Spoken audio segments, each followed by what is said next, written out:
Even as one of the most prestigious houses, House Astri still harbors a dark rumor, which is that it will banish even its own bloodline if they possess no talent. Everything began a month ago when the young master, who had remained unconscious from mana shock after muttering nonsense for a long time, suddenly opened his eyes and bolted straight out of the mansion. Instead of heading anywhere horrific, he plunged right through the rain to reach the edge of the forest. After clawing at the earth until both his hands were stained with blood, the thing resting within his fingertips, of all things, turned out to be nothing more than a weed. And ever since that day, without missing a single day for a whole month, Leon did nothing but weed. House Astri was originally a renowned magical lineage known for its incredibly rigid rules. They would cast aside members lacking in natural talent, even if they shared the same blood. However, unfavorable rumors had recently been brewing within the family. The maid Colette carefully lowered her voice while speaking with the others, asking if they had heard the news. It seems the young master failed to awaken this time as well. Helen hurriedly slapped a hand over her mouth to stifle her gasp. Seriously, this is already his third time suffering from mana shock. If things keep going like this, will the second young master become the successor to the head of the family? One of them hastily signaled Helen to watch her tongue. What if someone hears you? Colette quickly chimed in, right? We can't jump to conclusions just yet. The group of them were so absorbed in gossiping that they had no idea Sylvia had been eavesdropping all along. But failing the awakening ritual 3 times in a row is dangerous. No wonder the young master went crazy. Sabin shared Helen's sentiment. Exactly, he was already eccentric normally, but word is its way more severe this time. Suddenly, Irvin spoke in a raspy voice. What are you girls talking about? Colette and Helen cried out in unison. You really don't know anything. The expression on Colette's face as she recounted the story looked utterly terrified. It all started a month ago. After enduring mana shock for the 3rd time, the young master had been bedridden for a long time. Until one day, he suddenly woke up, but the moment he opened his eyes, the young master started muttering a string of incomprehensible words. Then he suddenly sprinted straight out of the mansion, as if he had spotted something in the backyard. Word has it that the young master even dropped to his knees and dug into the earth with his bare hands, to the point where both his hands were bruised and bleeding. After digging blindly for a while, the thing resting in the young master's hands was, recalling Leon's distorted expression back then, looking as if he had just stumbled upon a treasure even though it was mere trash in the eyes of others. A single weed. Old Elvin and Sylvia both never expected to hear such bizarre news, a weed. Elvin brought his handkerchief up to wipe the beads of sweat dotting his face. He only pulled up a bush of grass, why make such a big fuss over it? All 3 remaining people cried out in unison, that's not the point. One of them whispered, ever since that day, for a full month straight, the young master has only been weeding.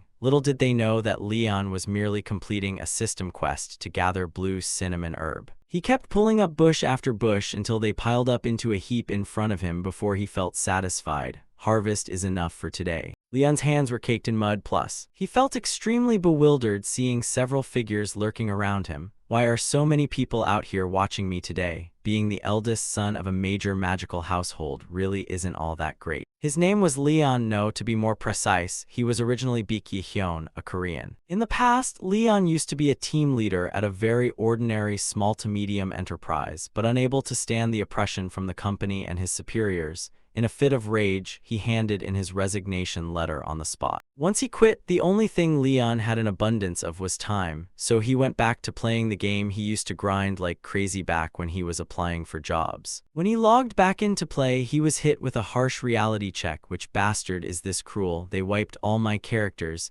Even the money I topped up was completely cleaned out. What kind of lunatic is this? All the characters Leon worked so hard to grind up were wiped out. Honestly, it was a pity because he had a bunch of max-level characters. But since he had already cleared all the endgame content, he didn't have any lingering attachment. So Leon created a new character and immediately bought the crafting job package, choosing 5 job packages at once to get right into it. A player's luck really is different, they grew instantly. Leon whistled cheerfully. Well, I've got free time anyway, let's try living a peaceful production lifestyle to heal my soul this time. That was the last memory he had as Baek Hyun. Because after waking up, he had become Leon Asteria in the world of In the World. Furthermore, the current time was 50 years after the conclusion of the main storyline. Right now, Leon was focusing on gathering sea rosemary while recalling old, painful memories. Thank goodness this body still retained the previous owner's memories. Otherwise, adapting at first would have driven him insane. The system stated that sea rosemary was an herb with a salty, bitter taste like seawater.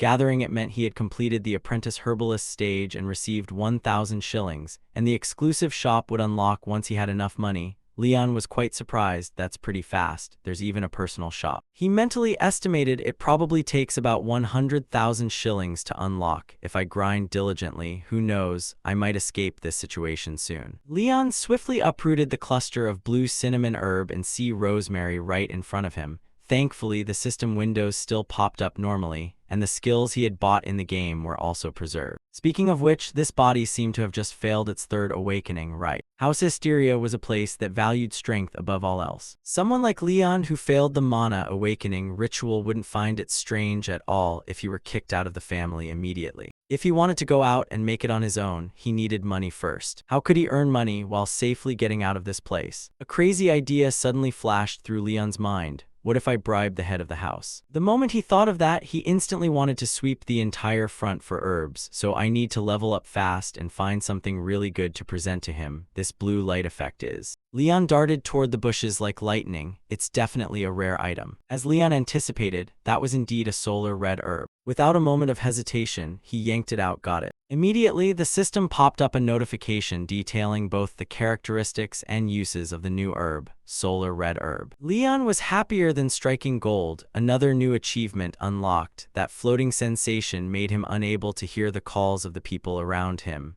Young Master. Leon's eyes shone brightly like car headlights, and it's even a 3-star achievement, but the more he ignored them, the more persistent the newcomer became. Young Master. Finally, Leon heard the calls of head housekeeper Sylvia, whose gaze looked as if she wanted to swallow Leon alive. It seems the young master has been deeply obsessed with weeding lately. He replied honestly, I have my own reasons. Leon suddenly snapped up and asked the other person about the solar red herb in his hand. Oh right, Grandma Sylvia, did you see this? She observed it for a moment and replied, looks like a top-grade medicinal herb. However, Sylvia's answer didn't match Leon's expectations. Not that one, it's glowing, can't you see it? He began to grow flustered. You really don't see it at all. She looked at him as if looking at a complete moron. It seems the servant's rumors are true. She calmly spoke, yes, I don't see anything. Leon was made awkward by her gaze. He looked at the solar red herb sparkling with blue light in his hand and muttered, so only I can see it.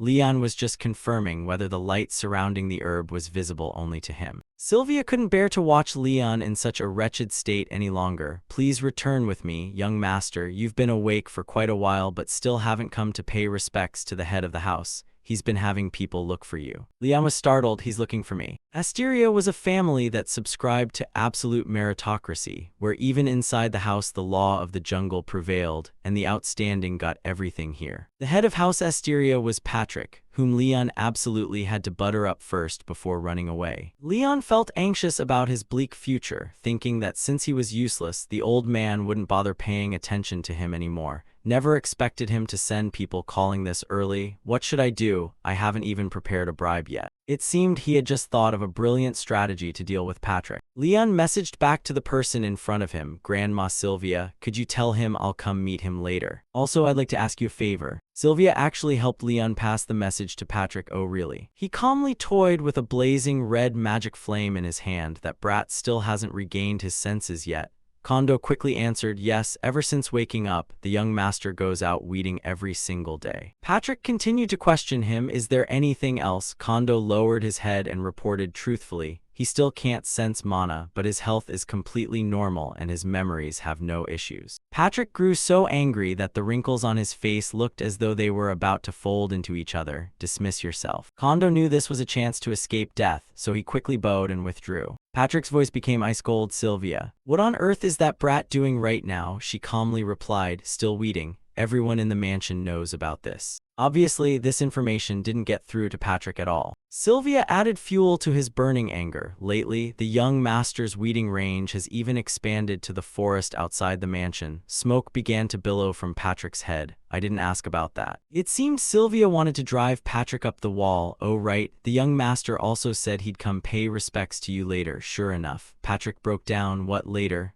Later as in later. He said he's coming later. Has he got a death wish? He sprang to his feet and cursed loudly. No way, tell him right now. If he doesn't crawl over here immediately, I'll level that entire forest. Sylvia seemed too used to the reactions of the family members and remained composed. Understood, I will convey your exact words. After she left, Patrick was finally able to boldly regulate his breathing. He used a magic orb to search for Leon's whereabouts. Oh Lord, this insolent brat. Patrick tearfully chided his young grandson Leon. Now that he's woken up, he should have rushed over to report to his grandfather saying, "Grandpa, I'm healthy again, right?" Instead, for weeks he only knew how to bury his head in weeding. Upon returning to his own room, Leon was startled. No way. On the table were placed many brewing flasks that looked like equipment from a chemistry lab, along with aluminum and metals. He cheered joyfully. What is this stash of high-end equipment? Just because his grandson wanted to brew some medicine, the old man brought out treasures of this caliber, as expected of a wealthy, noble family. Leon quickly opened the system panel to review his skill attributes. Well then, if my guess is right, the quest to level up the alchemy crafting profession is probably another repetitive grind, just like gathering. Proficiency levels are divided into 3 tiers, with the master tier achieved by only 1% of players. He tossed a sprig of herbs into the clay pot. The higher the proficiency, the more refined the technique, and the better the quality of the finished product. Stirring the medicine, he grinned idiotically like a fool. Why don't I just casually make 100 bottles of potions and drink them all myself? Thinking of that, Leon immediately placed his hand over the rim of the steaming pot. He shouted loudly, "Extraction." The very next second, a thick red liquid bubbled over inside the pot. Guided by Leon's magic, that liquid found its own way into the test tube on the table,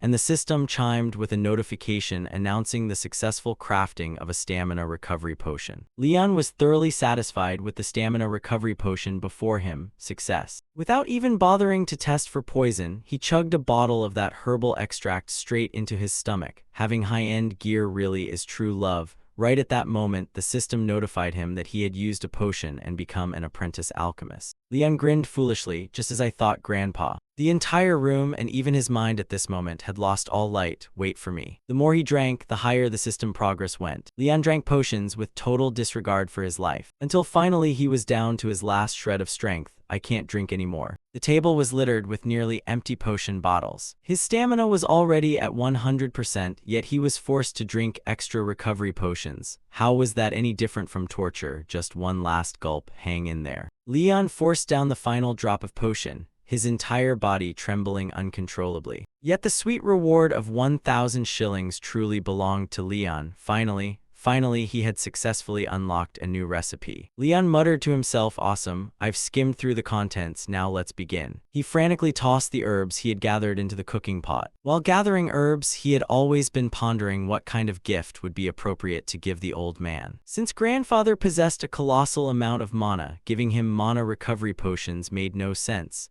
And as for stamina recovery, the household always had master healing mages on standby, so giving that would be awkward. Then he thought of a type of potion that helped dispel mental fatigue. Right now, Leon was focusing on brewing it, since the old man had to deal with mountains of work every day. Word has it that archmages could use mana to continuously maintain their physical state, so working overtime was fine. But mental fatigue was a completely different story. Leon was truly earnest about creating this meaningful gift. The medicine in the pot sparkled brightly just as the recipe described, and the scent was so fresh and soothing. He quickly poured it into a bottle. I have a really good feeling about this. In the game it was just trash loot, yet in reality it felt completely different. Leon once again placed his hand over the newly brewed bottle of herbs and shouted extraction. Sparkling droplets of water continuously transformed under his magic. Contained within them were countless fond memories of Leon when he was still Biki Hyun. The system chimed, activating the alchemy specialization trait, and Leon successfully crafted a mental recovery potion. He never expected the result to far exceed his expectations, 2 stars.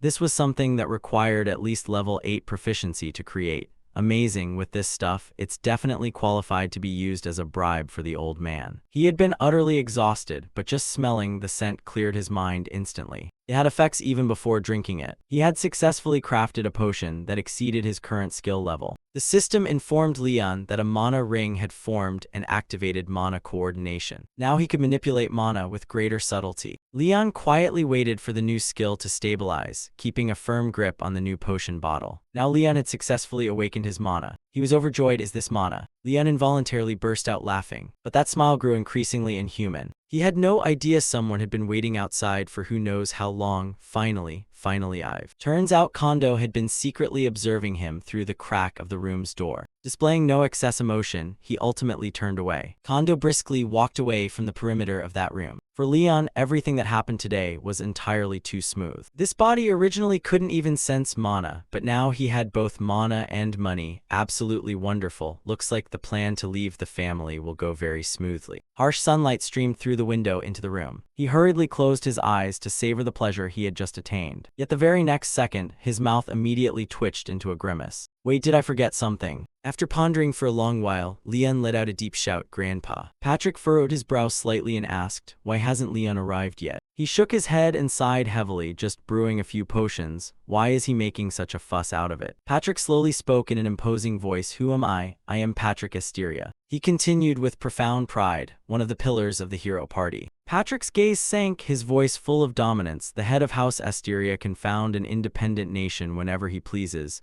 Those are all titles attached to me." He thought helplessly of his only grandchild. If only this kid would just stay put, I'd let him live out his entire life in wealth and luxury without a single worry. Wonder what he's planning to do with that frail body of his. Patrick let out a cold huff and retorted, "Does our family lack money or lack power?" Sylvia smiled and gently replied, "It's only natural for the family head to be worried." She hesitated for a moment before continuing, but Sylvia curved her lips slightly, her gaze softening. The young master looked genuinely happy while crafting potions. He immediately dismissed it in a heavy tone. What use is happiness if he has to face death? Patrick gripped his armrests tightly, his expression distressed. This is his third time suffering from mana shock. You know it too. Just once is already hard enough to survive. His voice grew increasingly weighed down. I can't keep waiting for a miracle for the kid to survive another time. Outside, Kondo walked while speaking. Young master, the family head has been waiting for a long time. Leon smiled faintly. I knew it.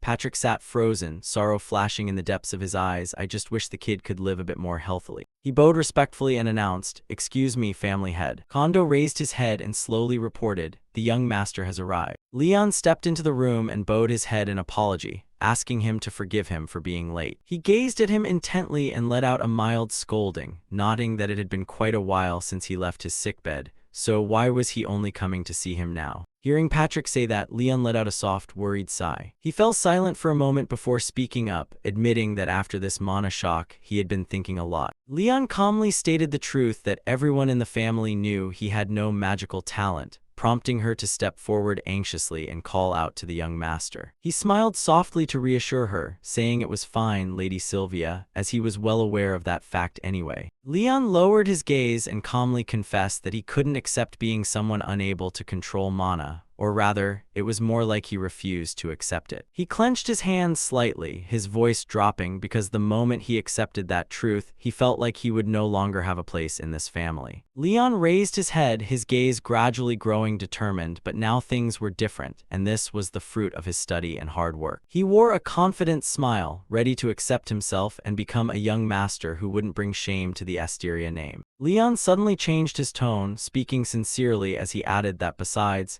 he figured Grandpa must have been very tired lately. Patrick froze for a brief second, wondering what on earth this was about. He quietly observed the person before him, thinking to himself that the boy seemed completely different, whether it was his expression or his aura. No, it was something even more fundamental than that. Patrick remained silent, his gaze lingering on the item placed in front of him. A wave of emotion stirred within him as he silently wondered if the boy had really been making this for him all this time. Patrick nodded slightly, silently praising him and muttering that it was truly commendable. He let out a soft sigh and muttered to himself that he had long since surpassed the limits of an ordinary mortal anyway. Patrick shook his head inwardly, thinking that even normal deadly poisons had no effect on him, let alone a bottle of medicine like this, while Leon smiled sincerely and said he had thought of his grandfather while working hard to make it. He gently pushed the gift toward him, telling him he absolutely had to try drinking it whenever he had time, causing Patrick to smile softly as a hard-to-hide joy welled up in his heart. He pondered for a moment before asking if he was done talking, to which Leon responded with a polite bow and a quiet yes. Patrick nodded gently, his voice composed as he said he understood and told him he could take his leave. He bowed slightly and turned to leave the room. Sylvia smiled and remarked in a low voice that despite saying all that, he looked awfully happy, causing Patrick to clear his throat and try to look nonchalant as he said, "All right, it was nothing." He cast his eyes toward the bottle of medicine on the table, wondering about this specific potion. Patrick narrowed his eyes slightly, trying to recall where he might have seen it before. She stared closely at the potion bottle and spoke up, saying that if it were just a standard mana recovery potion, it ought to have some mana fluctuations, and suggesting they have it analyzed, but he immediately shook his head in refusal, saying there was no need. Patrick looked at the potion in his hand, his voice deepening as he said he wanted to feel this grandson's sincerity for himself. Sylvia smiled, let out a soft sigh, and looked over in his direction. She bowed respectfully and replied that she understood and would take her leave first. Patrick stroked the body of the bottle and smiled faintly, wondering how long it had been since Leon last gave him a gift. He quietly admired the gift and marveled inwardly, noting upon closer inspection that the boy's craftsmanship was genuinely impressive.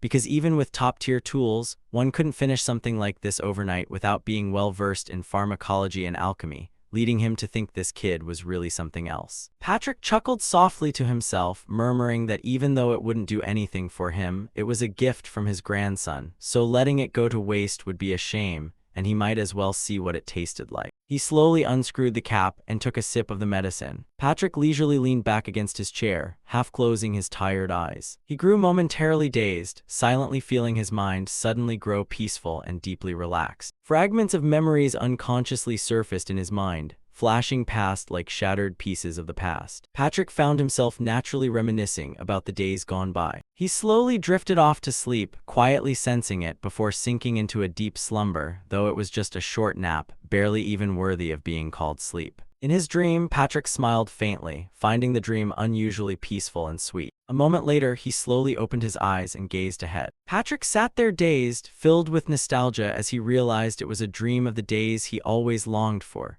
blinking in surprise and whispering to himself if he had fallen asleep, while quietly feeling the changes in his body and nodding that he didn't feel uncomfortable or empty at all. He clenched his fist in sheer astonishment, thinking how strange it was that his head felt so much lighter, and the headache that felt like it would haunt him forever had completely vanished. Patrick sat quietly in deep thought beside his desk, his gaze drifting far into the distance. He let out a helpless, dry laugh and muttered that the boy was truly as stubborn as ever. Patrick rested his chin in his hand, his expression growing determined as he thought that they couldn't just lock him in a cage forever simply because his body was weak, and that finding a way to prevent mana shocks was all they needed to do. He gently stroked the medicine bottle, filled with eager hope as he wished Leon good health so he could stay by his grandfather's side for a long time. In a corner of the courtyard, Collette's eyes widened in shock as she blurted out asking if the eldest young master Leon Asteria was actually dying. Helen leaned in close and replied in a whisper that it was true, and rumor had it he even gave a farewell gift to the head of the house, lowering her voice to sound like an expert on the matter and adding that must be why he'd been out pulling weeds every single day lately. Eska crossed his arms and sneered contemptuously, saying what else could it be, since he was probably just going out to pick his own burial spot in advance. A sudden loud noise echoed from behind him, making him shriek in startle. She flusteredly searched for an excuse to leave, stammering that right, someone had asked her to help take in the laundry, while Eska hurriedly waved his hand to scatter the crowd, telling everyone to get back to work. Kondo looked at the other person and softly asked if Hannah was all right, to which she responded with a gentle shake of the head and a sigh. She said she was fine, but heard that the eldest young master's personal attendant had quit again,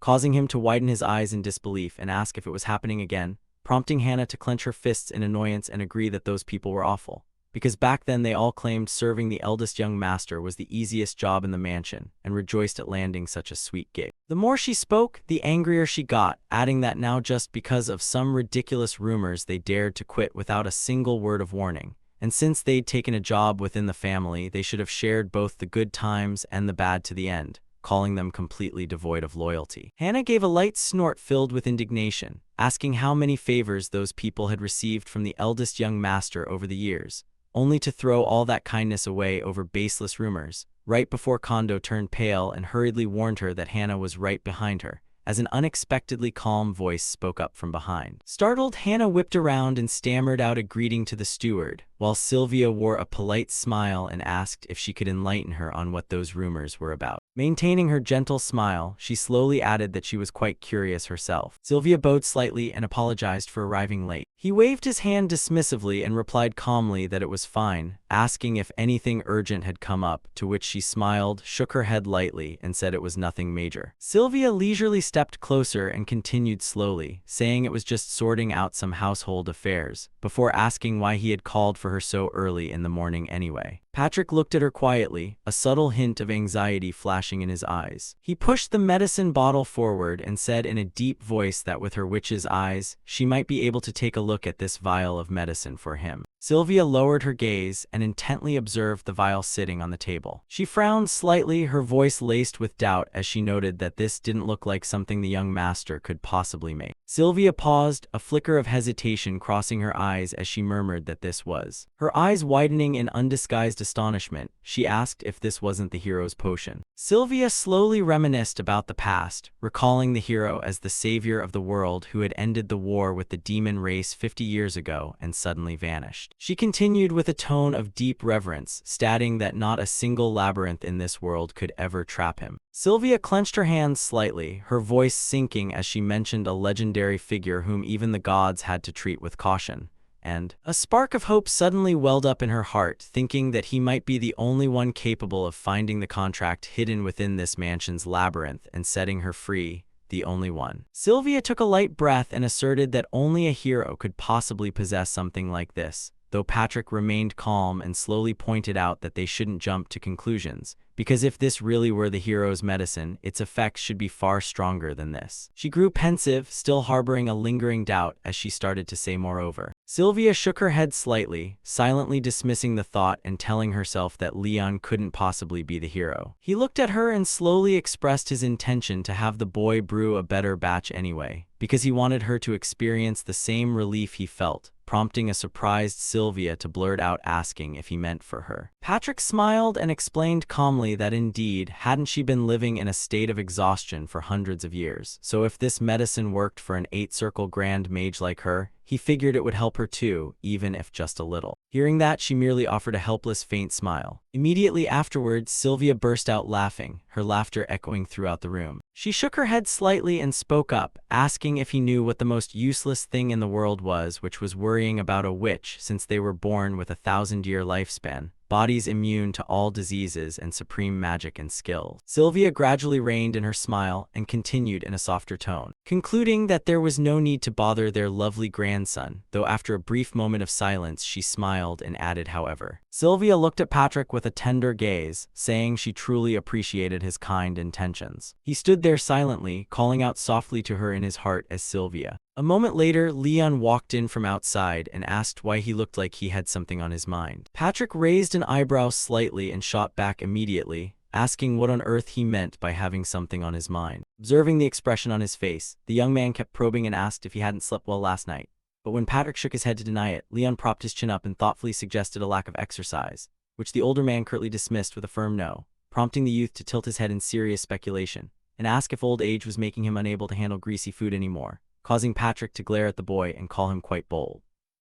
While Leon calmly continued that if none of those reasons were it, he cast his eyes toward the medicine bottle on the table and asked if it was because of the potion he gave him, making the old man freeze momentarily as he mentally confirmed that yes, that was it. Patrick dropped his playful demeanor and turned serious, saying all right, without wasting any time he would get straight to the point and ask if the boy could brew a higher quality batch of medicine than the one he brought before. Leon frowned slightly as he calculated mentally that under the current circumstances, brewing a 2-star potion was already hard enough, let alone. He frowned again in silent calculation, realizing he couldn't find any more 1-star herbs anywhere. Leon let out a soft sigh and continued thinking that last time was just pure luck, mostly thanks to his equipment, but he clenched his fist tightly, his eyes filled with determination, knowing he couldn't let this opportunity slip away while his sponsor was showing interest, and he had to seize this chance at all costs. Leon raised his head and replied calmly that it would take a little time, but he could do it, before asking if he might know what his grandfather planned to use it for. Patrick replied right away with a casual tone, saying he planned to gift it to the steward. The young man's eyes widened slightly in an expression of undisguised surprise. Leon blinked as a guess instantly popped into his head, thinking he could really feel it now. They were obviously flirting with each other.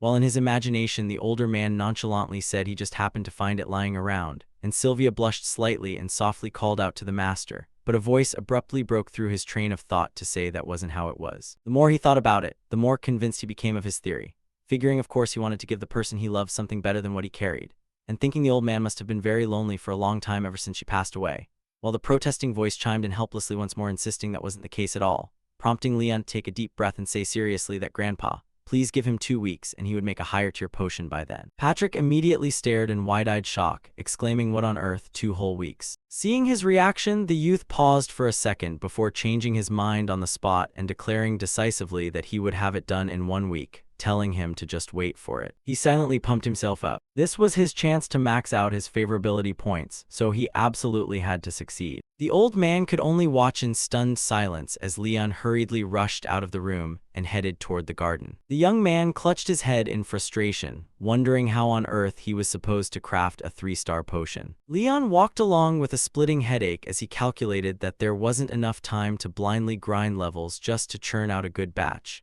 And even if he bought high-end herbs, he wouldn't know how to use them properly, making it better to just spend that money buying a pre-made potion instead. He suddenly remembered something and snapped his fingers, thinking that now that he mentioned it, he should check out the shilling shop since it might have some useful ingredients. A notification window popped up right in front of Leon's eyes, reading that previewing potions was unlocked and allowing him to view item lists and descriptions, which made him freeze and frown slightly in disbelief as he wondered what was going on, meaning he still couldn't buy them yet. Leon scrolled through the items, his mouth twitching as he asked, wait a minute, why was everything here so ridiculously expensive, questioning if it was inlaid with gold or something, and pointing out that since it was so battered it ought to be sold on clearance. He continued browsing the catalog, his expression stiffening in disbelief that the other categories were just as bad. Leon stared helplessly at the price tag before him, nodding that mere spices cost a whopping 10,000 shillings, and there was still nothing here that he could actually afford to buy. He let out a soft sigh and muttered to himself that if that method wouldn't work, his only remaining option was the traditional way. Leon silently weighed his remaining choices, noting that picking high-end herbs barehanded had its limits, and quickly pinpointed his objective for gathering superior herbs, realizing what he needed right now was. Leon nodded to himself, concluding he needed high-quality tools. At the nearby blacksmith's shop, the relentless sound of a hammer striking iron rang out continuously. Saul glanced over his shoulder toward the inside and shouted for the boss to come out, prompting Mudu to yell back irritably from the workshop that he was swamped and asking what all the shouting was about, which made the other guy urge him impatiently to hurry up. Sean pointed toward the front entrance with a wide grin, saying a big spender had arrived and telling him to come out fast, causing the smith to pause his work and instantly change his tone as he asked if it was really a big spender. Mudu muttered under his breath while continuing to work, saying if it was a big spender they should just rip him off and sell him everything, asking why they were bothering him with it. Leon stepped up to the counter and politely asked if he was the owner of this blacksmith shop. He calmly stated his purpose, asking if he could borrow a spot to try forging a few things himself, while the older man silently appraised the customer in front of him, nodding that he was obviously a wealthy young master and could easily be seen wearing expensive clothes. Mudu stared blankly at the person across from him and blurted out asking what he said, while Leon wore a confident smile and replied that of course he wouldn't refuse. He calmly laid out his condition, asking how it sounded if he paid him handsomely for the trouble. Strolling around the shop, Leon stopped in front of a counter filled with tools. He picked up the items one by one to inspect them, silently rating the quality as somewhat poor and figuring they wouldn't last long, wondering if craft blacksmiths simply couldn't be bothered making these trivial tools, or because their prices were hiked up so ridiculously high that he'd rather make one himself. Leon crossed his arms and continued calculating, realizing that even if he revealed himself as the eldest son of the Asteria family to place an order with a smith, They couldn't possibly manufacture top-tier equipment within a single day, so if that was the case. He walked over to the workshop entrance and politely asked if he could borrow a space to try forging a few items himself. Sean raised his head with a surprised look, asking if he meant self-forging, to which Leon calmly offered to pay him handsomely. The money pouch was opened, spilling glittering gold coins across the counter right in front of them. Mudu frowned and complained unhappily that the firewood was already acting up on top of having to babysit some aristocrat's playhouse game, causing Sean to turn pale and hurriedly pull on his sleeve to beg him to watch his tongue. Sean turned to Leon and explained politely that, young master, you grew up in the lap of luxury, so you might not know how things work, but this amount of money is more than enough to buy Mudu a shovel, so please take your money back. He offered an embarrassed smile and advised him that in any era there were swindlers lying in wait to prey on easy targets, so he had to be careful, making Leon blink in a mixture of amusement and exasperation as he thought that he had intentionally given extra money, prompting him to nod helplessly and say all right. Mudu crossed his arms and looked at him with deep suspicion, asking so, raising his eyebrow in disbelief and asking how a soft aristocrat like him could possibly want to forge a shovel with his own hands. Hearing those words, Leon involuntarily recalled some records he had once read about the dwarves, slowly reminiscing in his head about the race capable of touching fire without getting burned, along with the rest of the introduction detailing how they possessed extraordinary strength combined with meticulous precision. He looked at Mudu, feeling a quiet sense of shock as he thought that rumors said only their descendants remained, and he hadn't expected to run into one here, before Mudu stared intently at the customer and asked for his name. Leon replied calmly that it was Leon, causing the older man to freeze momentarily and blurt out asking if he was the notorious madman of the Asteria family. Mudu glanced over his shoulder and shouted loudly for someone to prepare a spot for this eccentric customer, while Sean clutched his forehead in a sigh and frantically tried to stop him, pleading for his brother to please keep his mouth shut for once. The smith pointed toward the corner of the workshop and told him he could use the forge over there and boss that kid around to do whatever he wanted, causing Leon to nod gratefully and say thank you. He suddenly remembered something else and asked, by the way, what was your name? Before letting his eyes sweep across the surroundings and pausing to find that he had already walked away. Sean walked over with a smile to explain that his older brother's name was Milan Mudu, so he could just call him Mudu while his own name was Sean, and invited him to follow him first. He politely bowed to lead the way, offering to give him a tour of the forge. Sean walked along with a smile, introducing things as they went, take your time looking around. He led him on a tour all over the workshop, enthusiastically introducing each section. Sean pointed to the display area up front and continued, and once the products are finished, they'll be displayed outside. Leon silently observed everything around him. The equipment was wonderful and the process was extremely meticulous, but he furrowed his brow slightly, his heart full of doubt. Why is the quality of the finished products so low? Leon suddenly turned his head toward the forge. What was that just now? The system voice immediately chimed in, low-level fire spirit, it's quieter than usual. He looked at the fire and asked Sean, are forge fires usually this weak? He hesitated and replied, right now it's not necessarily weak, but... Sean sighed softly and explained, the firepower has definitely decreased compared to before, but how did you know that? Leon smiled and calmly answered, the fire told me. He continued speaking, then let me teach you how to make a shovel. Mudu's voice suddenly rang out from behind, wait, stop. He looked at his younger brother and gave a decisive order, Sean, go do your work, I have matters to discuss privately with him. Coming outside, Mudu slowly spoke, sir. He stared straight at Leon, his voice dead serious, you saw it, didn't you? He nodded slightly in confirmation, that's right. He intently watched him and asked in a low voice, can you fix it? Leon calmly replied, probably. Hearing that, Mudu hesitated for a moment before clenching his fists tightly. He took a deep breath and made his condition, if you can actually fix this thing, I will personally teach you blacksmithing. Mudu looked at him with utmost seriousness, I will grant you priority ordering rights for any custom crafting request. Leon was slightly moved by the offer. The smithy in this territory was so famous that it took orders from other territories. He instantly realized the value of this condition, and I get priority ordering rights. Leon smiled with quiet confidence, all right, leave it to me. Inside the forge, the faint fire flickered within the space, and Leon slowly walked up to the dying flame. Mudu watched quietly, his heart heavy. I've worked hard to turn this place into the largest smithy in the territory,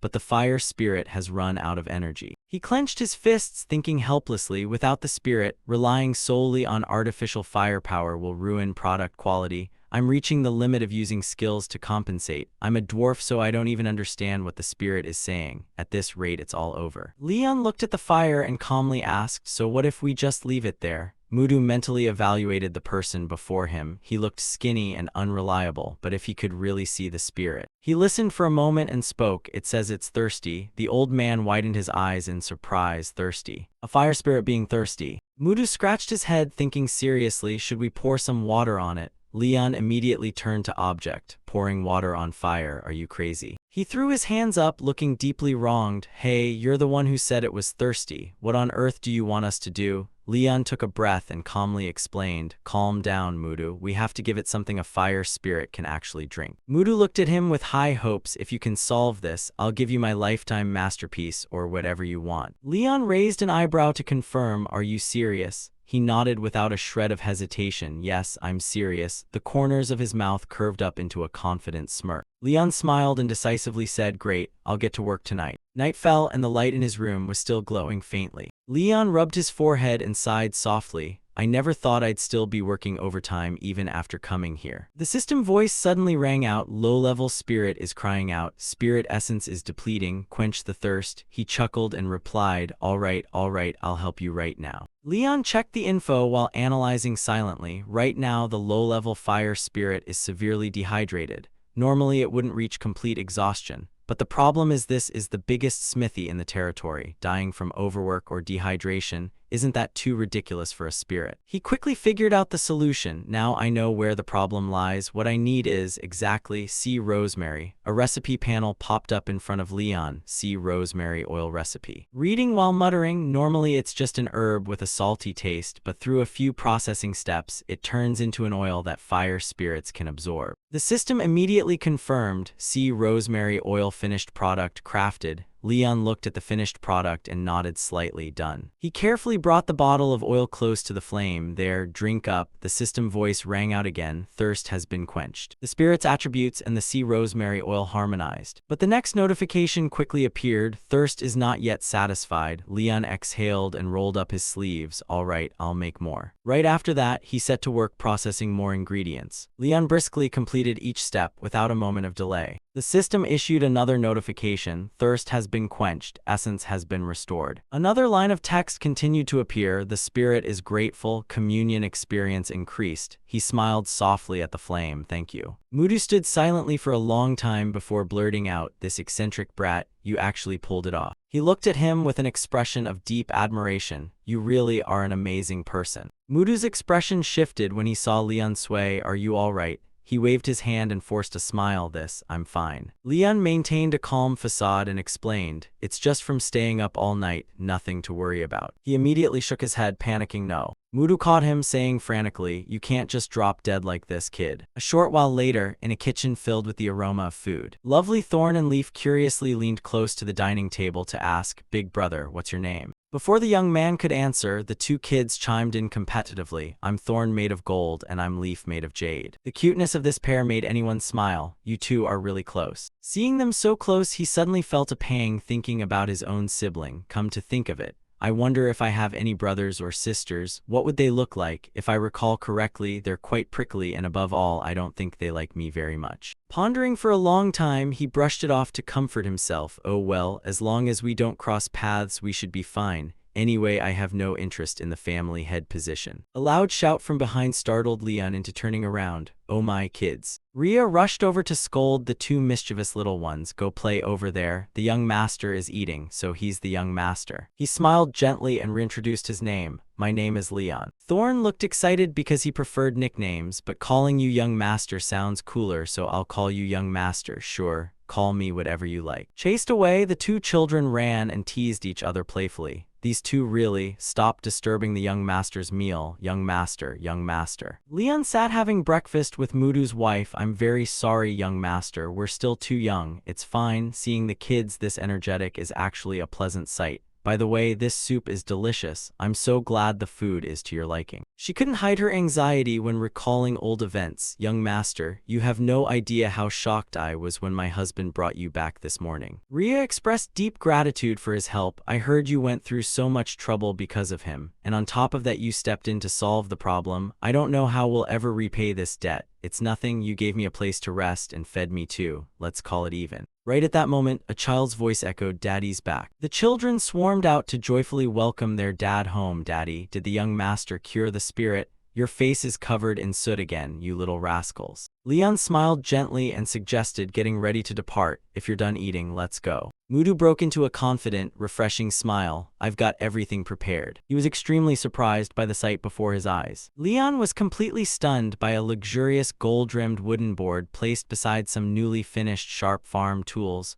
"What is this?" "Like I said, whatever you request, I'll always prioritize making it first. If we're both busy, just write what you need here. I'll make it and deliver it right to you." Mudu walked ahead cheerfully to lead the way for the young master. "Anyway, that's not the important part. Come on in." He was astonished to see pure blocks of iron in front of him. Mudu explained his thoughtful preparation. "Is this iron? Looking at your stamina, I guess starting from ore smelting would make you pass out, so I prepared the materials in advance. Iron crafted by a descendant of the dwarf clan." He realized the blacksmith's seriousness in teaching. "You're teaching me more seriously than I expected. What, don't tell me you plan to just slack off and wing it." Leon eagerly wanted to start his first blacksmithing lesson right away. "Of course not. I want to learn right now. What should I do first?" The blacksmith decided to demonstrate for him first. "That's right, that's the spirit. Let me show you how it's done first." The first lesson was mastering the temperature of the metal. First, the most fundamental part of blacksmithing is the temperature of the iron. You have to gauge the temperature precisely, not too cold and not too hot. It's not just about making it glow red, but if you overheat it, it turns into liquid iron. The fire spirit appears. When the iron glowed red just right, the moment for forging had arrived. Right now, the sound of the hammer striking echoed thunderously. Strike force determines the shape of the weapon. Strike force is extremely crucial. Hammer the blade thin and keep the rest thick so it's sturdy. Finally came the filing and sharpening to finish the piece. Once the basic shape is formed, you file it down further and use a whetstone to sharpen the edge. He was putting the finishing touches on the hoe, finally fitting the handle to the hoe, and the hoe was completed, emitting a dazzling radiance. "The hoe is done. How's that? A piece of cake, right?" Mudu confidently asserted his craftsmanship. "That's right. For an ordinary person, this isn't easy at all, but with legendary Mudu here helping you out, don't worry. Can I use up all of this iron?" He was extremely surprised by the young master's actions. "Of course, go ahead, really?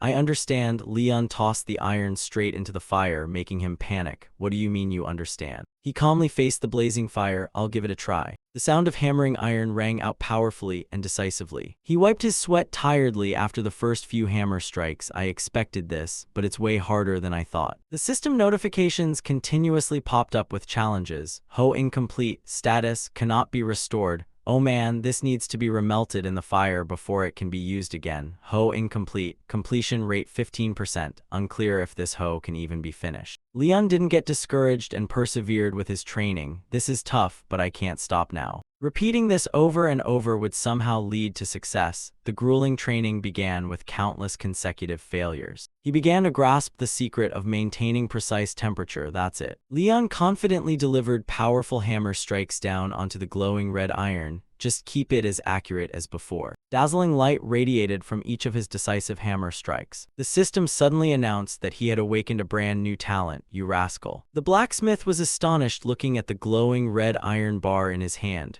"Right just now, try using that to make something." His astonished gaze felt a strange aura. "It feels completely different from before." Leon broke out in a cold sweat, concentrating intensely on the hot iron. The sound of hammering echoed loudly. The basic shaping process officially began. He cheered joyfully upon completing his first hoe. "Done." Handheld hoe crafted increases the chance of acquiring high-tier items. Mudu spared no praise for his talent. "You're pretty good. This eccentric kid actually has a knack for it. Do you think it looks okay?" "It's way beyond just okay. This belongs to true innate talent. You should be proud. You finished one, so take a short break." "Really? What should we do next?" Leon eagerly proposed, learning how to craft new tools. "Teach me how to make a sickle." The abrupt request left the blacksmith completely dumbfounded. He burst into a hearty laugh at his determination and stubbornness. "When it comes to stubbornness, you really are a true maniac." Mudu happily agreed to pass down all his secrets. "All right, I'll teach you everything. I'll teach you everything." He silently promised his family as night began to fall. "Wait a bit, Grandpa. I will definitely complete your love story." The hoe slammed heavily into the ground, kicking off a new journey. Close-up of detailed information on the newly harvested precious herb, finger ginseng. a plant with effects similar to ordinary wild ginseng but shaped like fingers, requiring extremely meticulous harvesting methods. When simmered and used correctly, it increases stamina. He was extremely surprised by the superior performance of the newly forged hoe. Switching to a better hoe makes this much difference. But he quickly realized this was only the beginning, there's more. The ethereal, glowing forest appeared with countless hidden herbs waiting. Equipping the hoe and sickle allowed him to gather even more types of herbs. Leon smiled with confidence, thinking about his future skill progression.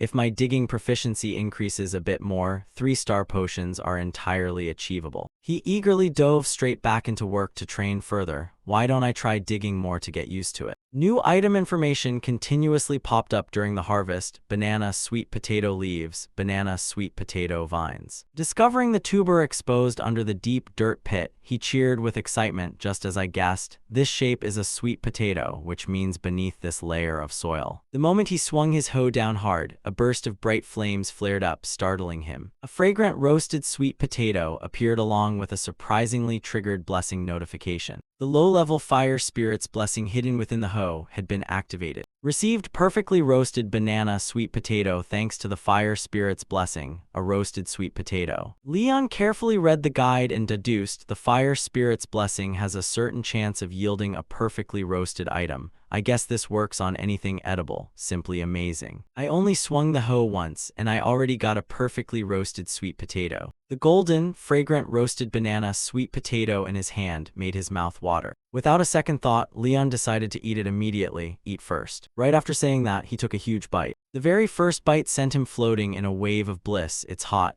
but that makes it even better. Sweet potatoes are best eaten when they're hot enough to burn your mouth. It was perfectly sweet with a rich, buttery flavor, feeling just like eating a regular sweet potato mixed with milk. In Leon's eyes at that moment, the roasted banana sweet potato was a heavenly delicacy, so good. The aroma of the sweet potato even attracted a small bird flying close. Seeing its sparkling eyes, he instantly understood. What's wrong? Do you want to eat too? He said, breaking off a small piece and offering it. Here's yours. It curiously lowered its head to take a bite, its gaze shifting from curious to sparkling, just like Leon's earlier. Seeing its expression, he laughed. Delicious, right? Eat up. It fluttered around excitedly over the tasty food, bringing a tinge of nostalgia to Leon. I used to have a friend just like you when I played this game. I wonder how they're doing now. Ending his meal here, he gently stood up with the dawning sunrise behind him. Now that I have some energy, should I start gathering ingredients for potions? First, I should dig up a few more sweet potatoes. Meanwhile, at the mansion, a sorrowful sigh echoed. None other than Kondo, leaning one hand against a tree with an anxious expression. 3 days have passed since young Master Leon left. Why did he go to the smithy anyway? This is driving me crazy. Should I go look for him right now? Behind him, Sylvia showed no signs of worry. It seems the young master hasn't returned yet. He didn't know how long she had been standing there. Kondo turned his head in surprise. Head housekeeper. Yes, I'm worried sick over here. There are even weird rumors spreading all over the territory. They're whispering that the eldest young master is dying or that he'll be cast out of the family. The rambling was cut short by an enthusiastic voice. Oh look, it's Leon with a new friend on his shoulder. Is everyone waiting out here? Seeing the person he had been waiting for days return, he shouted, Young master. Kondo hurried over to his side. Young master, good lord, look at your state. He gently reassured, I'm fine. It's no big deal. But that brushing it off shrug displeased Sylvia. She frowned slightly. How can the eldest son of House Asteria possibly look like this? Kondo curiously pointed at the bird. By the way, what on earth is that bird?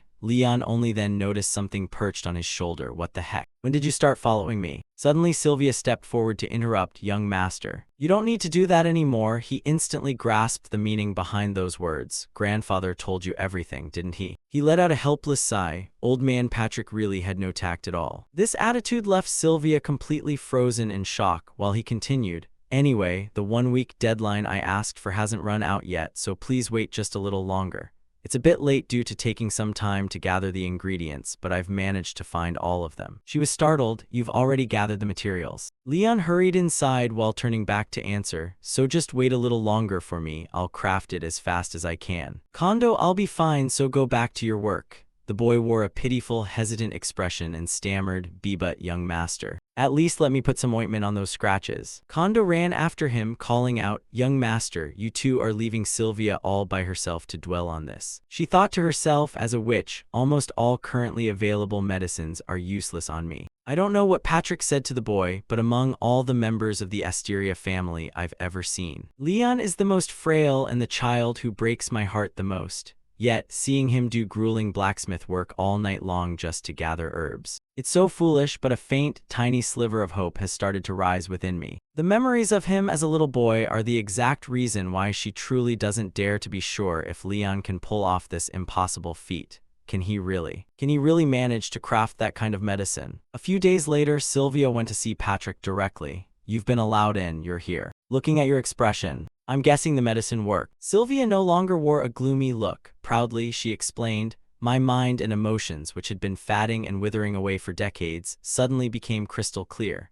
I knew the boy had been working hard, but I never expected him to craft a medicine that would actually work on me in such a short amount of time. This should be impossible unless you did something, Lord Head of the family." He immediately denied it. "Sylvia, I didn't do anything. I've been busy enough just preparing for Leon's coming-of-age ceremony, which ended up being cancelled because of his mana shock. Seriously, there's a mountain of paperwork behind all this." Sylvia seriously voiced her prediction. If Leon managed to craft a medicine of this caliber all by himself, that leads to a whole different issue.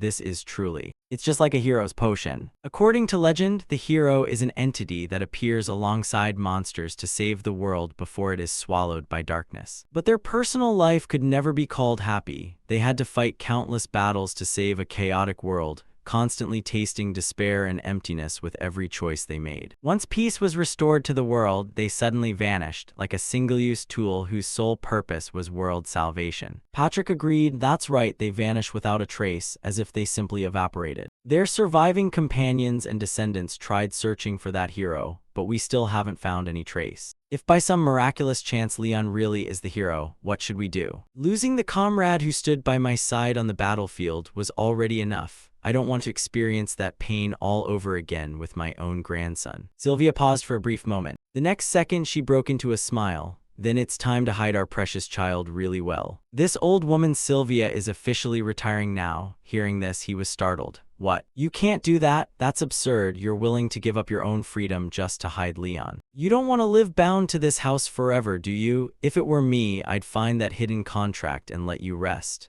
Contrary to Patrick's vehement opposition, she simply replied calmly, "Patrick, worrying about a witch is the most useless thing in this world. I already know the terms of the contract by heart. Witch Sylvia cannot leave this domain. Witch Sylvia can live like a human within this domain." At that moment, someone appeared by the window and spoke up, "Because our precious child helped me live a bit more like a human." It was another version of Sylvia. She smiled with amusement. "So I'd be more than happy to stay by his side and protect him." Time ticked by until the White Castle was stained with the colors of twilight. In the study, cluttered with towering piles of books, a deep male voice rang out, "A new maid has arrived." And she was even Master Leon's personal maid. That young man was Rixel, the second young master of the Asteria family. Rixel was an unrivaled genius and the next successor of the Archmage family. He was the youngest four-circle mage. He was also the descendant who bore the most striking resemblance to the head of the family, Patrick, in every aspect. His youth wasn't a weakness, but rather an extremely formidable weapon. For someone like him, getting a new servant was highly suspicious. He gave a slight frown. Before him lay Sylvia's resume, yet the portrait attached was that of a black-haired girl. He wondered suspiciously, having worked here for so long, yet she quits just because of a bottle of medicine? Her retirement didn't make any sense to begin with, and right as Sylvia left, a new servant appeared. Something definitely felt off here. Time rewound to last night. It turned out Rixel had met Sylvia yesterday. Sitting with his legs crossed, he found her resignation a bit hard to believe as she looked noticeably radiant. "Are you really deciding to retire?" Sylvia didn't reveal the truth and replied accordingly, "Yes, I wanted to come and bid my final farewell to you before leaving. Young Master Leon's medicine has helped me a great deal." Naturally, he couldn't accept this reality. "I still can't believe it." Sylvia then suggested, "If you want to verify whether what I said is true, why don't you go pay a visit to the eldest young master? When you were little, you were always tagging along after him, weren't you?" These words slightly eased the tension, and he blushed a little. "That was when I was a kid." Sylvia repeated her sentiment once more. Young master, you might find it hard to believe, but everything I'm saying is the truth. If you get curious later on, just follow the eldest young master around for a bit. You've got nothing to lose. These words had been bouncing around inside Rixel's head from back then until now. He had taken them to heart. I can't argue with her, and she even looks more relieved than usual. Could all of this really be thanks to my foolish older brother? This makes zero logical sense, absolutely none, but still. With that, he grabbed his long coat and decided to go find Leon. I have to go see for myself. They said he usually goes to the Mimir forest, right? Night had fallen over the domain and the Mimir forest. Night had fallen. Rixel ventured deep into the forest alone, muttering complaints as he walked. This forest is as gloomy as ever, and there isn't even a decent path. What on earth is there in a place like this that makes him trudge all the way out here? If he needed herbs for alchemy, he could have just asked John to get them for him. Suddenly, a noise caught his attention. What was that sound? Rixel immediately tracked it down, drawing closer to the source of the noise. It turned out the sound came from a seated figure. It was Leon holding a roasted sweet banana yam, but in his eyes, that sight turned into a horror scene. Brother, what the hell are you doing? Right at that moment, Leon opened his mouth wide to take a huge bite. Rixel hastily cast a spell. You can't eat that. Don't eat filthy things like that. For about 2 seconds, everything seemed to freeze. Leon slumped to the ground. He let out a despairing wail as his meal was ruined right as it reached his mouth. He knelt and cried out loud over the ascended, mashed, roasted sweet banana yam. Leon turned around in anger and scolded, "Who did this? Why would you do such a thing?" But when he looked closely, he was dumbfounded to see his younger brother standing before him. Leon was surprised. "Rixel, why are you here?" Meanwhile, Rixel was panicking over his own actions. "Oh crap, I was just planning to peek and sneak away." Seeing his flustered face, Leon figured it out. "Wait, did you come here to see me? Could it be checking out your rival? No way." At that, Rixel gave a few light coughs in explanation. "First of all, I apologize for suddenly using magic, but you shouldn't eat something covered in dirt like that. It's not clean at all." Leon hurriedly corrected him. "But this is a sweet potato. Sweet potatoes are supposed to have a little dirt on them." Hearing that, Rixel felt a bit curious. "Sweet potato, you mean that starch-rich tuber?" This definition left Leon unsure of how to clarify. "That's right, but nobody's ever defined it that way before, so I don't even know how to answer." But this made Leon realize, are you serious? Have you seriously never eaten a sweet potato before? This question left him stunned. His blank expression was the answer. Leon felt pity for him. "Never eaten one before? You're really missing out on a fun part of life." Rixel looked confused. Is it really that deep? Naturally, as the older brother, Leon was definitely going to show his little brother what true earthly delicacies tasted like. "For now, go sit over there and rest. I'll dig up a few more around here." Rixel hesitated but didn't refuse. "Fine." After walking a short distance, Leon suddenly turned his head back and asked, "Come to think of it, you can use fire magic, right? Can you start a small campfire for us?" Rixel didn't understand but still complied. "That's not hard at all." While his brother went a dig for sweet potatoes, he finished starting the fire. Leon returned with his arms full of sweet potatoes. "All set," the boy softly replied. "Yes." He walked right over and tossed the pile of sweet potatoes straight into the fire. "In that case, now we just have to wait for them to cook." "Will they burn if we leave them like this?" "Don't worry, the outer skin is really thick, so the inside will cook to absolute perfection." The atmosphere suddenly grew quiet. The two sat opposite each other without a word. Rixel kept his eyes glued to the roasting sweet potatoes, having seemingly forgotten the purpose of his visit. As for Leon, he was secretly glancing at his thoughtful expression. That was when he spoke up. "Sometimes, doing something out of the ordinary helps clear your head. Moving forward is great, but resting is just as important." Rixel followed up, "I think I get it." Right on cue, Leon noticed the sweet potatoes were done. "Man, that smells amazing. Looks like they're ready. Let's eat." Rixel held a sweet potato in his hand, looking at it as if it were some alien creature. Even so, he took a gentle bite. Immediately, its sweetness delighted him. Rixel blurted out, "This is actually really good." Seeing his little brother enjoying it, Leon felt relieved. "Right, they're called banana yam sweet potatoes." The domain was relatively warm with no winter, but there were still times when the weather turned chilly. This forest was particularly dark and windy, making the air quite cold. This kind of weather reminds me of something. When it's this cold, what do you crave? Exactly. Bunjiapang fish pastries, roasted sweet potatoes, along with fish cake broth and hottiok pancakes. That perfect combination of natural sweetness and warmth. Without these things, it's pretty hard to endure this cold. While Leon was lost in thought, Rixel diligently kept enjoying his food. This sight of him made Leon think to himself, the kid eats with so much enthusiasm. Well, kids that age usually had great appetites.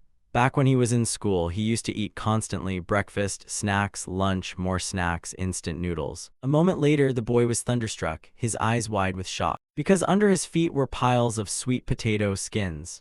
Rixel realized he had eaten that much already. Leon cheerfully spoke up, "I'm glad you like it." Hearing this, the boy felt a bit awkward and stammered in response, "Well, you see. Yeah, it's rare for us to have a bonding moment like this," he said. "Eat as much as you want. You're working hard for this family in my place after all. You know, the sick person suffers a bit, but the person taking care of them goes through a lot too." Hearing that, Rixel denied it. "I don't consider it a burden. And I've never blamed you either. To be honest, I am a little jealous of you because you have things I don't. It's not that I'm unhappy with my current position. I'll keep doing my absolute best." Hearing this, Leon chuckled. "All right, I get it. The kid is still just a kid after all." Playing the role of an older brother, Leon offered advice that was also a form of comfort.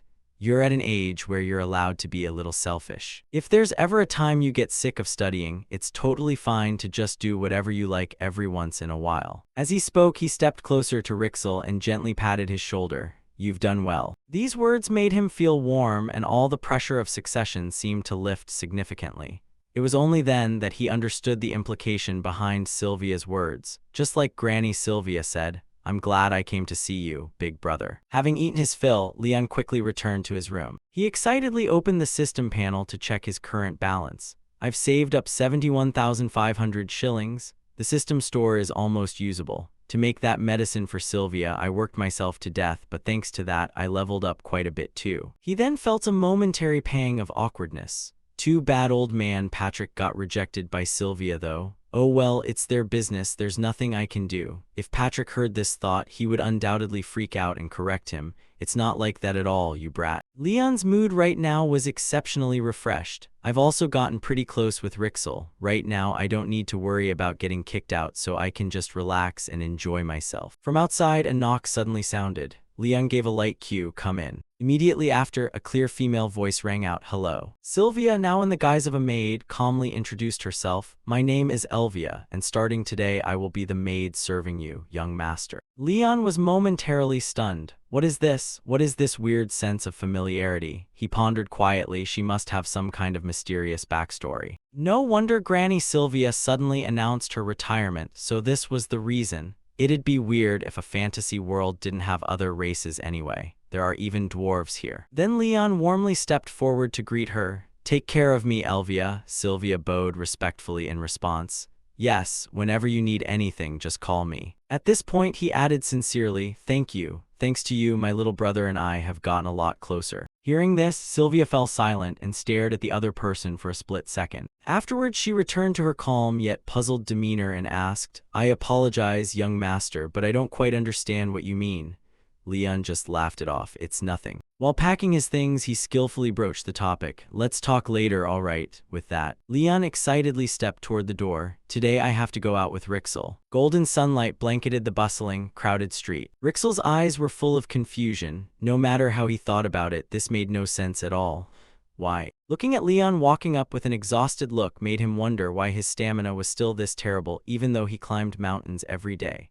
Leon had previously collapsed from exhaustion while walking 870,943 times, and dozed off while eating from sheer fatigue 34,963 times. Rixel tried to find the most logical explanation. Could this also be an after-effect of mana shock? The mana in his body must have been completely depleted. I need to ask a priest to check on him. He couldn't help but worry. Mages and the temple didn't like each other at all, but at this rate, his brother would collapse before the coming-of-age ceremony even happened.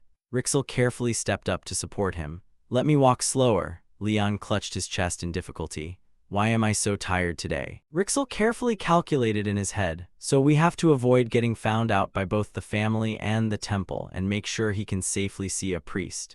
It might take some time, but the most reliable way to meet a priest is through volunteer work." Rixel quickly drew up a plan in his head. "Since temple doctrines encourage volunteer work, I can naturally approach the priests that way." Leon quickly stabilized himself and asked, "Rixel, where are we going now?" Rixel cautiously warned. First of all, it's going to draw too much attention if people see a young noble wandering around, so we need to buy some disguise items first. Hearing this, Leon looked slightly awkward. Disguise items, like a clothing store. Rixel directly denied it, smiling cheerfully. A magic tool shop. A moment later, the two stopped at a small magic tool shop. The moment Leon stepped inside, he curiously cast his gaze around. He excitedly blurted out, "I've traveled all over this territory, but I never expected a place like this to exist." Rixel walked leisurely ahead.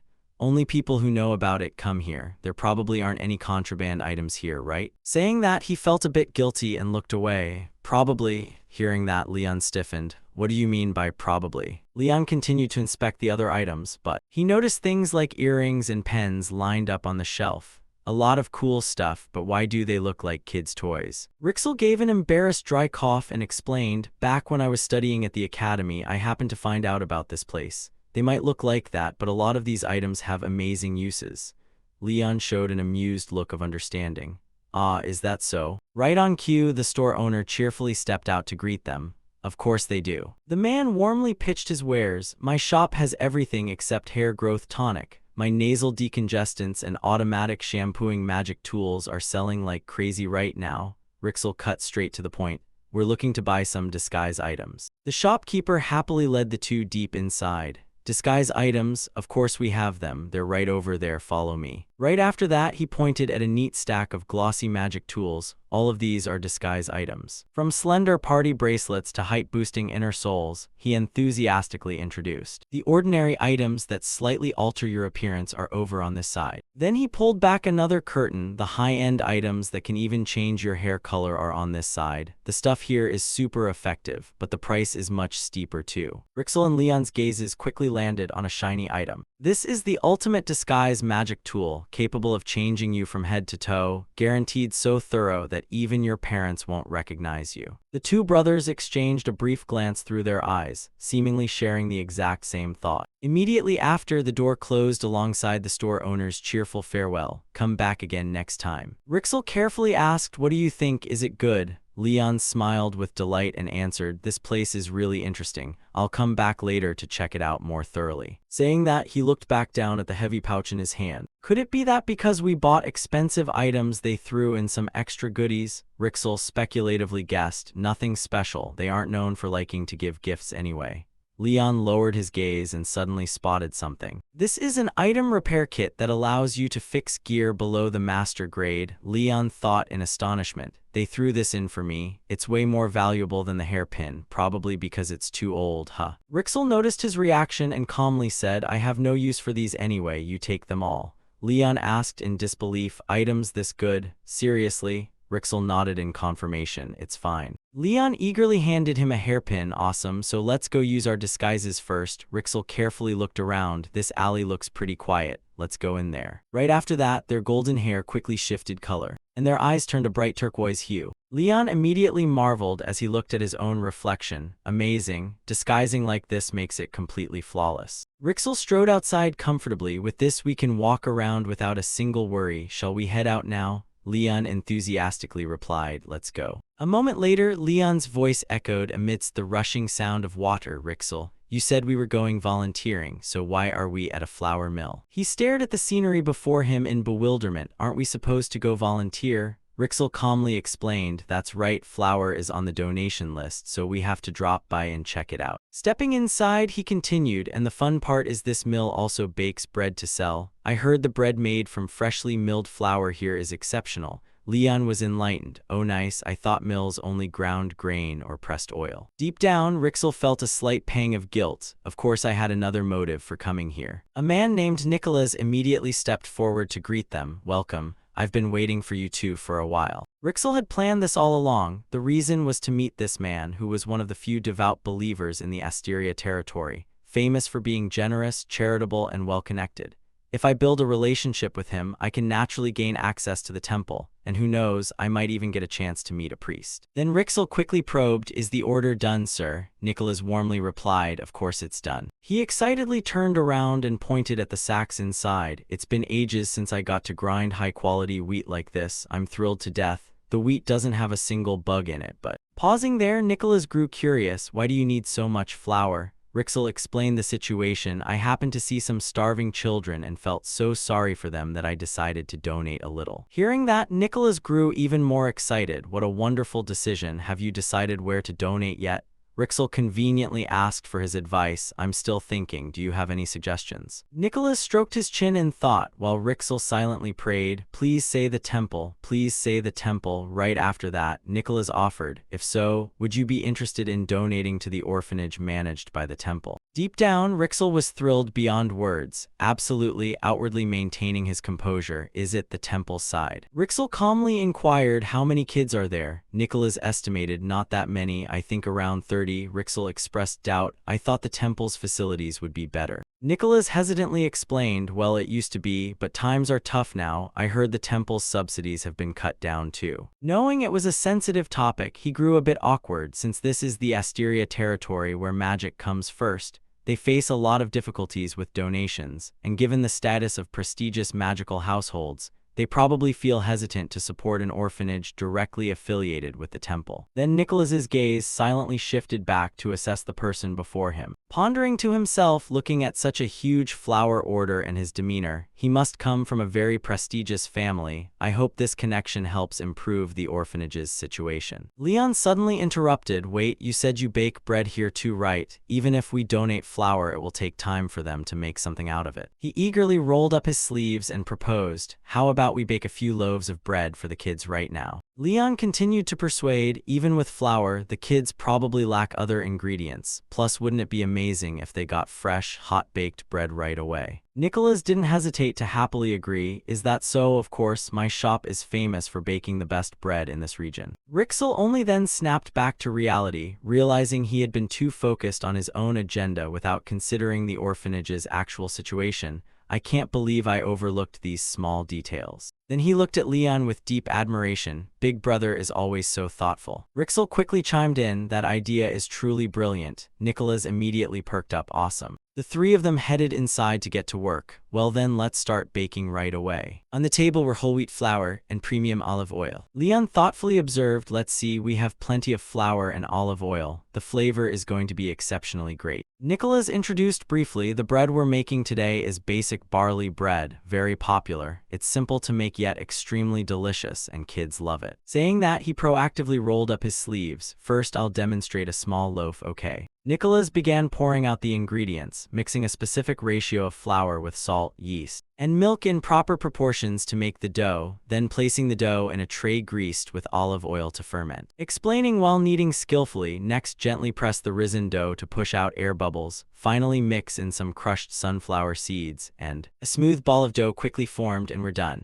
Rixel followed the instructions and quickly produced a few pieces, evaluating to himself, this is easy compared to magic. This is unbelievably simple. Then Rixel curiously glanced at Leon beside him. Are you done yet? Nicholas also asked out of concern, is the young master still not done? Meanwhile, Leon was still struggling with his dough. I think I need a bit more time, I can feel it. Nicholas was speechless and replied, all right, I understand, then I'll bake your younger brothers and mine first. The soft dough pieces were promptly popped into the oven. A moment later, Nicholas excitedly opened the oven. Let's see how the results turned out. Seeing a pitch-black lump of charcoal sitting inside left both of them frozen. Nicholas flusteredly explained and comforted, oh my, if you put too much flour the bread burns like this. But since it's your first time, we can't blame the young master, though this is actually pretty decent. A rich aroma suddenly drifted out. Nicholas immediately looked toward the other oven. It seems the eldest young master's bread is done baking too. He quickly pulled out the tray. Let me take a look. Right after that, a dazzling radiance suddenly flashed, forcing all three to shield their eyes. Wait, what is this? A whole wheat loaf made by Leon with supreme quality. His cooking proficiency also leveled up to 2. Nicholas stared in disbelief at the golden, crispy, perfect loaf. How on earth could you bake a loaf of bread of this quality? He admiringly inquired, how did you even do that? Leon scratched his head awkwardly. I didn't do anything special. Then he gently confessed, this bread is for the kids. Even if we can't give them this every day, at least today I want them to eat plenty of good bread. These sincere words from Leon left Nicholas startled a second time. Plus, if it looks appealing, the kids will love it even more, so I scored the top of the dough. Didn't expect the result to exceed expectations. The image of the two Leon brothers in his mind instantly shifted. At first I thought they were just wealthy nobles using charity as a facade to experience commoner life, but I was completely wrong. Rixel also expressed amazement. Big brother, you really have a knack for this. Leon laughed heartily. Thank you.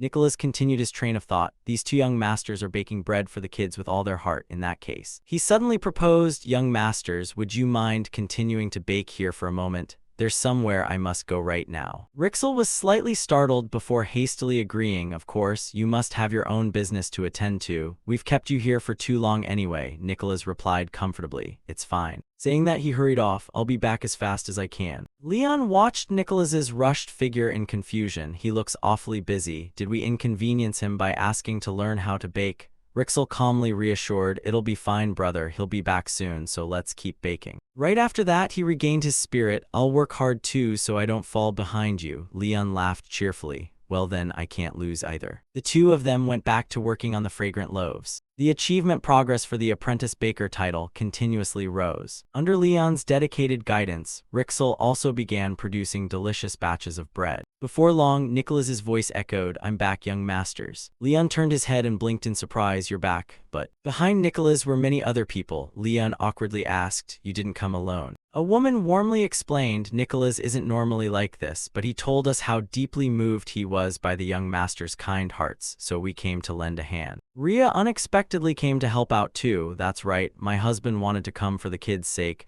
but he was too busy at the smithy, so I came in his place. Oh dear, Leon quickly raised a finger to his lips to signal her. Ria immediately stopped in confusion. Oh well. Then she suddenly placed down a large storage chest. Everyone else quickly followed suit, pulling out all kinds of ingredients. There was even a girl who left the crowd wide-eyed when she slammed down 4 gigantic heavy sacks, shaking the ground beneath them. Everyone marveled and exclaimed, what is that? Look at her biceps, that's every farmer's dream. Excuse me, miss, rumors say she once wrestled a bear barehanded. Rixel witnessed this scene with great excitement. I didn't expect them to donate so many daily necessities. Things are going way too smoothly, brother, Leon deeply appreciated. That's right, the people in our territory are so kind-hearted. Seeing the radiant smiles on everyone's faces, Rixel reevaluated to himself, is this the result when you put your heart into the smallest things?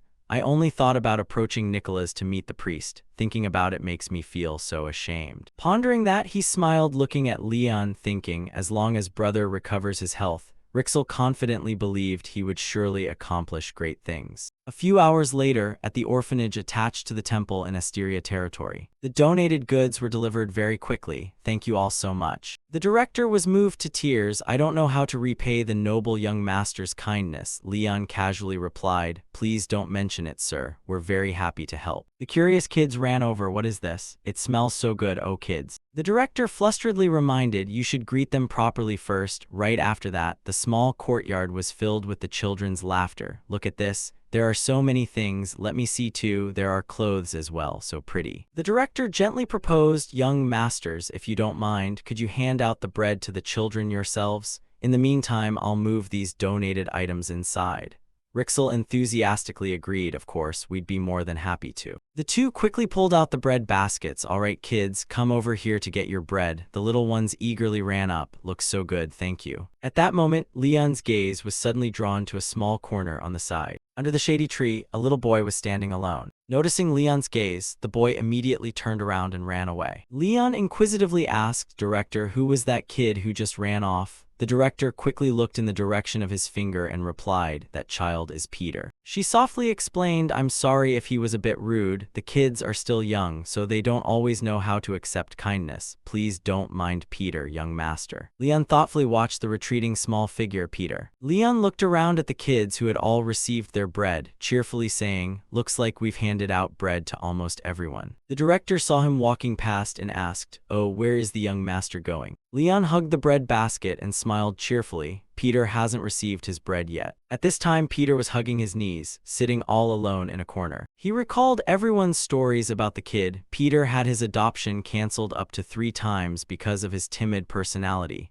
Ever since then, the boy rejected all food and donations like that. Leon thoughtfully evaluated. The kid looks about the same age as Mudu's kids. He lamented looking at Peter's skinny biceps. The kid really is thin. Leon called his name gently, startling him, Peter. Seeing Peter not responding, he sat down and said gently, Peter, I brought something really good. Do you want to try some? The other kids finished theirs. This is the last portion left. Peter furrowed his brow, completely ignoring the noisy adult next to him. Leon held out a piece of bread with sparkling eyes to coax him. Eating this right now must taste heavenly. It's made from freshly milled flour, so it's super chewy, fragrant, rich, and very warm. No matter how stubborn Peter's mouth was, it couldn't stop his traitorous stomach. Seeing the kid blushing deeply and leaning back made him internally celebrate. Turns out he really was hungry. Leon let out a sigh and chuckled, thinking if he was just acting shy, I would have kept teasing him, but to be this exhausted yet stubbornly refuse. Then I just need to give the kid a bit of time, until the sky gradually turned a golden hue. The others cheerfully said goodbye. I'll head inside first. Thank you everyone for your hard work today. At this moment, Peter slowly opened his eyes. I fell asleep. Oh well, that's fine. Everyone must have gone home by now. The kid sat up, muttering maliciously, such hypocrites. They just want to satisfy their ego through charity. Once they achieve their goal, they'll never come back. Why bother coming here to annoy us with those volunteer acts anyway?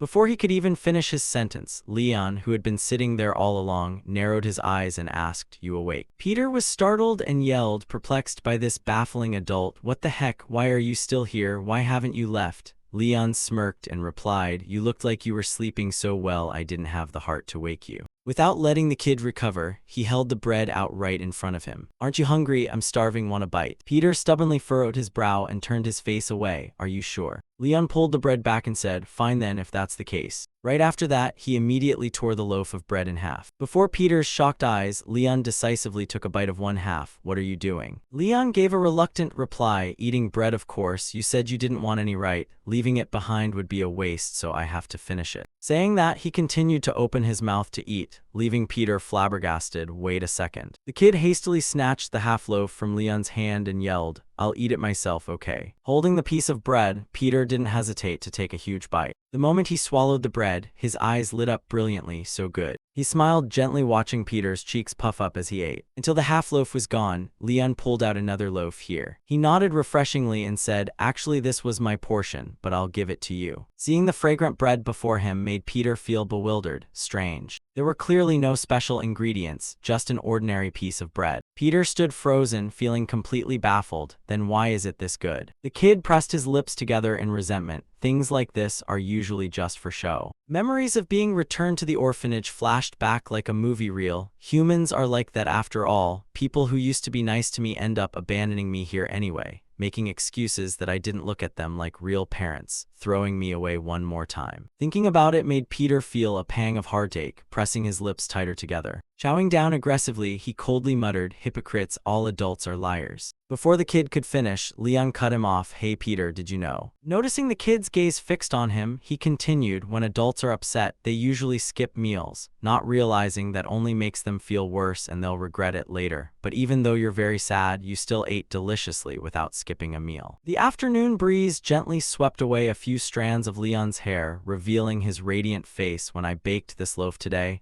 I secretly hoped someone would enjoy eating it, so I'm really glad you like it. Peter went still, his eyes holding 1,000 emotions as something within them seemed to shine bright. Before he could even be touched for 5 seconds, Leon narrowed his eyes and teased, Oh, are you crying? The kid's face flushed with a guilty blush as he retorted, I am not crying, it's just that this bread is too good. He pretended to ask, Is that so? The kid bit his lip, looking away. Yes. Peter hesitated for a moment. Looking shy, he said, Thank you, big brother. Hearing this, Leon flashed a gentle, soft smile. He held out his pinky finger toward Peter and offered, I'll make more for you next time. Come on, let's make a pinky promise. Peter stared in a daze, stammering, Promise, Leon added. Let me tell you something, this eldest young master of yours has never broken a promise in his life. His gaze reflected absolute reliability. Remember that, okay? The kid gazed into those eyes, completely dumbfounded. Peter's finger finally lifted up. Next time, I'll eat 2 of them. Hearing that, Leon playfully rubbed the kid's head and said, Why only 2? You can eat 3. Judging by your appetite today, I'll probably have to bake a whole ton of them next time. Peter mumbled plaintively, Oh, come on. Watching this scene from afar, the director couldn't help but be amazed. Oh my. She looked at Peter's radiant face and lamented inwardly, It's been so long since I last saw that child's smile. If only we had shown our sincerity like that before, the kids would have opened their hearts to us much sooner. From a distance, the director heard Leon cheerfully say, Now let's go see the other kids, shall we? Peter replied with narrowed eyes, okay. That warm figure tugged slightly at the director's heartstrings. I feel so ashamed for neglecting the kids for so long under the excuse of being too busy. Someone as sincere as him truly deserves to receive God's blessing. A moment later, the director politely bade farewell to the remaining guests. Do come and visit us again next time. Thank you, everyone. Of course, see you all later. Pardon me, young masters, if you don't mind. Just as Leon and Rixel were about to leave, they were suddenly called back by the director. Could you two stay at the orphanage just a little longer? We can't just let you leave after you've done such a wonderful thing for this place. The director smiled awkwardly and offered, I just checked, and it turns out someone from the temple is coming today to pray for the children. Therefore, facing their surprised looks, she continued, how about the two of you receive a prayer of blessing from the priest before you leave? Rixel politely placed a hand over his chest while celebrating inwardly. It worked. Since sister is being this thoughtful, it would be terribly rude to refuse. We are honored to accept. The director reached out to lead the way. Then please follow me this way. The hurried clatter of a carriage rang out. The priest will be here very soon. The next day, Rixel sat alone in the quiet living room. He recalled the conversation from earlier. Brother, how about you postpone meeting the priest this time? Since he's coming from the temple, I'm worried he might cause you harm. Leon easily agreed, sure. Rixel hadn't expected him to agree so readily and looked slightly surprised. Leon stood up and explained, actually, I just remembered I have some matters to take care of back at the estate. He was astonished and thought to himself, just like that. On the outside, Leon wore a radiant, cheerful smile while secretly celebrating with absolute joy inside. So don't worry about me, go take care of your business. It's time for my baking lesson, I'll be going ahead. Snapping back to the present, Rixel let out a long breath. This is fine too. What Big Brother needs is a prayer infused with divine power. It'll be troublesome if that priest holds a grudge against our family, so I need to meet him first to scout things out. Right at that moment, a low voice rang out alongside the opening of the door. It is a pleasure to meet you. The man clasped his hands together, his lips curving into a slight smile beneath sharp golden eyes. May the grace of God always be with our anonymous benefactor. I am Licht, a servant of God. Rixel asked suspiciously, an anonymous benefactor? Licht calmly sat down. I heard about it from the orphanage director. You wish to keep your identity as the donor a secret. Yes, that's right. He mentally appraised the suspicious man before him. He's younger than I thought. I heard young priests usually stay strictly inside the temple, yet he went out of his way to come out here and bestow prayers. He's definitely not an ordinary person. Licht expressed his gratitude with utmost politeness. Thanks to your noble deed, the temple has received tremendous help. On behalf of all the priests, I sincerely thank you, Rixel politely replied. It's nothing. This success is thanks to everyone chipping in together. But the person who truly poured their heart and soul into this was my older brother. Even the idea of baking bread for the kids was his. Hearing this, he looked up in curiosity. Your older brother? Licht seemed to remember something and asked, is he the one who returned home early due to health reasons? Rixel gave a slight nod. That's right. Twirling his fingers, he recounted, my older brother has had an extremely frail body since he was a child, and to this day, he is still fighting a severe illness. Rixel raised his eyes and said hesitantly, to be honest, I didn't come here purely out of kindness or a desire to do volunteer work. I deliberately arranged this so that you could examine my older brother. Licht smiled with narrowed eyes. Please calm down, benefactor. It is truly a tragedy that someone so upright has to suffer the torment of illness. However, I also came here in secret to avoid the eyes and ears of the temple. Watching Licht adjust his glasses, he thought, is he rejecting me? I completely can't read his expression. Yet the man suddenly spoke up, 3 days from now. The priest clasped his hands in front of his chest and curved his lips. At this exact time, 3 days from now, would you mind coming here once more with your older brother? Returning to the estate, Rixel shouted loudly, Big Brother, good grief. He looked at his sitting brother with dissatisfaction. Why are you still not asleep at this hour? With your health, how are you supposed to handle it if you keep staying up late? Leon awkwardly lay down to evade the topic, because I just can't sleep. Leon unnaturally deflected the conversation. Anyway, what's wrong? Why did you rush into the room like that? The boy happily delivered the news. That priest agreed to examine your body. Hearing that, he sat straight up. My body? Rixel nodded in explanation. Yes, he said he wanted to lend a hand since he also received a great favor from you. Leon thought to himself, but right now I'm only slightly tired. Calling it an illness is a stretch. Ever since the mana awakening last time, the mana shock symptoms have completely vanished. Besides, I never had any chronic illness to begin with. He recalled his recent activities. In fact, I've been running around so much lately that my stamina has actually increased. Still, this isn't a bad offer at all. Should I accept it? Leon decisively agreed. All right, I'll go. Hearing that, Rixel beamed. Really? He then lowered his lashes slightly. But there's one thing. That priest asked to meet at dawn. Hearing this unusual request, Leon asked suspiciously, At dawn, when is that? Rixel replied, 3 days from now. 3 days later, at the orphanage belonging to the temple, Leon, now in disguise, glanced over at the bottle of water on the table. High-grade holy water, he mentally appraised it. To be able to create something like this at such a young age is quite impressive. Not knowing when he had slipped up behind him, Rixel called out, Big brother. Leon hurriedly answered, I'm here. He placed a hand over his chest and bowed slightly in greeting. It is a pleasure to meet you, priest. Licht also clasped his hands together. May the grace of God always be with the two of you. I am also honored to meet such benefactors. First of all, why don't we sit down and chat for a bit? Once the three of them were seated, Leon voiced the question on his mind. Come to think of it, priest, there's something I'm quite curious about. Licht easily replied, please feel free to ask. Hearing that, Leon asked, if you don't mind, could you tell me why you asked to meet at dawn? He hesitated slightly. Well, actually, I recently had a dream about the two of you. Leon and Rixel were startled. A dream. Licht extended a hand and curved his lips in explanation. That's right. Sometimes, priests with exceptional divine power receive divine revelations through dreams. It is also known as a prophetic dream. Rixel cautiously probed, might I boldly ask what kind of dream it was? He smiled faintly. It wasn't anything major. Children sleeping peacefully in a field and the two of you standing right beside them. Your appearances at the time looked a bit different from now, but it was definitely the two of you. After waking up, that dream gave me an immensely warm feeling, which is why I wanted to meet the two of you in person.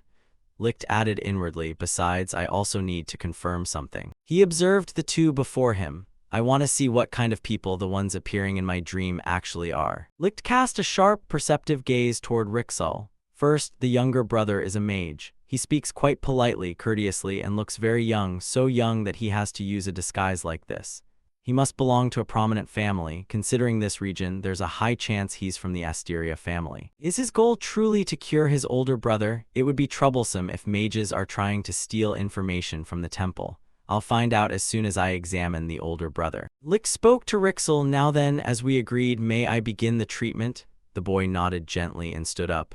Yes, I'll step outside for a moment. I'll leave him in your hands. Once Rixel left the room, Licht walked over to Leon. I shall begin. He politely responded, thank you. The very next second, a blue radiance emanated from Licht's hands, which gradually converged upon Leon. Sensing an outcome different from the usual, Licht raised an eyebrow in puzzlement. He stared at Leon in disbelief. The blessing was executed perfectly, yet why is there not the slightest change in his body? My divine power isn't that weak. Thinking this, he continued to channel more divine power. Did I make a mistake somewhere? Even after casting it twice, Licht was utterly shocked by his condition. His face darkened and his jaw dropped. Leon turned to him cheerfully and said gently, I actually feel much better. He massaged his previously stiff shoulder. Satisfied, he continued, Priest, I think receiving a blessing like this is more than enough. Licht was startled and hesitated. No. His initial confident look was now tinged with anxiety. There are only 3 reasons why a body wouldn't react to a high priest's blessing. First, a mage of a higher rank than the priest is blocking the treatment.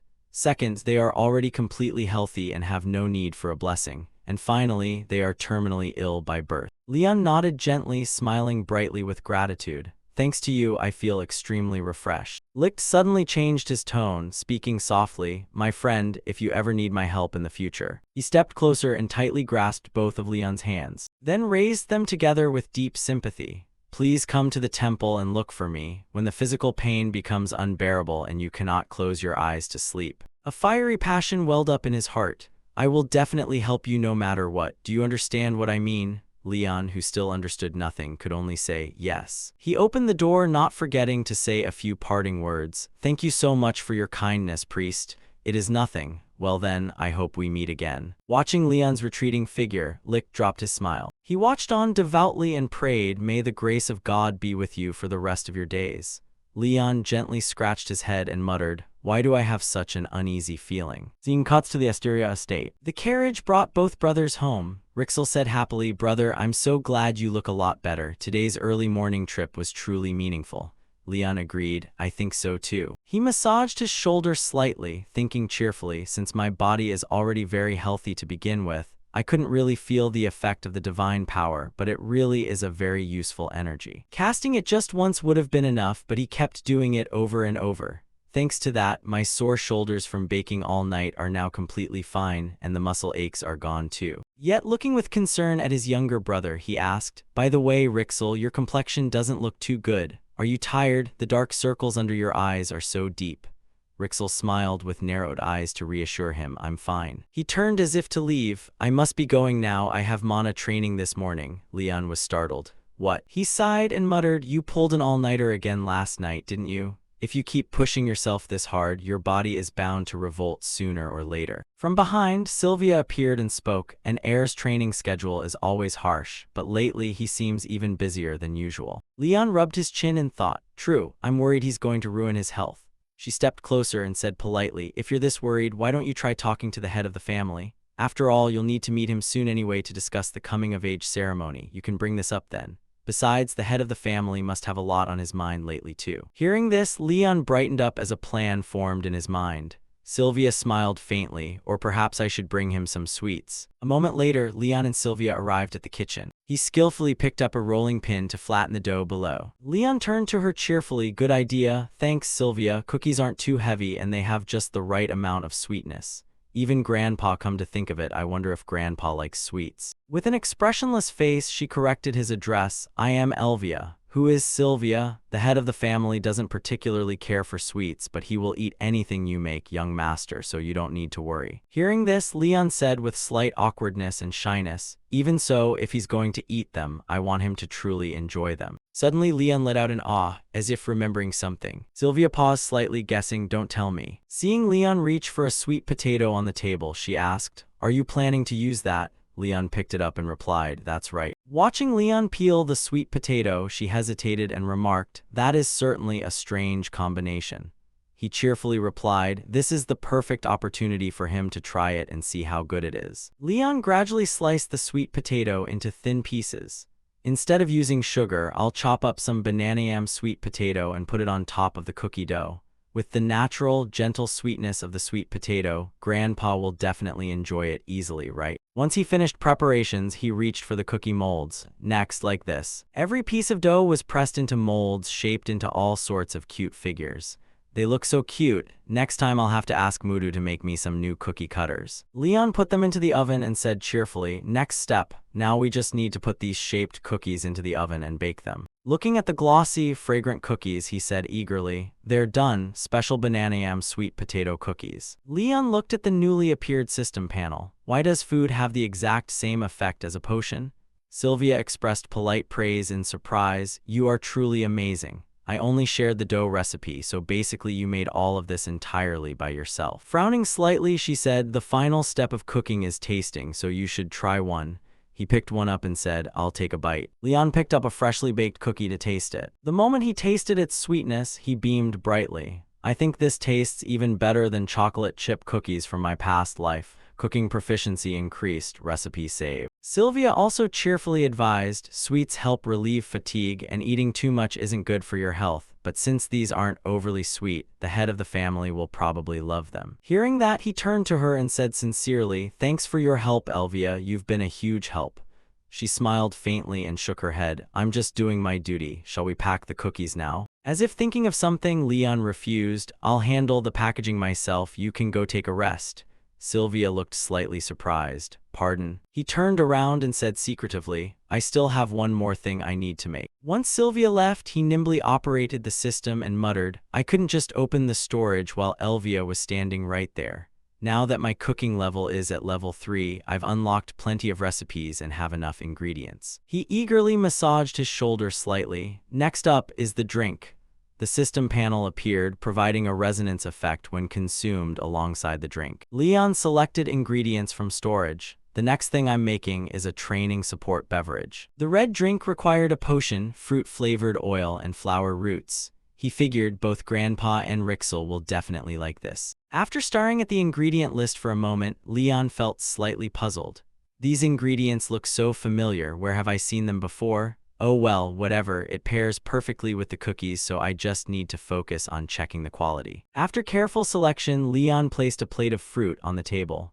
Awesome, the ingredients are super fresh oranges and fresh lemons. Leon rested his hands on the table, full of enthusiasm. Let's begin. First, wash the fruit and slice them up nicely. Then, simmer the primary vitality recovery potions on low heat. When the oranges and lemons are slightly cooked, add the star anise root and wait for the fresh fruit flavors to blend completely. When you smell the aroma, strain the steaming drink through a sieve. Finally, add a drop of sea rosemary essential oil. 1 bottle of drink was completed. Alchemist's training support beverage. Looking at its effects, Leon sighed. No wonder it felt so familiar. This really reminds me of Vin's show. Tasting the flavor of the drink himself, he broke into a radiant smile. It tastes amazing too. Now let's pair this freshly made drink with the cookies. The tray was now fully laid out with both cookies and the drink, recognized by the system as one of Leon's special set meals. You have successfully unlocked an achievement. You received shillings. Leon happily accepted the reward, taking off his apron and leaving it on the table. Leon picked up the food tray and walked off. Now then, time to go see Grandpa. In front of Patrick's study door, Leon's voice echoed from inside his room. Grandpa, are you busy? As Leon pushed the door open and walked in carrying the tray, Patrick grumbled. What are you bringing in here? Did the servants let you carry things yourself? I'm going to punish them immediately. Before he could finish his sentence, Leon smiled and cut him off. It's not like that. I brought it myself because I wanted to hand it to you personally. He placed the tray on the desk and cheerfully introduced, this is a drink I made using the potion I crafted last time, and I also baked some cookies thinking they'd go really well together. Hearing that, his tone softened considerably. You mean you made these yourself? Leon replied, yes. He looked straight at him with confident expression and expressed, I thought it would be fun to show you my progress this way. Seeing Patrick pick up a bear-shaped cookie, he urged, give it a try. The moment he took his first bite, Patrick carefully tasted it, his eyes widening in astonishment. Patrick tasted the cookie and thought to himself how it melted in his mouth, releasing a subtle, sweet aroma of sweet potato, providing a wonderfully rich energy source that was completely different from a simple baked sweet potato, creating a unique flavor with a perfectly balanced sweetness. The system interface chimed with a notification that his apprentice cooking proficiency had increased. Leon smirked inwardly, thinking about the cooking talent requirement that someone had to enjoy the food to earn experience reward points. And seeing those experience points skyrocket like that, he must have really loved them. What a relief. After finishing his treat, Patrick turned serious and said, all right, spill it. Leon was suddenly stunned and replied, yes. Yes, the old man calmly put down his request and said, you didn't come here just to hand me this. Get straight to the point. Leon scratched his head slightly and said awkwardly, I really can't hide anything from you, can I? He hesitated and brought it up. The thing is, I heard that my coming-of-age ceremony will be rescheduled soon. Can we let Rixel rest until then? Hearing this, the old man wondered, why is that? Leon frowned slightly and said with concern, everyone in the family will be attending the coming-of-age ceremony, right? But Rixel's current schedule seems way too exhausting. Can you tone down his training intensity until the ceremony? I want our whole family to be there with bright smiles. Hearing this, Patrick rested his chin on his hand in contemplation. Outwardly, he looked like a strict and serious head of the family, but inside he was bursting with pride over his grandson. What a thoughtful kid, whose grandson grew up to be so well-behaved, who raised such an amazing boy. He looked at the grandson before him, liking him more and more. He had assumed they would fight over the sole position of head of the family, and he had been worried because they seemed distant lately, yet they had built such a tight brotherhood without him even knowing. He had one more thing to be proud of now. He had no reason to refuse. All right, I'll grant your request. I'll tell him to practice on his own until the ceremony. Leon happily obeyed. Thank you, Grandpa. Patrick suddenly asked further, is that all? Don't you have any other requests for your coming-of-age ceremony? He was slightly taken aback and said, Leon smiled with his eyes crinkled and said, nope, I don't have any other requests. Patrick frowned slightly in judgment, wondering who the boy took after since he had zero ambition, even though the highlight of a coming-of-age ceremony was supposed to be the gifts. A coming-of-age ceremony wasn't just a simple event. If that was what the celebrant wanted, they should get it, even if it was a one-of-a-kind jewel in this world. That was the most elegant way to flaunt a family's wealth. The old man was momentarily stunned and surprised that the boy said he didn't need anything, which meant he widened his eyes and pursed his lips, thinking, does he want me to figure it out myself and prepare something grand? Seeing that determined look, Leon broke into a cold sweat and said, well, if you'll excuse me, I'll take my leave. Patrick rested his chin on his hand, deep in thought as Leon's back disappeared. He pondered restlessly, how should I prepare the perfect gift? Leon walked with confident strides down the mansion's hallway. Ahead of him were towering piles of books and documents stacked haphazardly on the desk. Rixel was sitting with his head propped on his hand, intently reading a document at his paper-filled desk. He abruptly pushed the door open and barged into the office, shouting so loudly that it startled his younger brother, sending papers flying everywhere with a yelp. Ah. Leon walked in, looked around, and chuckled while the younger boy scrambled to pick up the documents from the floor. What's going on in here? I didn't expect you to be this messy. Rixel blushed, shyly covering his mouth to hide his embarrassment. How humiliating. I never wanted you to see this, big brother. What brings you here anyway? Leon cheerfully brought out a tray of pastries and said, I figured you'd want some snacks while working. I made these myself. The two brothers sat together on the luxurious sofa, and the younger boy popped a cute rabbit-shaped cookie into his mouth to enjoy. Rixel's eyes widened in surprise right after chewing the first bite. A crisp crunch echoed out. His stunned expression quickly turned into glowing praise. Oh my God, this is insanely good. I already knew it from the moment you baked that bread. You're really talented, big brother. Oh, come on now. Leon affectionately asked after him and advised his younger brother to take some time to rest before the important ceremony. Rixel, Grandpa gives you a lot of work, doesn't he? Just take it easy and rest until my coming-of-age ceremony, okay? He smiled and gently revealed that he had proactively talked to their grandfather out of concern for his health. I asked Grandpa for permission. You look completely exhausted. Rixel felt deeply warmed and moved by his older brother's thoughtful and affectionate care. I can't believe my brother cares about me this much. Thank you so much, big brother, but I'm not tired because of air training or family duties. His emotional moment was instantly crushed when his older brother misunderstood the reason for his fatigue. Don't tell me it's love letters. I knew I shouldn't have been curious. It's completely not that. The two brothers exchanged laugh-or-cry looks as Rixel hurriedly clarified the real cause. Right, at his age, starting to notice girls is normal. It's because of your upcoming coming-of-age ceremony. Leon understood upon realizing his worry, so it has to do with the family ritual. The Asteria family's coming-of-age ceremony had a ritual called the Library Labyrinth, a place that gathered skills and guided those who entered toward the magic they needed most. Although called a labyrinth, it automatically adjusted to the user's level so there wasn't a single fork in the road. If you tried to conquer it, it became an impenetrable maze, but if you listened to the guidance, it was simply a library. The secret of how the library operated and the dark memories of this body's previous owner were gradually unfolding. The original Leon had even used it as a hideout before he took over this body, and rumor had it that anyone who reached the end of the labyrinth was allowed to take a special item with them. Rixel probably thought this was dangerous for him because he had no mana. What a good kid. Leon spoke up to reassure him, but Rixel's hilarious practical reply froze him in place.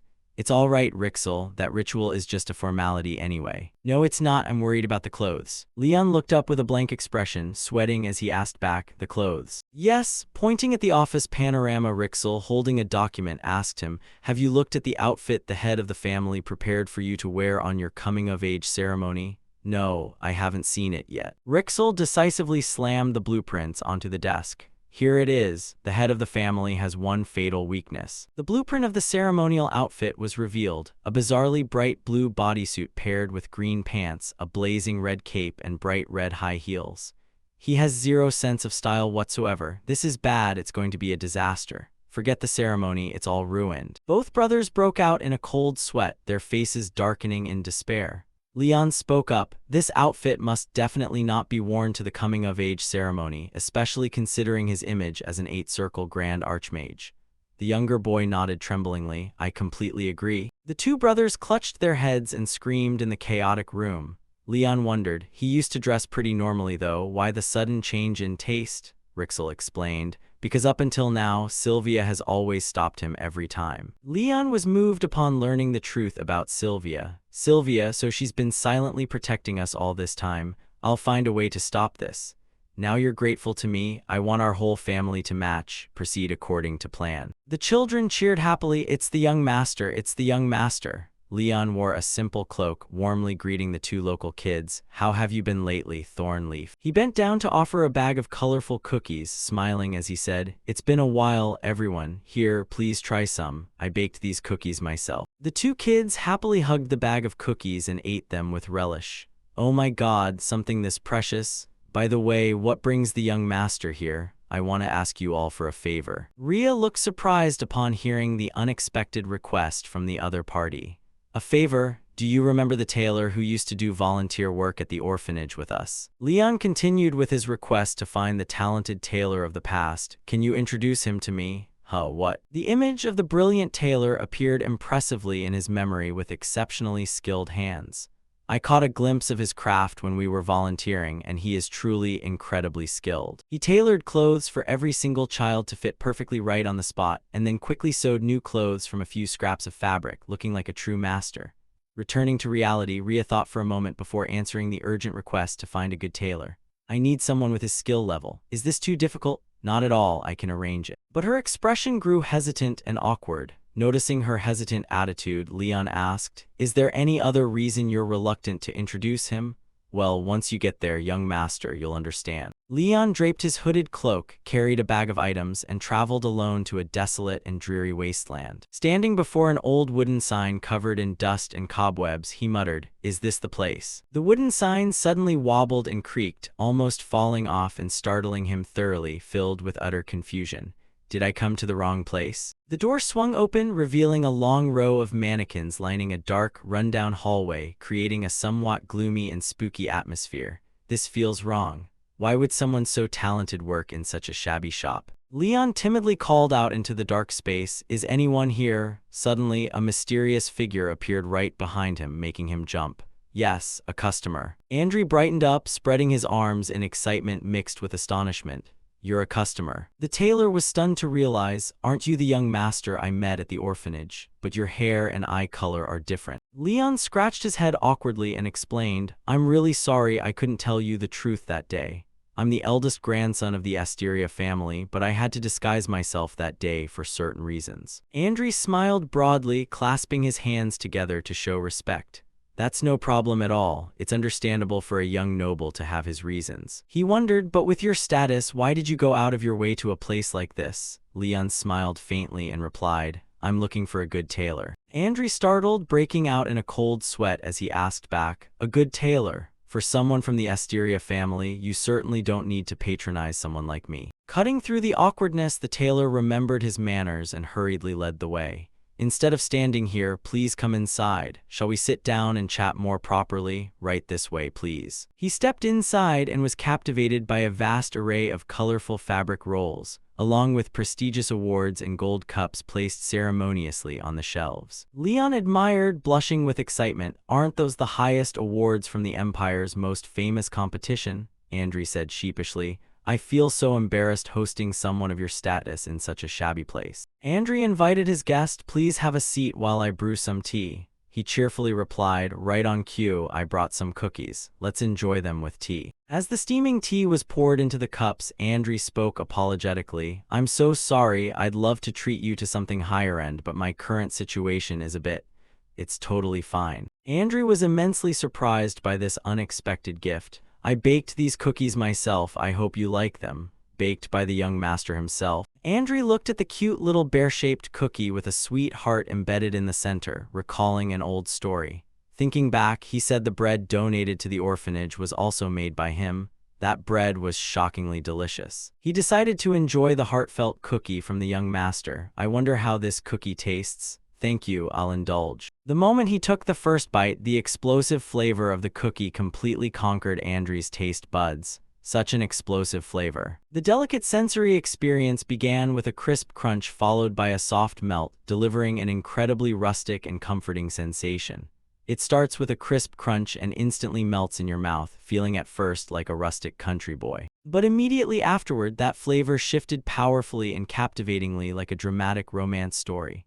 Currently, a romantic scene flashed through Andrew's mind. A crown prince had his heart stolen by a country girl at first sight, and the bright, fluttering flavor was just like the thrilling feeling of first love. The ultimate sweetness left him immersed, unable to find words worthy enough to praise it. Too delicious, delicious doesn't even begin to describe this. Andri gasped an exclamation, this is art. Leon sat calmly drinking tea, exuding a captivating, contrasting aura. Those contrasting images are just like the young master standing before me. Good, looks like he really likes it.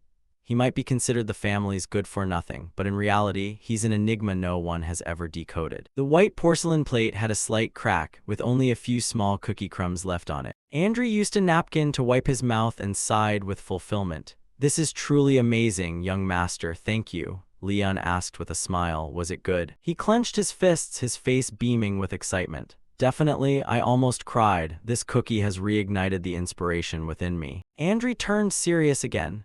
Young master, you went out of your way to come here and gave me such delicious food, so I will speak plainly and hide nothing. Andri looked toward the design mannequins and guessed, coming all the way here, you must want to commission me to make clothes, right? That's right, I can totally make them for you. He sat up straight on the sofa, his sharp eyes filled with confident declaration. I'm confident I can draft patterns, cut fabric, and sew better than anyone else, however. Andri explained, if it gets out that I'm the designer, other nobles won't accept it. You might even be mocked for wearing them in public. He was surprised. Why is that? Well, it's because... Andri clenched his trembling hands on his knees, his face revealing bitter anguish. Because I'm the illegitimate child of a noble family. I see, privilege really makes it easy for people to look down on others. They say it lowers their dignity, that commoners must not touch clothing, which is a luxury reserved exclusively for nobles. Is that all? Leon wondered to himself, do I really need to suck up to these nobles? When the rumors spread, even the people who used to sponsor me gradually cut ties, because many of them never wanted anything to do with me in the first place. Sitting opposite each other, Andri suggested, so if you give me the job, it's better to claim these clothes were made by some nameless rookie.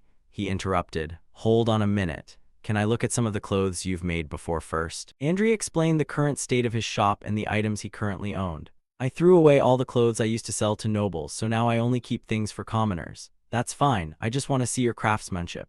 If you say so. Andri decisively pulled back the dusty curtain, revealing a secret display space behind it to the young master's astonishment. Andri proudly introduced the passionate pieces he made with his own hands for the ordinary working people in the region.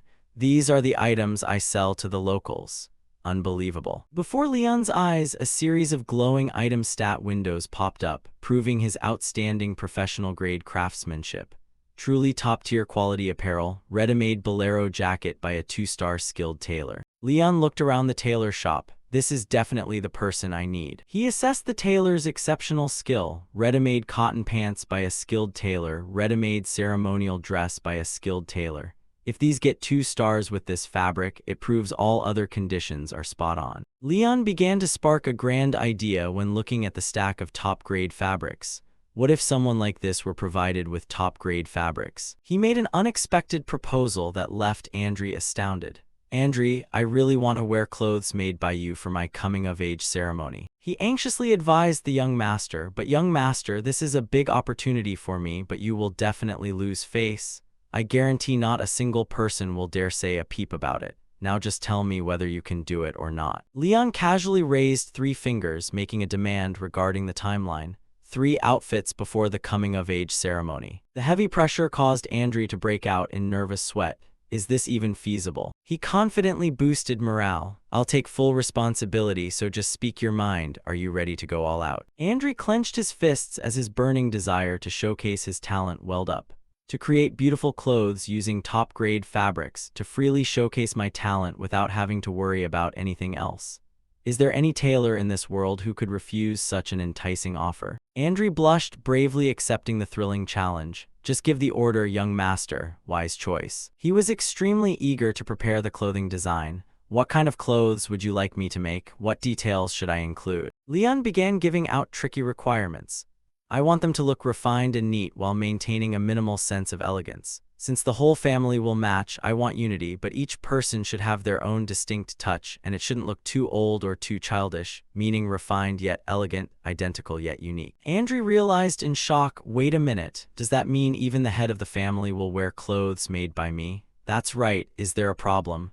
Are you really okay with this? He worried because he was hated by the nobility. Like I said before, I'm a tailor deeply hated by the nobility. What does that have to do with my family? Andri further explained the supreme status of the Asteria family. Nobody dares talk back to the Asteria family, a family on equal footing with the royalty, right? Right. That affirmation froze him for a few seconds. Leon's recognition gave Andri a massive boost of motivation. I, Andri, will give it my all to make them for you. Overflowing inspiration helped him quickly finalize the design sketch. Oh man, a precise design just popped into my head. Do you have a specific type of fabric in mind? Actually, I don't know anything about those, so I brought this.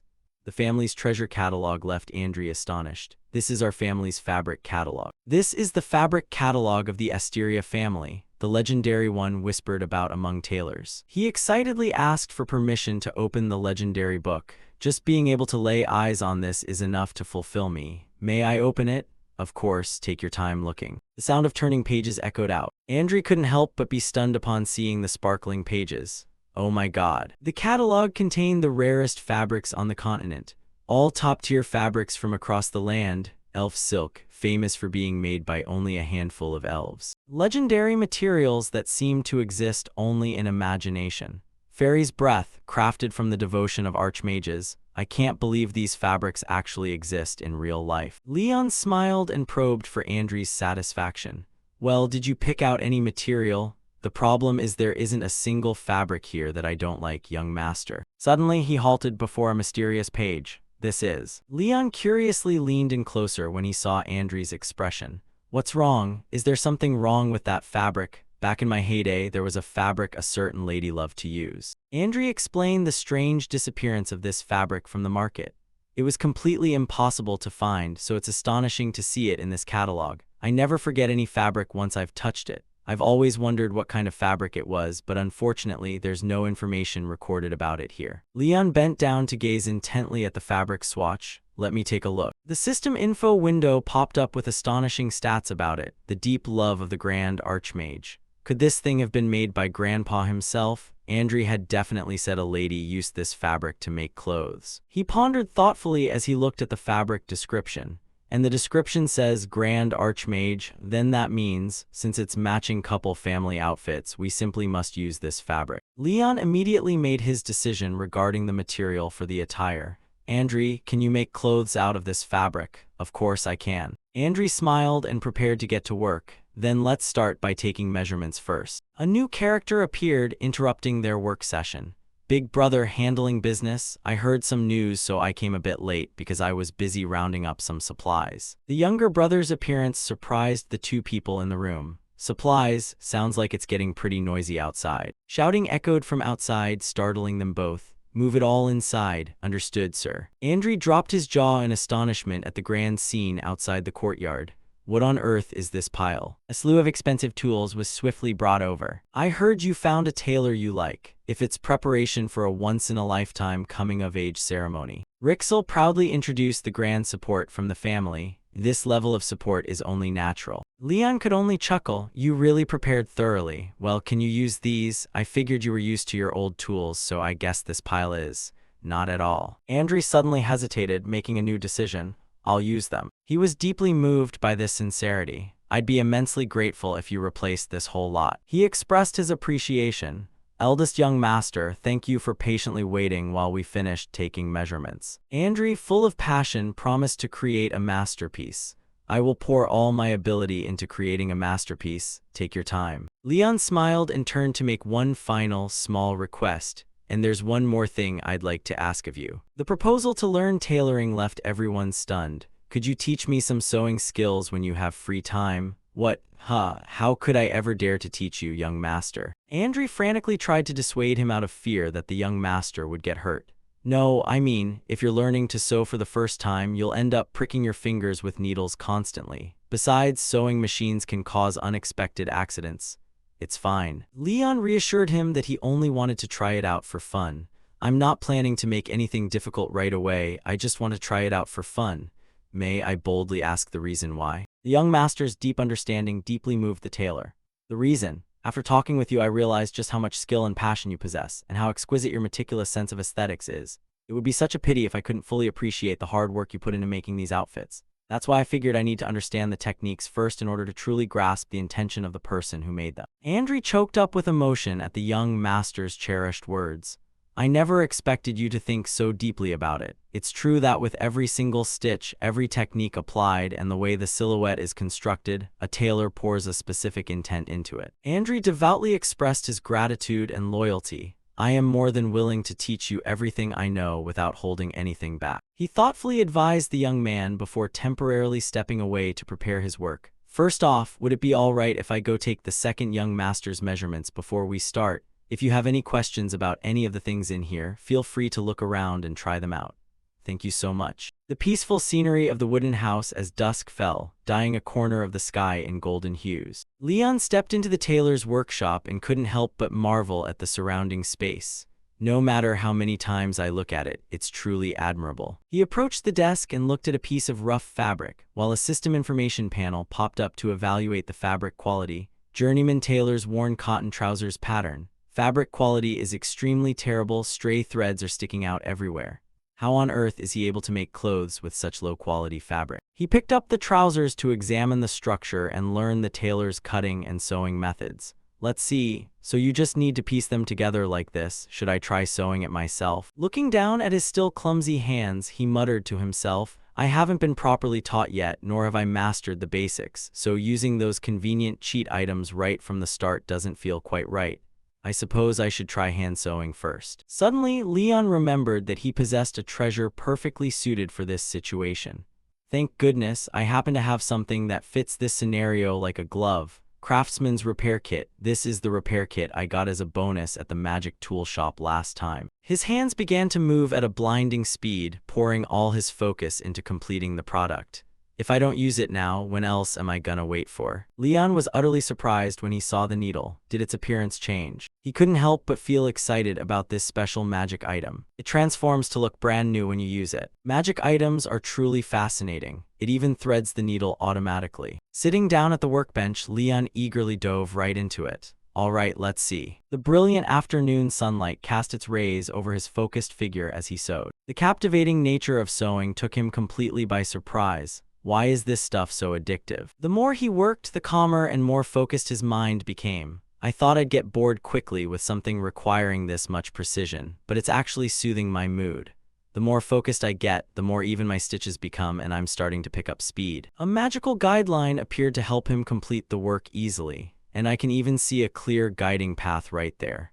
Is this also thanks to that magic item's ability? It's way easier than I thought. Cotton trousers pattern. Leon happily checked his impressive first ever handiwork. Not looking too bad, huh? A sudden noise from behind startled him, making him turn around to look. You're done already? I'm sorry, I should have called out to you. Andri was stunned in awe at the young master's innate talent. It's nothing at all. I saw how deeply focused you were, so I didn't have the heart to interrupt. You started sewing from this side, right? For someone trying this for the very first time, this skill is. He looked at the trousers with surprise and admiration. Though it's still a tiny bit crooked, this is genuinely impressive. Andri suddenly remembered a sewing technique he had neglected. Good grief, how bizarre. This is precisely what I've been neglecting all this time. He enthusiastically dove into work, covered in sweat. Hand sewing has always been the core foundation of high-end bespoke tailoring after all. Lately, I've been so caught up in ready-to-wear clothes that I almost completely forgot about this. Andri became engrossed in creation, no longer paying attention to his surroundings. That's right, I'll emphasize this part to make the outfit look more elegant and raise this section higher to create an even stronger focal point. It'd be wonderful if I secure that spot nice and tight. The old man is losing himself in his own world again, huh? The two young men decided to let the tailor keep working and head back first. Should we head back first? Let's do that, after all, today. Rixel said thoughtfully. The whole family has a dinner appointment with the head of the family, too. The butler stepped into the study, bowing respectfully to report, "My lord, the young masters have arrived. Shall we head down to the dining room?" Putting down his quill, Patrick let out a sigh after finishing his work. Very well. The two of them strode down the grand hallway, beneath the glow of the chandeliers. The butler spoke first to break the silence. It's rare for all three grandfather and grandsons to have a meal together. Indeed, we ought to have moments like this every once in a while. His expression suddenly turned serious when mentioning grand matters. It's not like I'm eager to work myself to exhaustion. I do it purely because it's the best way to protect them. Taking on even His Majesty's workload naturally makes you tired, sir. Patrick's sorrowful gaze looked out the window. Those damned royals, the war with the demons ended 50 years ago, yet they're still draining this old man dry. The butler hurriedly tried to reassure his troubled master. How much longer do I even have left? I just want to spend the rest of my time with my grandchildren. Please don't say such things, sir. An 8th circle mage has a lifespan on par with the elves, doesn't he? Let's assume so. He continued walking, reaffirming his supreme responsibility. Since our main family line is gathered in full as the head of the family, I cannot be absent. You are entirely right, sir. The doors of the large dining room opened. The servants chanted in unison respectfully. The head of the family has arrived. I don't know if it's because I'm getting old or because that bootlicking grandson of mine is melting my heart. Both brothers simultaneously looked up. Right now, I just want to live out the rest of my days in peace alongside the treasures my child left behind. But to make that happen, we must absolutely never let anyone discover that child's potential. Leon smiled. Good evening, Grandpa. He questioned the extravagance of the family meal. Is it really necessary to make such a big show just for a family dinner? Rixel explained why the meal was so special. It's rare for our family to be all together, so I asked the head chef to make a few special dishes. I see. He recalled the lonely meals of the past. Come to think of it, back then I used to skip meals entirely or only eat patient diets, while Grandpa always ate at the royal palace. Leon realized the loneliness his younger brother had to endure, which means Rixel probably had to eat alone. He looked at Rixel with a pensive gaze. He must have been so lonely. Leon resolved that the family needed to reunite much more often. That's right, we definitely need to have more days like this. He felt a pang of sympathy for his brother's solitude. Little bro, I knew it. He must have been so lonely. It must have been so hard enduring everything all by himself. He resolved to change that through gatherings. From now on, for his sake, I should tell Grandpa no. I'll propose that the head of the family organize more family gatherings. Leon smiled happily. Rixel, you won't have to eat alone anymore. Before the meal, the butler carefully helped Patrick into his chair. Everyone responded in unison to his invitation. Let's eat. Yes. The clatter of silverware broke the silent atmosphere of the dining room. Putting aside the initial silence, Patrick inquired about his grandson's work progress. Rixel, how is the task I assigned you coming along? Yes, everything is being handled flawlessly. Though he answered fluently, Rixel couldn't hide his tension. With a cold look in his eyes, Rixel thought to himself, after all, this is my big brother's coming-of-age ceremony. It got delayed by a whole 3 years before finally happening. Doesn't he even care to ask how he feels, or at least ask what kind of gift he wants? This atmosphere was definitely not what he had hoped for. I have to initiate the conversation myself, Grandpa. Leon mustered up the courage to ask a question. Did you used to weave fabric for Mom back in the day, Grandpa? Hearing the question, Patrick didn't answer immediately, taking a slow sip of wine instead. I have no idea what you're talking about. Leon cleverly observed his expression. I knew it. Whenever Mom is brought up, he gets annoyed. He gently began his story while continuing to eat his meal. I met a tailor today, and during our chat, I happened to see a very special piece of fabric belonging to our family. With a serious gaze directed at his younger brother for agreement. Rixel, you remember it too, right? That fabric glowing brilliantly among the things you brought back? Yes, I remember. Memories of Andrew rushed back. The tailor told me a story from his youth about a young lady who was extremely fond of a particular kind of fabric. Leon continued with highly persuasive arguments. He said the fabric in our house is identical to the one that young lady used to bring in. Since a fabric he hasn't been able to find anywhere else since then is right here in the Asteria estate. I wondered if that young lady was Mom, so I decided to ask. Patrick fell into deep thought at his grandson's unexpected question. I see, the topic of Mom. The dining room atmosphere suddenly turned heavy and gloomy. Perhaps this is the subject our family avoids the most. A close-up of the warm soup on the family's luxurious dining table. But we can't just bury it and ignore it forever. Being able to comfortably talk about the departed is the only way for us to truly comfort and heal one another. His confident smile upon hatching a reconciliation plan. What we need right now is a breakthrough to reconnect. So I'll use these matching outfits as an excuse to bridge the gap and help everyone open up. Patrick finally spoke up, agreeing with his grandson's idea. Leon, just as you said. The unexpected truth straight from his mouth made the dining room air freeze. That fabric was indeed woven by my own hands. Both brothers asked in astonishment, "You wove it yourself, Grandpa, may I ask why?" Holding his wine glass, he gently swirled it as if reminiscing about a distant memory. There was no grand reason. It's only natural for a father to worry about his only daughter. The past came rushing back to where every single thread was chosen with utter protection and love. I was afraid she'd trip and get hurt or catch a cold out in the cold rain. I selected the best magical yarn, infused protective magic into every single thread, and then had it woven into fabric.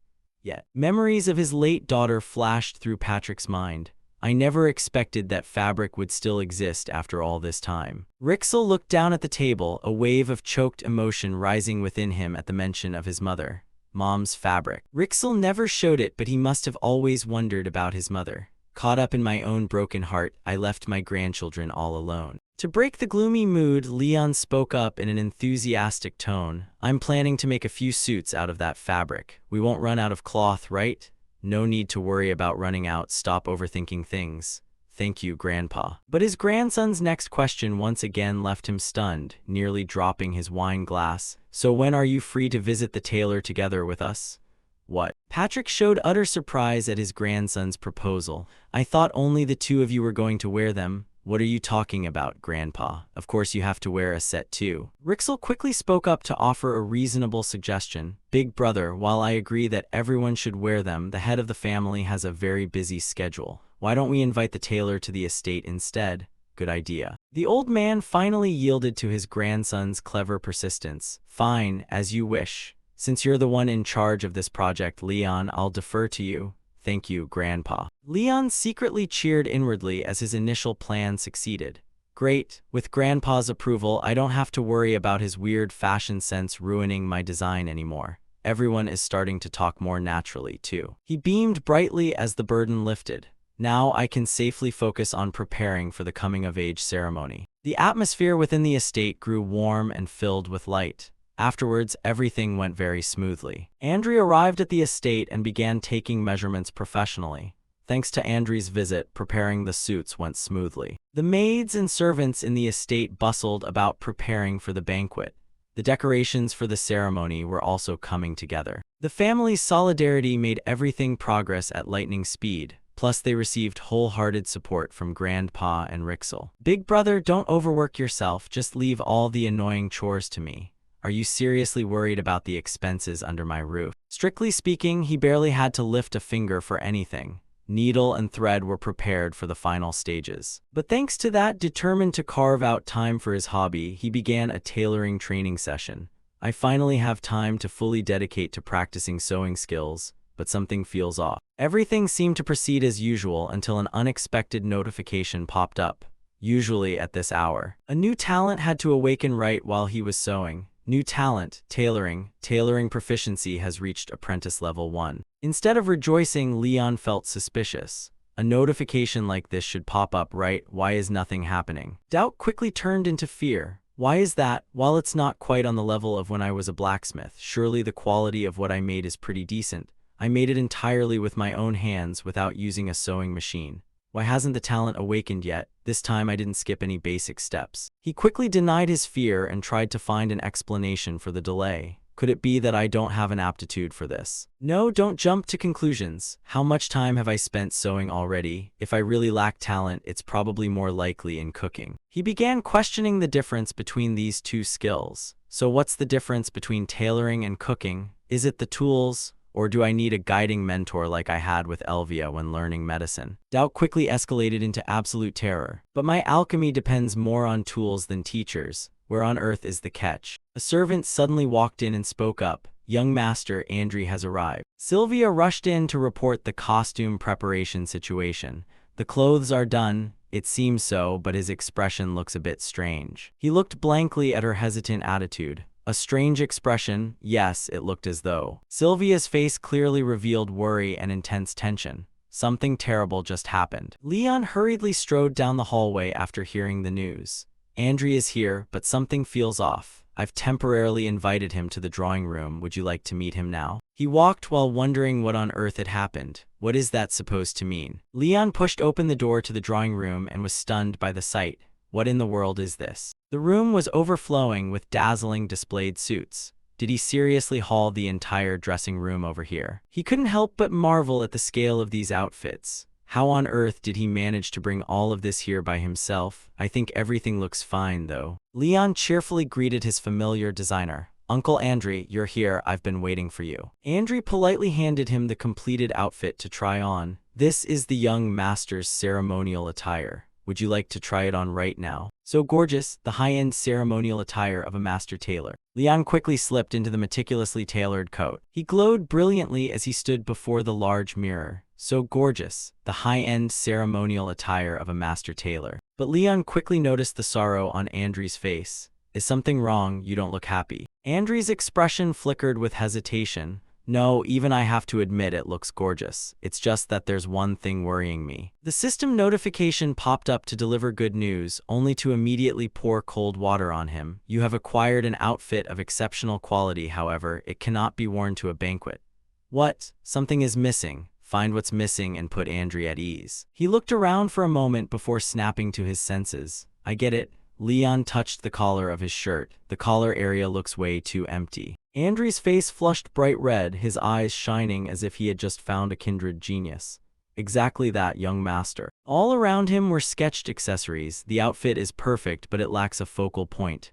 Neckties, boaties, cravats, even a pocket square is missing. Leon rested his chin on his hand, pondering the dress code of this world. That's right, in this world those details matter a lot. Let's see. He imagined what Grandpa and his family would look like wearing his designs. If everyone's outfits in the house follow this style, Grandpa should wear a formal, elegant necktie. And since Rixel is still young, a youthful bow tie would suit him better. Andrew stood in front of 3 mannequins wearing 3 unfinished ceremonial suits and hesitated. Young master, forgive me, but may I ask a favor of you?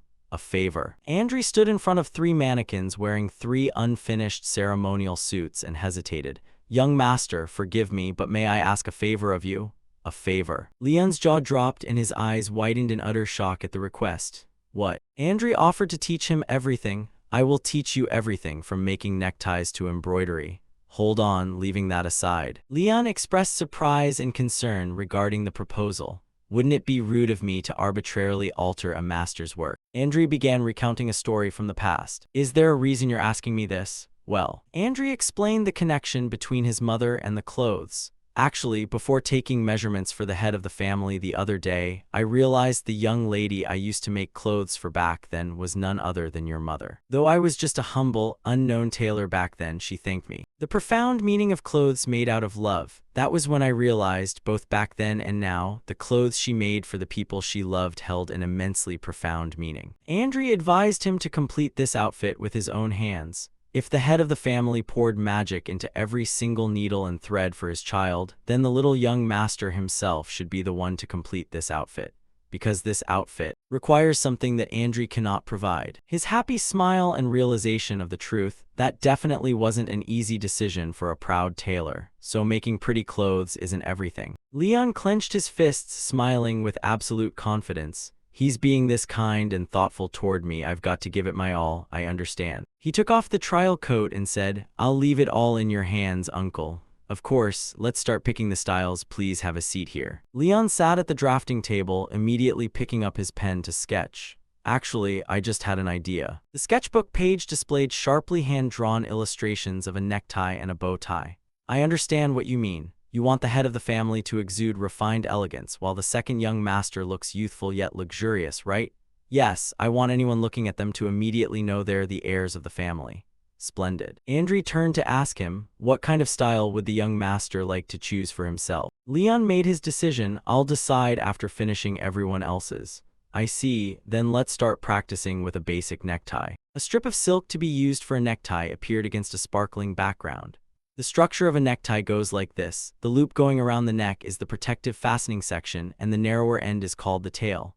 Finally, the wider, blade-like end determines the overall style of the necktie, so its details need to be handled with utmost care. Leon broke out in a cold sweat and asked, are all your terms sword-related? Did I use the wrong terms? Please don't use those words in front of Grandpa. He doesn't really get along well with the Swordmaster family. He remarked while observing the fabric. You aren't using an interlining. Andrew praised him in surprise. "You have such a sharp eye. Normally I would, but this time it's not needed," he explained while smoothing out the white silk. "The silk we're using is top-tier fabric that holds its crease for a very long time. Expensive fabric really is different. This is awesome." Andrew beamed with delight, ready for the upcoming work. "All right, let's begin." Leon remained modest in response to his praise. "There, well done. You don't have to flatter me so skillfully. The necktie is way too good for the maker's skill level. Now let's move on to the next step." They discussed the idea of embroidering the family crest onto the attire. "Now we'll try embroidery. Do you have any ideas in mind?" "Yes, absolutely. I want to weave our family crest in." The profound meaning behind the crest symbol he chose. A family crest is basically like a brand logo. Give it a convincing meaning and it instantly looks luxurious. "Look at these leaves attached to the branch. I did this to signify that our family will always stay tightly bound together." Good grief, what a profound meaning. Andrew approved and encouraged the young master to start embroidering. "Then let's embroider it with that meaning in mind." He guided the embroidery technique to create refinement. The most important thing in embroidery is surface texture. If you nail that part, the embroidery will look completely natural and exquisite. Leon confidently committed to finishing the job on time. "I get it. Nothing beats hands-on experience and practice. Give me 3 days and I'll have everything wrapped up by then." Andrew expressed absolute trust in his talent. "Of course, I completely trust you, young master." A few days later, his finger was pricked by a needle, drawing a drop of blood accompanied by a yelp. Leon sucked on his injured finger and muttered to himself, "Phew, it's not too deep, looks fine." Over the next few days, I sewed like crazy and lost count of how many times I pricked my finger, quickly burning through the test samples Andrew left behind and sketching out my own patterns. He resolved. I purposely refrained from using the miraculous repair kit because if I just rely on its guidance, I'll never improve. Call me stubborn if you want. Leon clutched his head helplessly, slumping over his desk with a sigh. "It looks a bit better, but thinking about it, it's still pretty average. This is seriously no walk in the park. Getting poked by needles over and over makes me just want to quit." He threw his head back against the chair, complaining listlessly, "My shoulders ache and my eyes hurt." He stared fixedly at the outfit laid out on the bed in front of him, standing in absolute silence without saying a word. Leon clenched his fists over the fabric on the desk, his eyes reigniting with determination. "I can't give up. My speed is starting to pick up." A brilliant golden light suddenly enveloped his sewing hands. The glowing golden quest notification popped up. "New talent, tailoring. Tailoring proficiency has reached apprentice level 1. Finally." Leon's sewing skills leveled up rapidly after handling the cutting stages himself. "Now I can. Tailoring proficiency has reached apprentice level 2. Momentum building up, achievement unlocked, reward 3,000 shilling." He meticulously smoothed out every single fold. He continued to receive skill level up notifications from the system. He paused for a moment to reflect on the mechanics behind awakening crafting talents. Wait, does the awakening of crafting talents depend on? Looking at the fabric with a leaf embroidery sketch, Leon wondered about the necessity of the finished product for himself. How much do I actually need that item? He recalled past awakenings, where practical necessity was always the most powerful catalyst. For instance, when my blacksmithing talent awakened, I desperately needed a sickle and hoe to make medicine. When my cooking talent awakened, I also needed oil to make bread and cookies, releasing a refreshing sea rosemary aroma. New talent, cooking. Cooking proficiency has reached apprentice level 1. But with tailoring, no matter what I made, it only increased proficiency, while the talent itself never awakened. Pinpointing his current goal, Leon decisively prepared the necessary materials ahead to focus on completion. "In that case, what I need right now is this." He executed confident, decisive scissor cuts without blindly following pre-made templates. "Good thing I didn't use the repair kit right away. It still looks pretty good without the guide." High-end tie. The value of the tie is elevated by the artisan's touch. Leon prepared to carry out the decisive embroidery step to elevate the piece. "Nice, the artisan touch has finally triggered. If I embroider on top of this." A white tie embroidered with leaf patterns using luxurious golden thread appeared amidst a sparkling aura. High-end tie. The system showered him with continuous praise. Unbelievable quality for an apprentice tailor's work, a masterpiece worthy of being displayed anywhere. The moment the tie was attached to the outfit, the system immediately notified that the 2 matching pieces had upgraded into a complete set.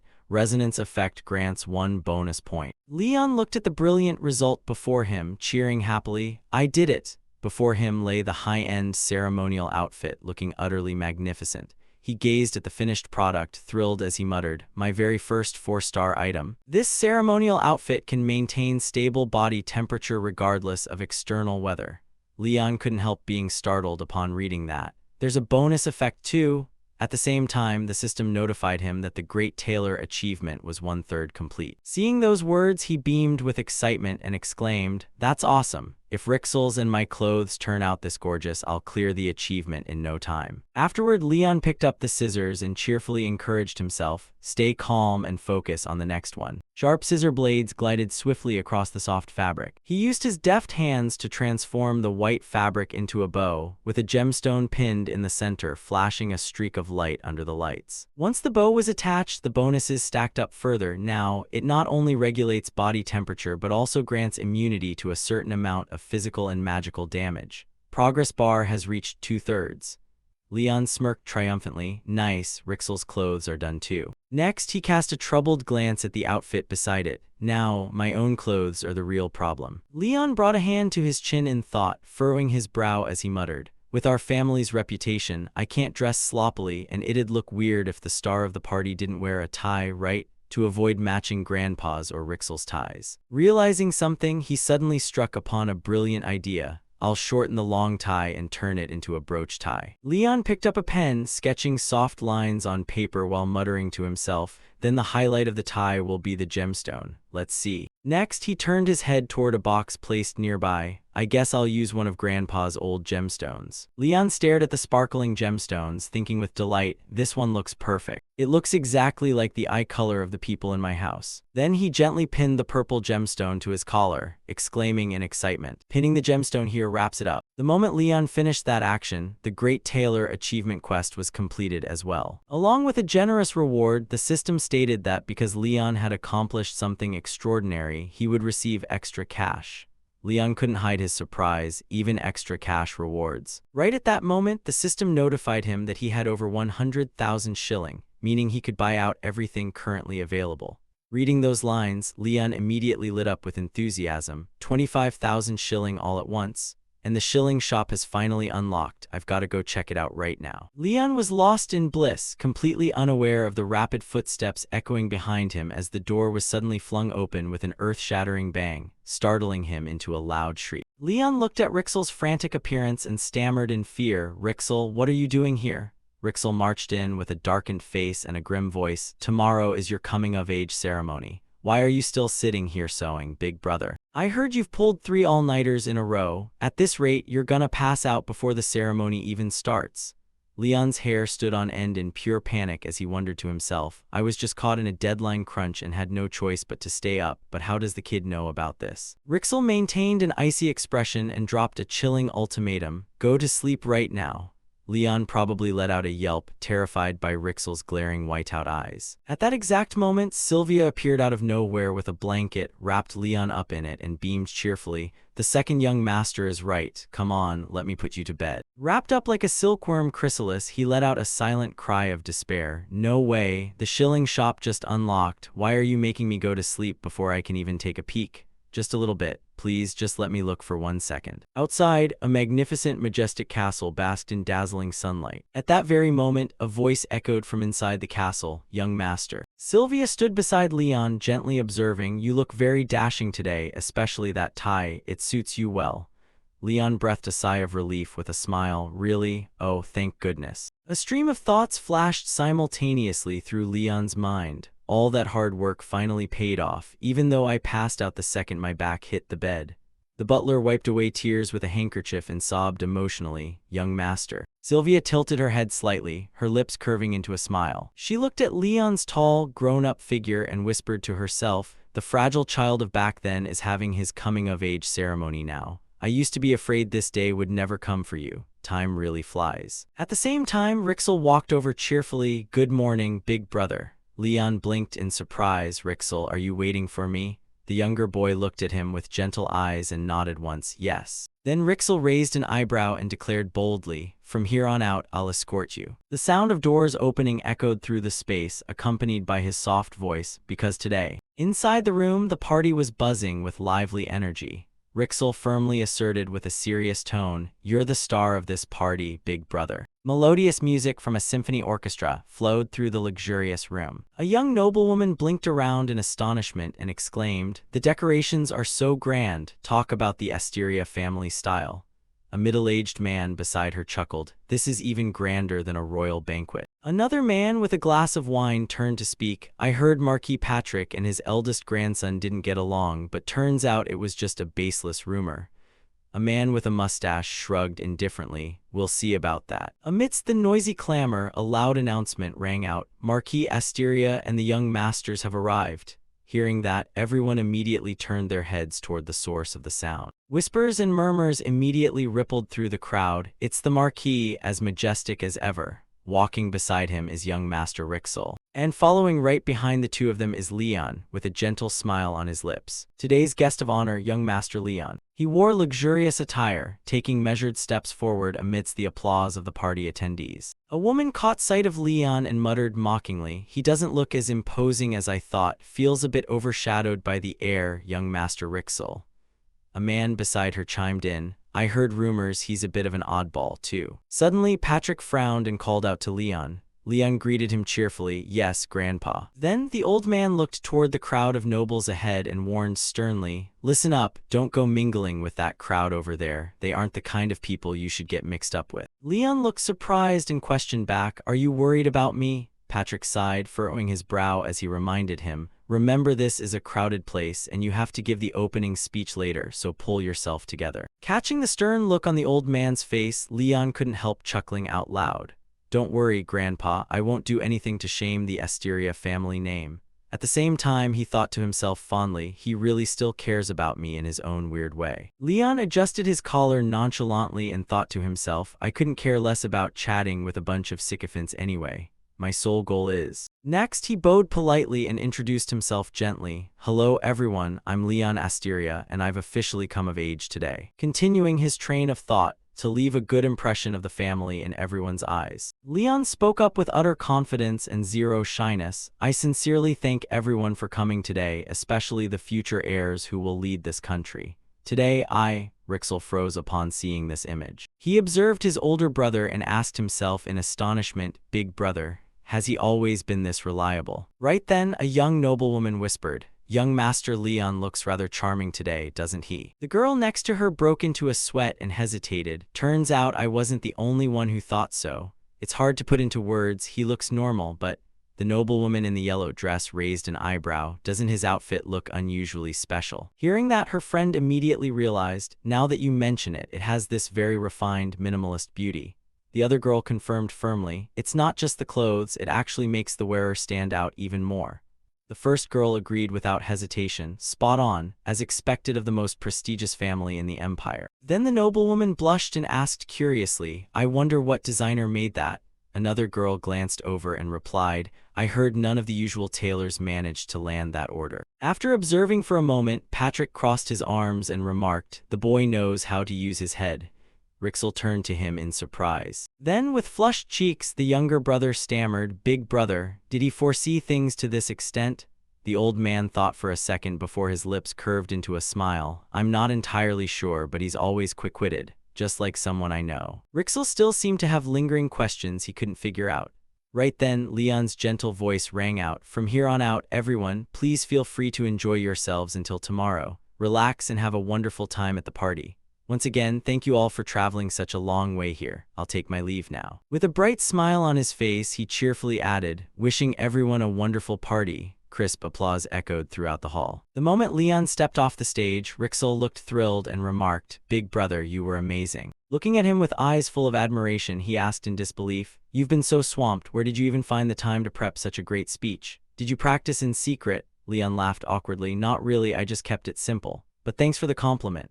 Inside, a smug thought crossed his mind. That's years of corporate office experience in Korea for you. At that moment, Patrick walked over and remarked with satisfaction, "That bloodline of ours really doesn't hide itself. Even without mana or a flashy aura, he still maintains such an imposing presence." Then he offered a gentle compliment, "Well done." Leon smiled happily in response, "Thank you, Grandpa." Then Patrick offered gently, "All right then, we should go enjoy the party ourselves." On tables draped with red tablecloths sat mouth-watering dishes, accompanied by the melodious violin music of the orchestra. Red wine swirled gently in a glass, accompanied by a voice, "So, Leon." Then he looked at Leon with curiosity. "Have you decided what you're bringing to the labyrinth ceremony?" Leon raised his glass and took a gentle sip while Patrick's thoughts played out.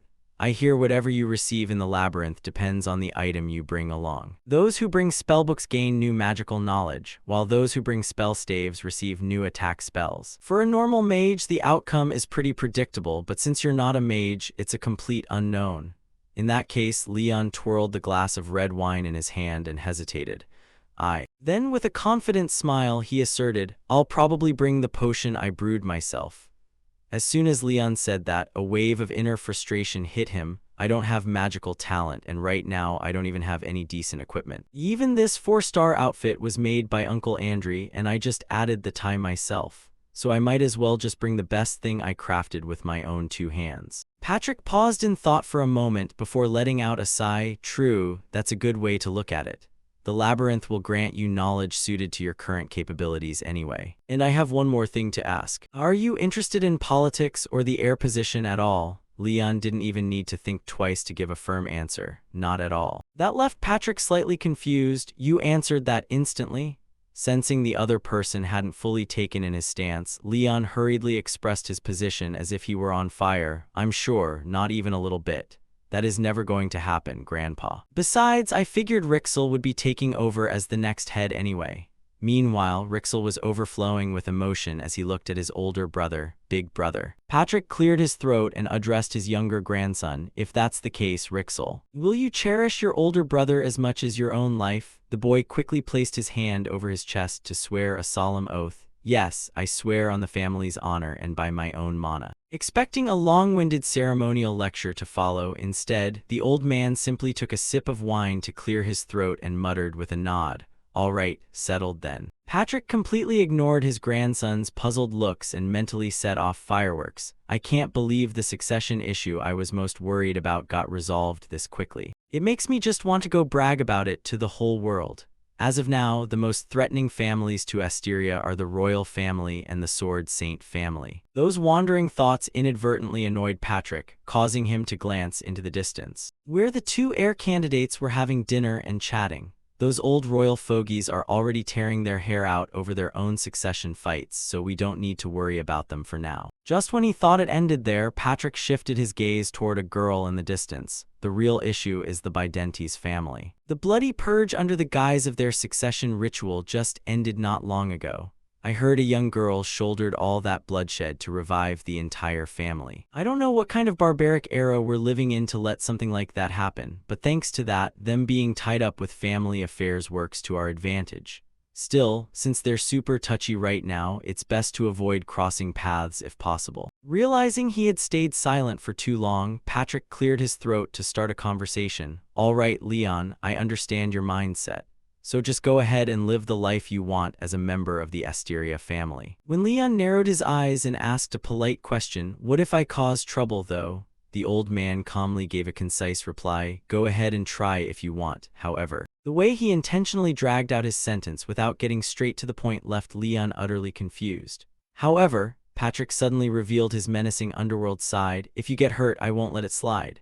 That statement made Leon break out in a cold sweat. "I'll probably get smoked by Grandpa before I even die from causing trouble." Leon quickly bowed deeply to express his determination. "I'll live quietly, peacefully, and take very good care of myself." Having finally heard what he wanted, Patrick nodded happily and commanded, "Good, let's finish our meal." The party continued like that for a long time, until Leon had some time to sip his wine alone while keeping his eyes on where everyone was gathered. Thanks to the earlier conversation, he was lucky enough to be relegated to the side of the party, giving him time to space out and daydream. Grandpa and Rixel are both trying so hard, and dealing with these noble snobs is such a pain. He slowly handed his half-finished glass of wine to a waiter while his mind was still occupied. "But I have my own work to do." Alex walked up to him for reasons unknown and initiated a greeting. "Hello, Leon, I've been curious for a while now. Could you reveal who designed this stunning outfit?"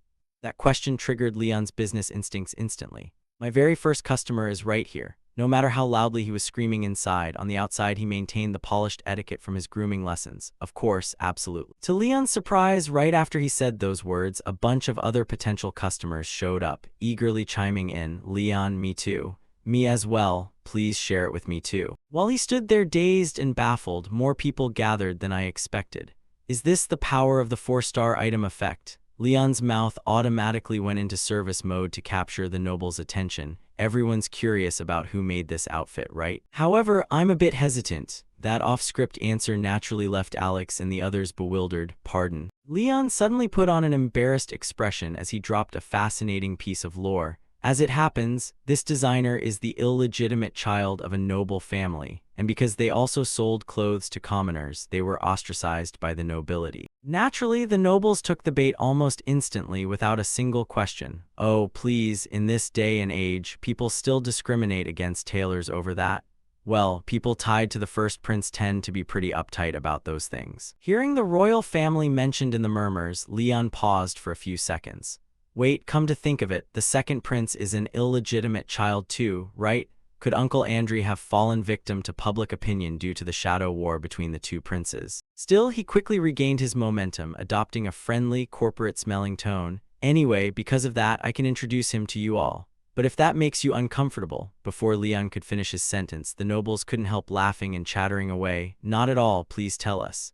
We only care about the clothes themselves. Thanks to those definitive confirmations, he smiled gently and confidently before introducing the mysterious person. Since you're all so enthusiastic, it would be rude of me to keep it a secret.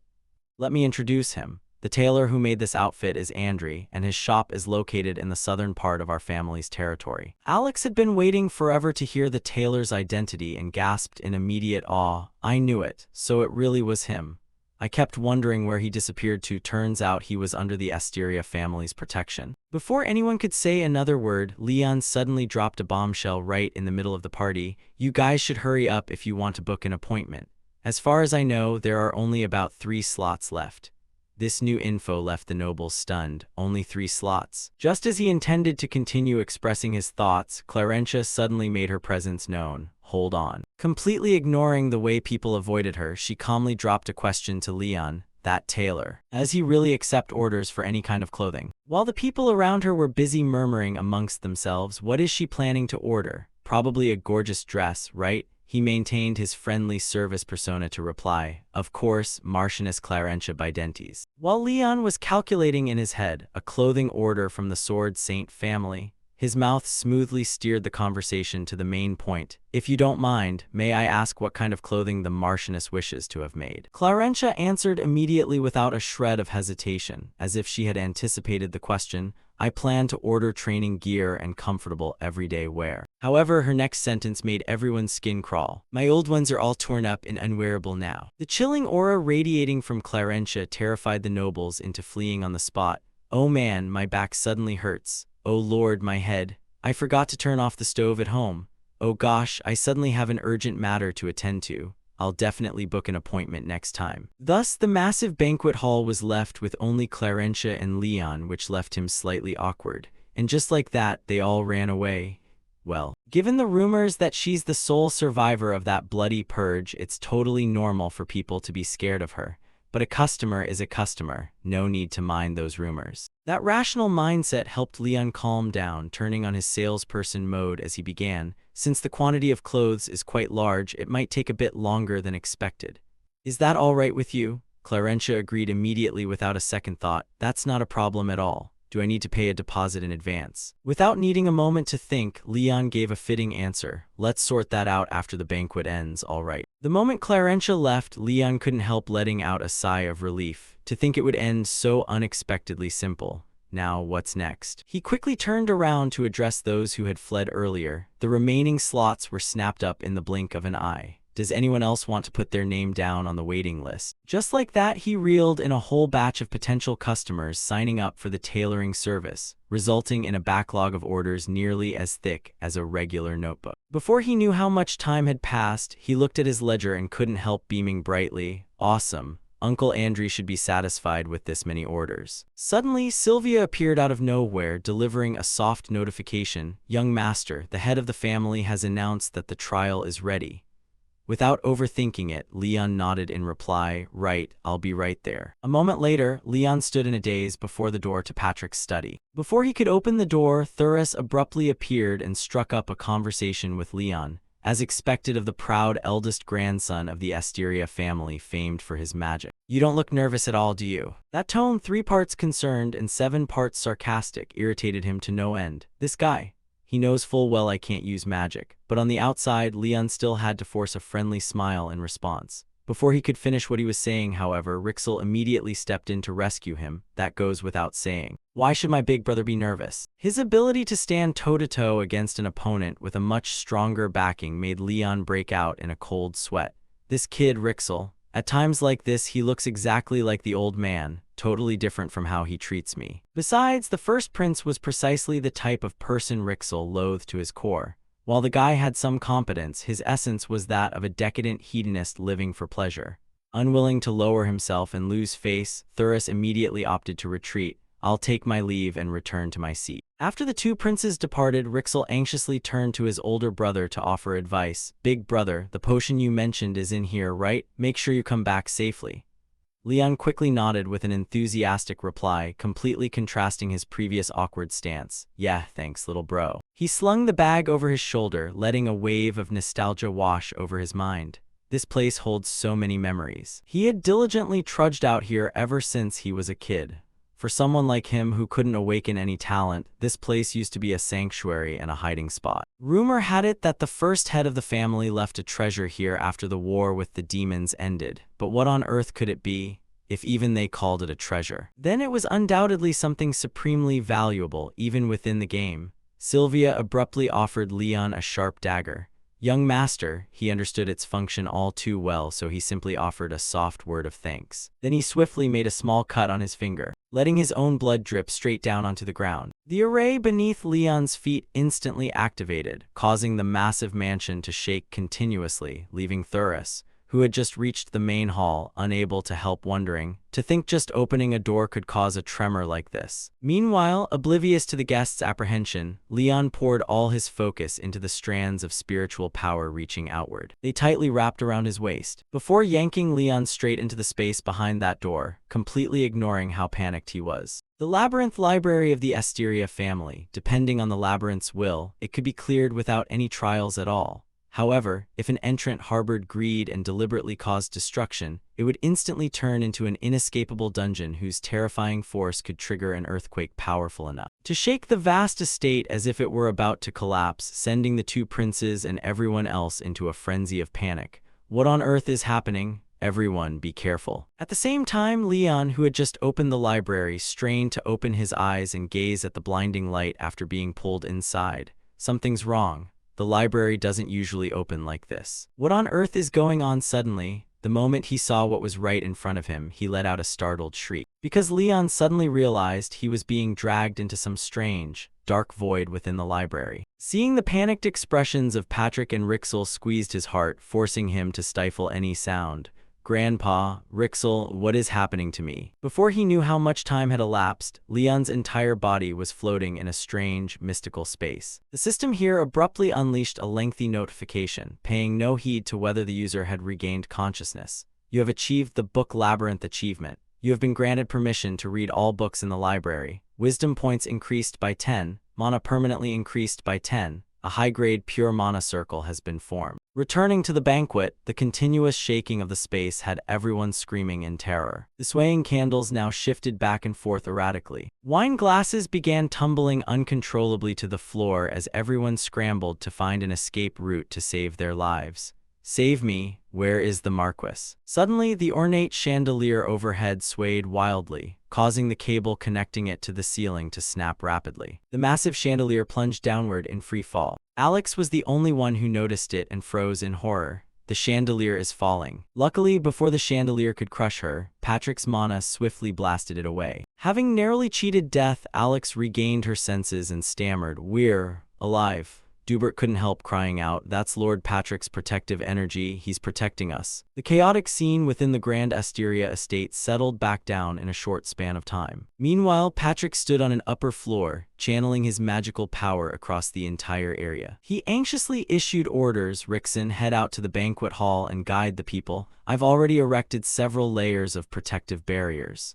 He hurriedly bowed in confirmation. "Yes, Lord Head of the family." Once the person left, a panicked Rixel rushed to speak up. "Grandpa, what on earth just happened?" Patrick couldn't help sighing as he looked at the ruined landscape around him. "The labyrinth has gone out of control. I've already told Rixon to evacuate the guests first." "What about the princes?" After the recent ordeal, Thuras dropped his flippant demeanor to reply seriously. "They're safe. Rixel deployed protective magic for them." Hearing that answer allowed Patrick to let out a breath of relief. "Thank goodness everyone is safe and sound. Rixel, send healers to the injured and prepare accommodations for the remaining guests. I will guard the entrance to the labyrinth. I leave all crisis management to you." Suddenly handed such a heavy responsibility by his grandfather, Rixel immediately looked panicked.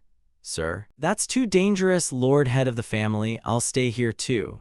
Regrettably, Patrick didn't give it much thought before flatly rejecting him. "No. As the next successor of the family, you must fulfill your duty." Sensing the tense situation of the Asteria family, Thuras flusteredly spoke up. "Marquis, it's too dangerous. We don't know what the labyrinth is like right now."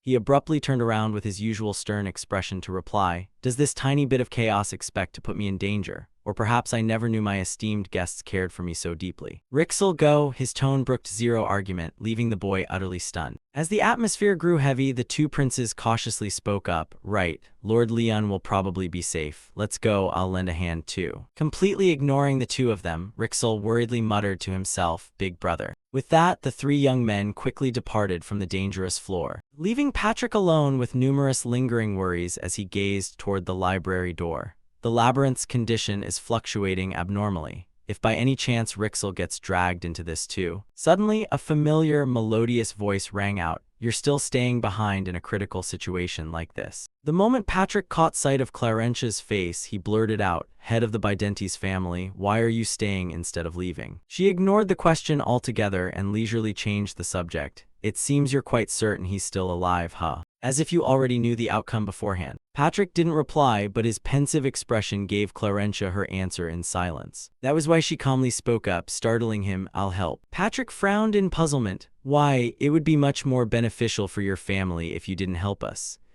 Clarentia fell silent for a few seconds before offering a somewhat logical reply. "Well, I just ordered some outfits from him, and I don't like my plans ruined. In that case, I'll wait nearby." No sooner had Clarentia left than Sylvia appeared right behind Patrick. She gently remarked, "That child's perceptiveness is nothing short of extraordinary," prompting him to nod despite himself. Indeed. Sylvia, erect barriers around the labyrinth. Orders given, how could she refuse? Yes. While Sylvia busied herself channeling magical energy to forge a magical barrier, Patrick cleared his throat to warn her, "This matter must not leak out under any circumstances. From now on, we focus on restoring the area outside the labyrinth. That way Leon will at least have a way out." Meanwhile, entirely unaware of the chaos outside, Leon leisurely lay back to enjoy the surrounding fresh air. The gorgeous natural scenery put him in such a joyful mood that he began humming a self-composed tune. The melodious chirping of birds blending with the gentle breeze made Leon smile. Suddenly, he caught sight of the familiar system notification. "You have achieved the book labyrinth achievement,"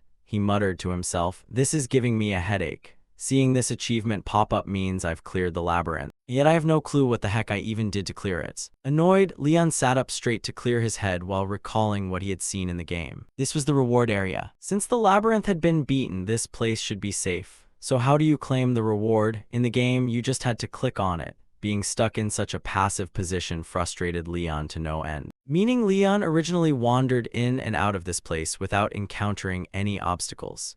Is the only thing that changed since back then my mana pool? No, probably not, because it only increased by a little over 10 points. If it just had to do with the mana pool, my relatives would treat the end of this labyrinth like their own living room. Besides, if anyone could enter this easily, Grandpa wouldn't have hidden his treasure here. Or maybe it had something to do with possessing this body. This new idea gave Leon a glimmer of hope to find a fresh line of reasoning for his vague plan. Come to think of it, Grandpa said the first head of the family hid a treasure here 500 years ago after ending the war with the demons alongside the hero. That hero suddenly vanished without a trace after the war ended. Leon paused abruptly upon thinking that far. This labyrinth was solved the moment I stepped foot in it.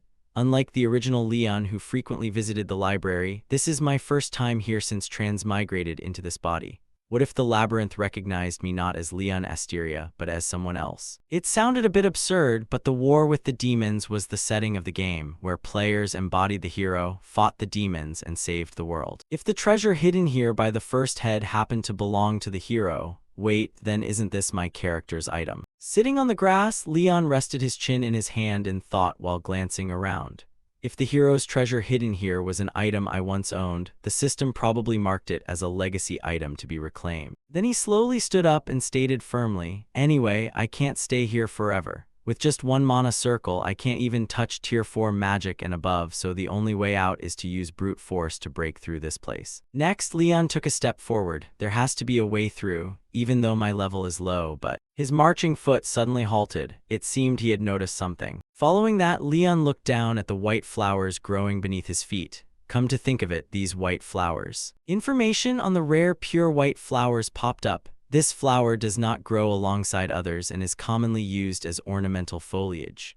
Reading it, he raised an eyebrow and muttered, looking closely, they're planted according to a pattern. It seemed the entire map followed a certain order. Beside the pure white flowers were ordinary purple weeds, which also grew separately rather than mingling with other species. Leon surveyed the flower field once more and pensively analyzed. Every area has only one type of plant, but if they're all mixed up like this, that means. Crossing his arms, he confidently deduced, this area is broken down into sections, and these plants are artificially arranged. There's definitely one area planted against the rules, the spot holding the key to getting out. And the most abnormal spot is. The moment he saw what was ahead, Leon's jaw dropped in astonishment. Then he broke into a smug smile. So the spot where plants that shouldn't grow near each other gather is right here, huh? Following that, Leon gently closed his eyes. Powerful blue energy currents radiated outward around him. Standing there, he muttered to himself in thought, I close my eyes and focus on listening to my heartbeat.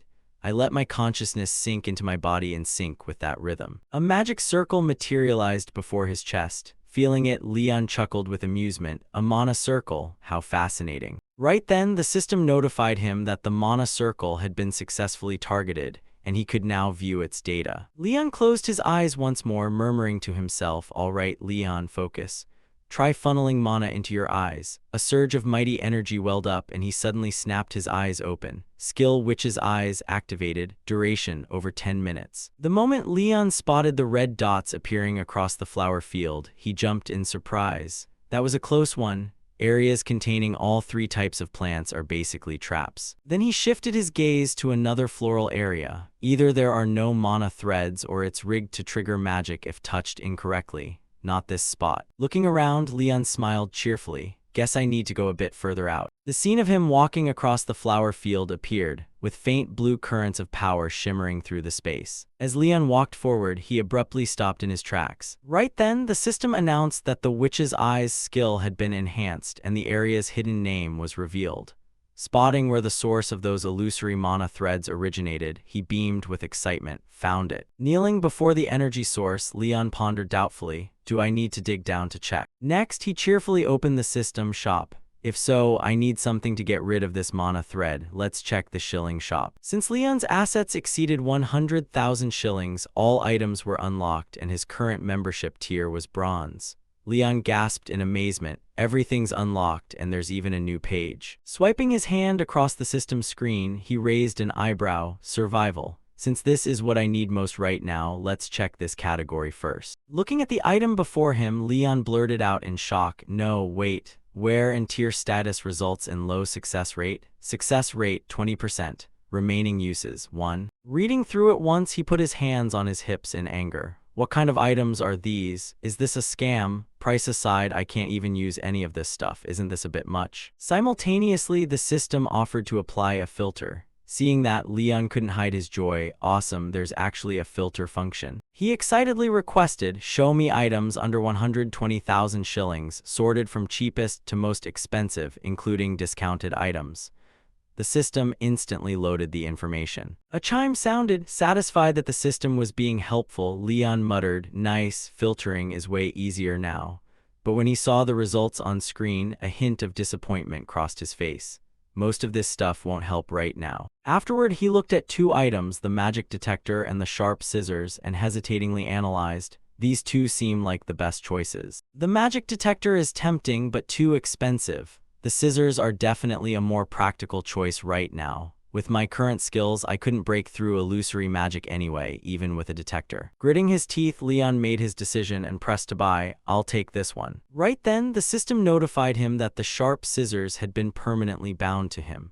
Looking at the item, he raised an eyebrow and chuckled. "I busted my tail saving up shillings ever since I got here, and they vanish in the blink of an eye. At least I like this permanent binding thing. Hope it solves the problem." Next, Leon enthusiastically declared, "Now, time to unearth the source of that mana thread." Pulling out a shovel, he proudly proclaimed, "All those grueling daily crafting and gathering chores are finally paying off. Digging is a piece of cake now." True to his word, Leon immediately got to work, his hands rhythmically driving the shovel into the ground. At the same time, the system notified him that Witch's Eyes had 1 minute remaining. Startled, he blurted out, "Has it been that long already? Wait." Right then, the shovel blade struck something hard, accompanied by a harsh, grating sound. Seeing that, Leon widened his eyes in surprise. There it is. Unable to hide his excitement, he began digging with both hands. "Hurry up." Leon gripped the item, emitting energy strands buried deep in the earth. Lifting the treasure chest, he remarked with amusement, "It looks just like reward chests in video games." The system started a 10-second countdown. Using the scissors to snip the thread, Leon hurriedly replied, I know. Just as the timer hit 7 seconds, his sharp blade severed the mana thread. The enhanced Witch's Eyes skill ended. Staring expectantly at the glowing golden treasure chest, he whispered, "It actually worked." The system asked if he wanted to claim the reward. Without a moment's hesitation, Leon answered, "Of course." The item was bound to him and stored in his inventory. Item cannot be identified here. Glancing at the glowing light, he smiled brightly. Getting bound proves it really was my item to begin with. Next, Leon furrowed his brow in confusion. Then what on earth is it that I can't check it here? Simultaneously, the system announced that because he had collected a related item, Leon would be forced into story mode. This is an unskippable memory.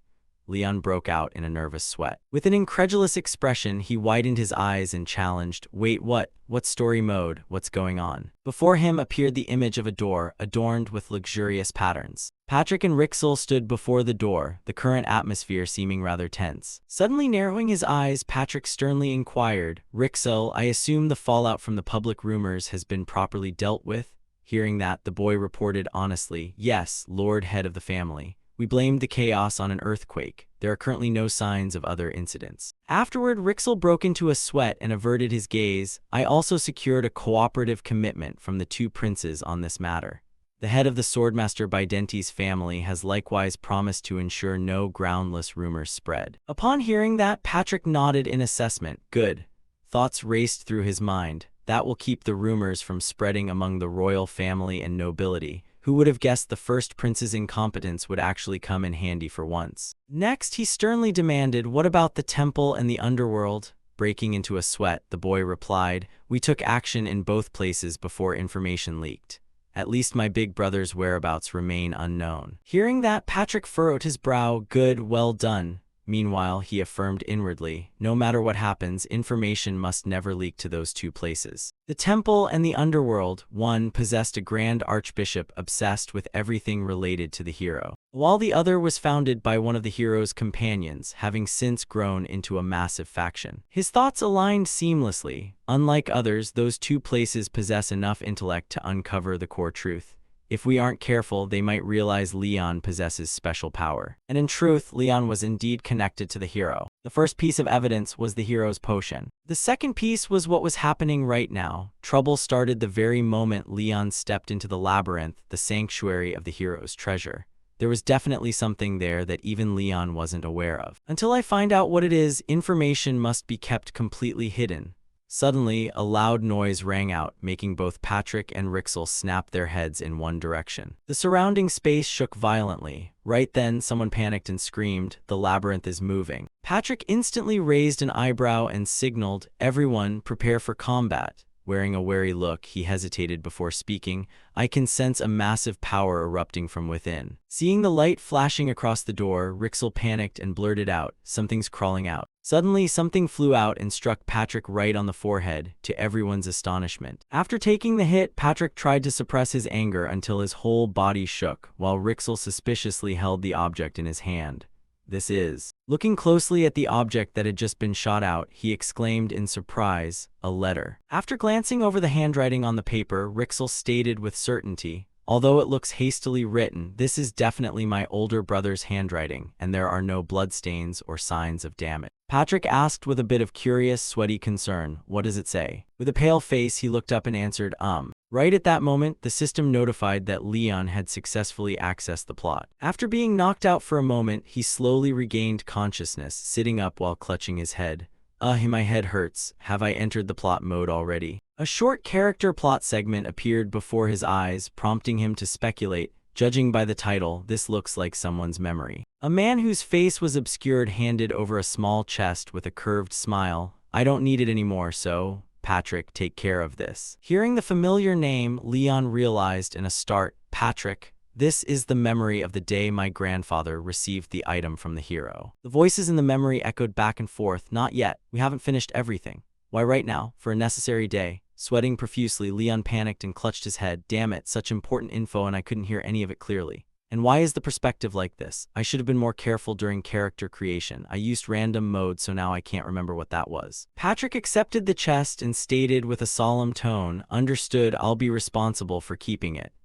At that moment, the system notified him that a stored memory had been observed, ending the plot mode. Staring with wide-eyed confusion, he blurted out, what, it's over. Sweating like a waterfall, Leon grimaced and complained, I thought I was gonna see something important, but I didn't get any info at all. Staring down at the small treasure chest in his hand, he muttered in a low voice, roughly speaking, this timeline was when the war with the demon race was still ongoing. Looks like that person left it with my grandfather to use on a rainy day. Inside the chest were sparkling pieces of jewelry, making him look at the item with some skepticism. Is this the skill concealing accessory set? Then Leon slipped the bracelet onto his wrist and raised an eyebrow. Actually, this item wasn't too hard to get in the game. Only people who wanted to hide their power used it, but in reality, it's an accessory to help grind extra exp. I even equipped one on every single character back then just to squeeze out extra experience points. Anyway, who cares which character in my account it belonged to, but since they didn't need it, they left it here. Plus, it popped up right when I needed to mask my mana, so I gotta be grateful. Then he gently closed his eyes. Simultaneously, the system asked if he wanted to check the mana circle info, and without hesitation, he sternly replied, yes. After analyzing, the system immediately announced that the current excess mana volume was extremely low, startling Leon as he questioned in his head, that's weird. Can my very first circle hold that much mana? A man clasping his hands together to concentrate mana flashed in his mind. While he muttered to himself, everyone has to train and meditate day and night to expand their mana container before creating a second or third circle. Seeing this scene out of curiosity, Leon wondered, why is my first circle so big? His expression carried a mix of worry and bewilderment. But then Leon shrugged off the doubts nonchalantly. Whatever, as long as it benefits me. Next, he stood up slowly. Anyway, thanks to this item, my secret won't get exposed. Even though it's an event item, it's still treated as a treasure here. Big profit, looks like I'm gonna have an unforgettable coming-of-age ceremony. Suddenly, Leon looked up, sweating as he thought, the real problem is. He scanned his surroundings and gave a wry smile inside. I'm still trapped in the labyrinth. Leon's voice echoed through the quiet space. First of all, I need to move and find a way out.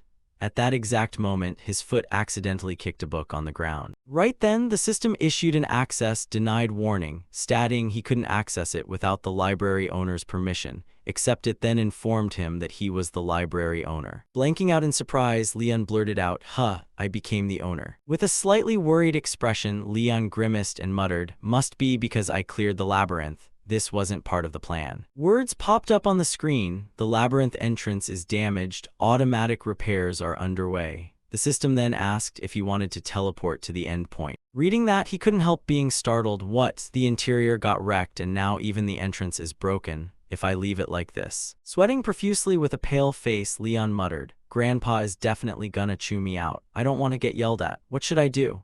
An image of Patrick's furious face flashed in his mind, accompanied by an angry voice. "You idiot, I told you you could do whatever you wanted, but who knew you'd cause a disaster like this?" Suddenly raising an eyebrow, he wondered, wait, if I'm the owner, can I fix it myself? The system suggested repairing the labyrinth, but warned that bound items would return to their original spots. Reading that, Leon immediately refused. "If I do that, the items I just grabbed will disappear, and the whole library of books I accumulated since building the labyrinth will vanish too. No way." Next, he curiously asked, "Is there any other way?" The system promptly offered an alternative, manually adjusting the labyrinth to repair it. The repair resources for the entrance would be shipped over, which would take time. Reading through, Leon nodded to himself, "Feels a bit like editing a save file. The last time I added books to the labyrinth was a week ago, so excluding the treasures I'm currently holding, I'll restore it to its state from a week ago." Excitedly, he asked, "How long will it take?" The system replied that it would take 672 hours, and he wouldn't be able to leave during that time. Caught off guard, Leon stammered in disbelief, "How many hours?" The number 672 blinked on the screen, making him shriek in shock. "That means a whole month." Sweating like crazy, he hesitated and asked, "Can I walk around inside the labyrinth during that time?" The system informed him that he could move freely within the library. Not stopping there, Leon kept asking, "Is there any way to send a message outside while repairs are ongoing?" The system mentioned an unused book delivery tube. Hearing that, Leon cheered up. "Perfect. First, I'll send a note to Grandpa and Rixel so they won't worry." Then, sweating with a nod, he said, "All right." Giving a stern signal, he ordered, "Fix it." The system immediately began the repair work. Books were lifted into midair by a surge of energy. Even the fallen wooden ladder and chairs shifted around. The interior of the library seemed to be shifting. Simultaneously, the system announced there were 671 hours and 59 minutes left to complete the labyrinth restoration. Putting his hands on his hips with satisfaction, Leon muttered, all right. Can you take me to the end of the labyrinth now?" A spatial portal instantly appeared before his eyes, prompting him to remark in awe, "Such a convenient feature." Then Leon calmly said, "From now on, I just need to try and survive for a month." To accomplish that, he suddenly paused, spotting something. Glancing toward a clear blue lake, he gasped, "Could that be it? A lake?" Leon's reflection on the water's surface rippled slightly. Stepping closer to the lake's edge, he marveled, "I never expected there'd be such a huge lake inside a labyrinth. Luckily, it doesn't look dangerous." Just as Leon was relaxing, a warning pop-up appeared from the system. The lake contains bilaterally symmetric aquatic animals and 10-legged crustaceans. Grimacing, Leon requested, "Can you explain that in simpler terms?" The system didn't give him a hard time and explained, "There are plenty of edible fish and crustaceans. If you try fishing, you can catch anything from common, high-end to rare grades."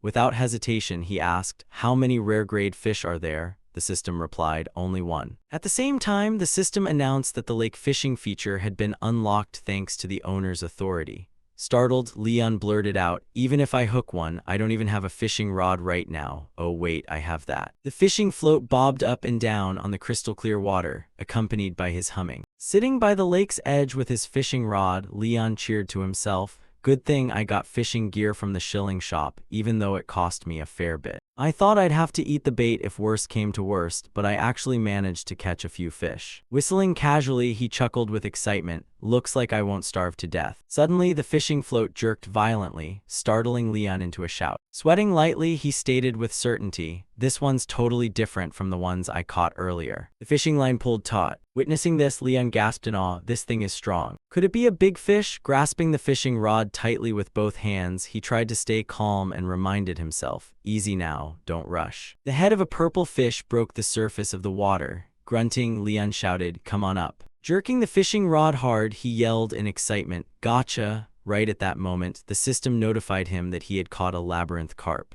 Simultaneously, the system pop-up appeared, "You have caught a labyrinth carp." The introduction window for the species popped up immediately. No fine bones, no muddy smell, exceptional flavor.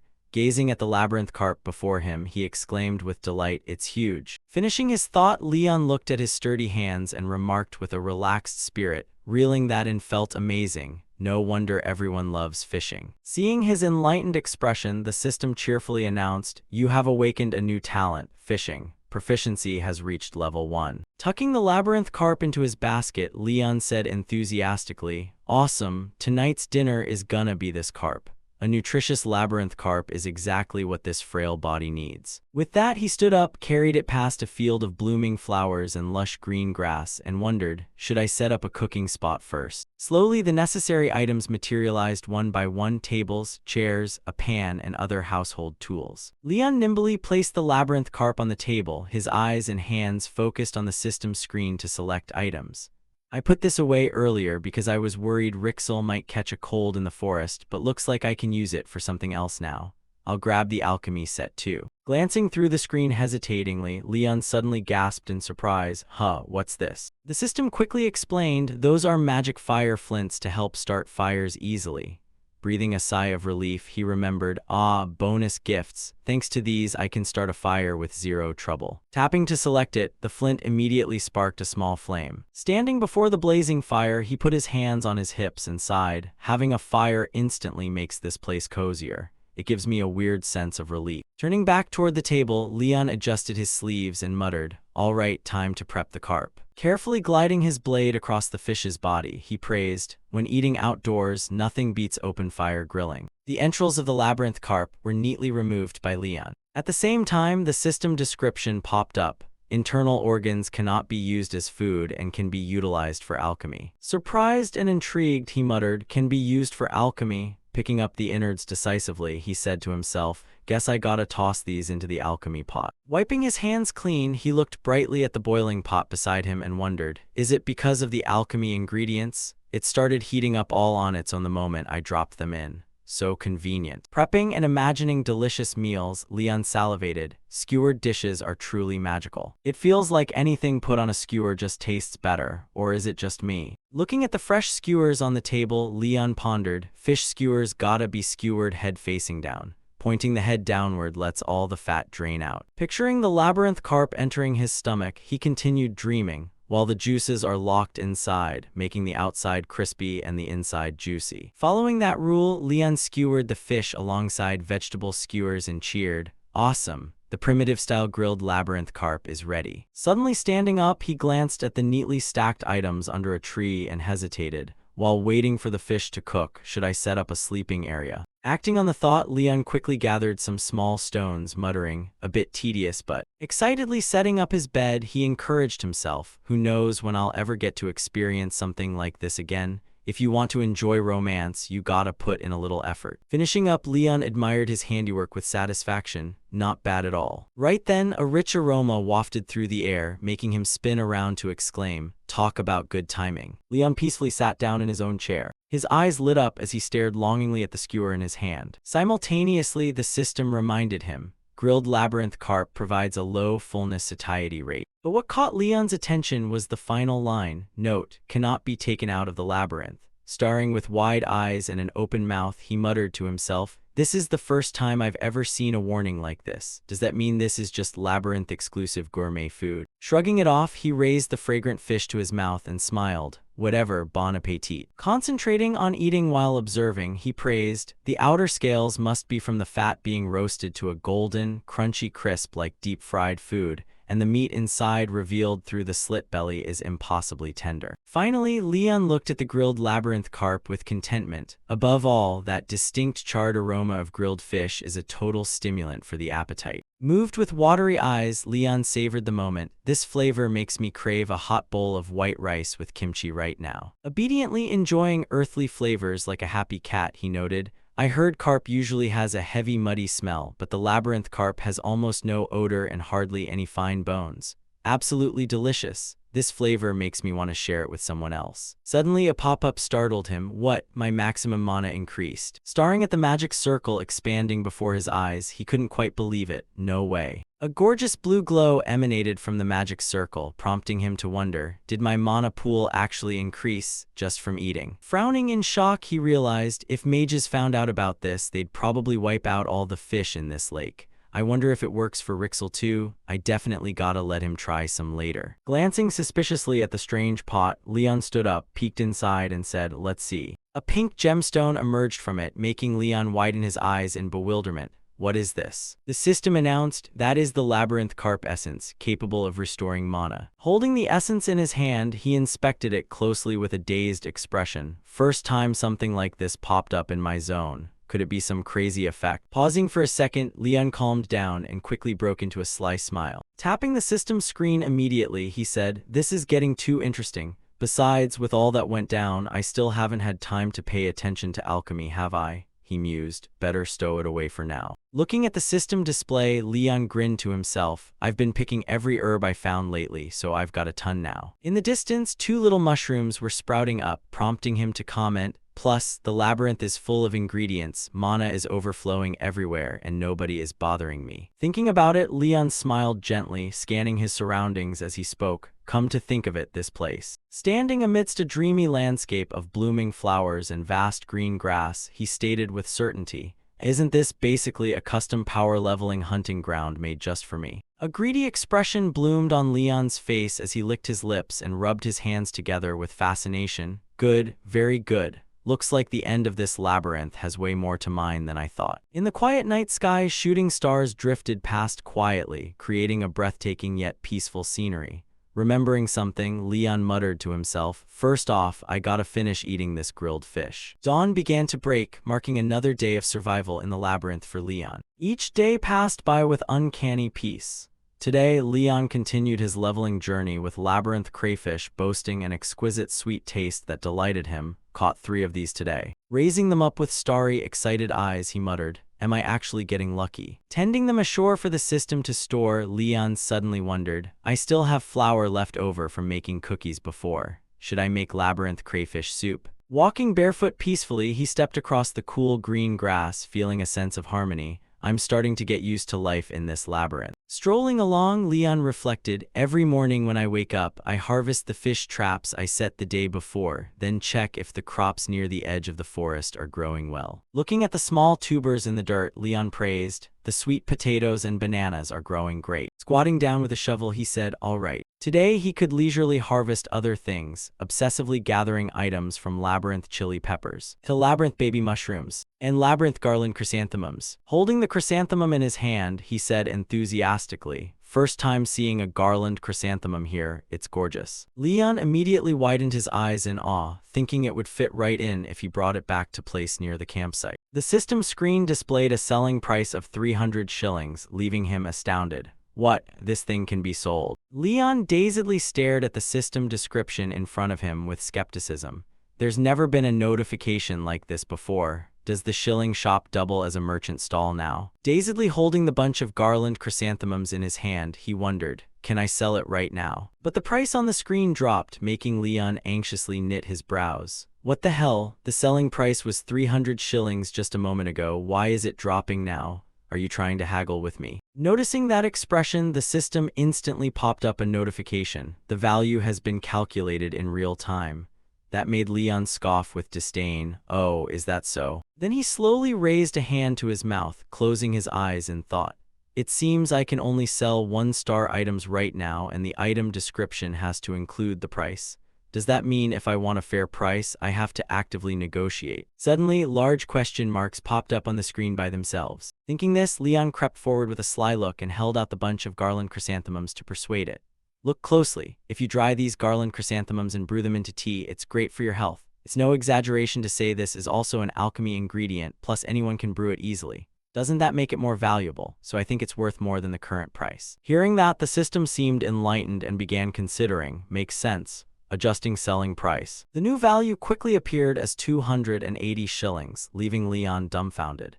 Gritting his teeth in anguish, he complained, "I just provided you with brand new information, and you only raised the price by a tiny bit while still charging a commission fee? Isn't that a bit too stingy?" The system calmly displayed the text, "Commission fees are mandatory according to the rules of the shilling shop." Seeing that, he sighed in disgust. "Fine, since it's the rules, I suppose there's no arguing it." But then a gentle notification popped up. The shilling shop always listens to its customers' feedback. Following that, the system began proposing a new price of 300 shillings, while also offering yes and no options, making Leon think excitedly with a chuckle. Turns out it's not completely rigid after all. That means if I can negotiate, I can sell things at a higher price. Inwardly, he smiled slyly. If you lack knowledge, you'll get ripped off. But from now on, I can learn more. I'll definitely sell everything for the highest price possible. At the same time, on the outside, Leon wore a winning smile and said, "Agreed, I accept." The moment he finished speaking, the shilling shop instantly announced that the item had been sold for 300 shillings, while simultaneously coughing up a bag of money that he eagerly snatched up. Instant checkout, awesome. Right after that, Leon immediately looked at the system and pressed, "Can I sell processed items?" The shilling shop quickly affirmed, "Yes. However, there are currently no items in your inventory that can be sold." It issued a further warning: fake or defective items cannot be sold. Hearing that, Leon put his hands on his hips and questioned further, "So you mean if I want to sell, I have to prepare a new dish and make it the right way, right?" Understood. The shop gradually faded away and Leon leisurely sighed in appreciation.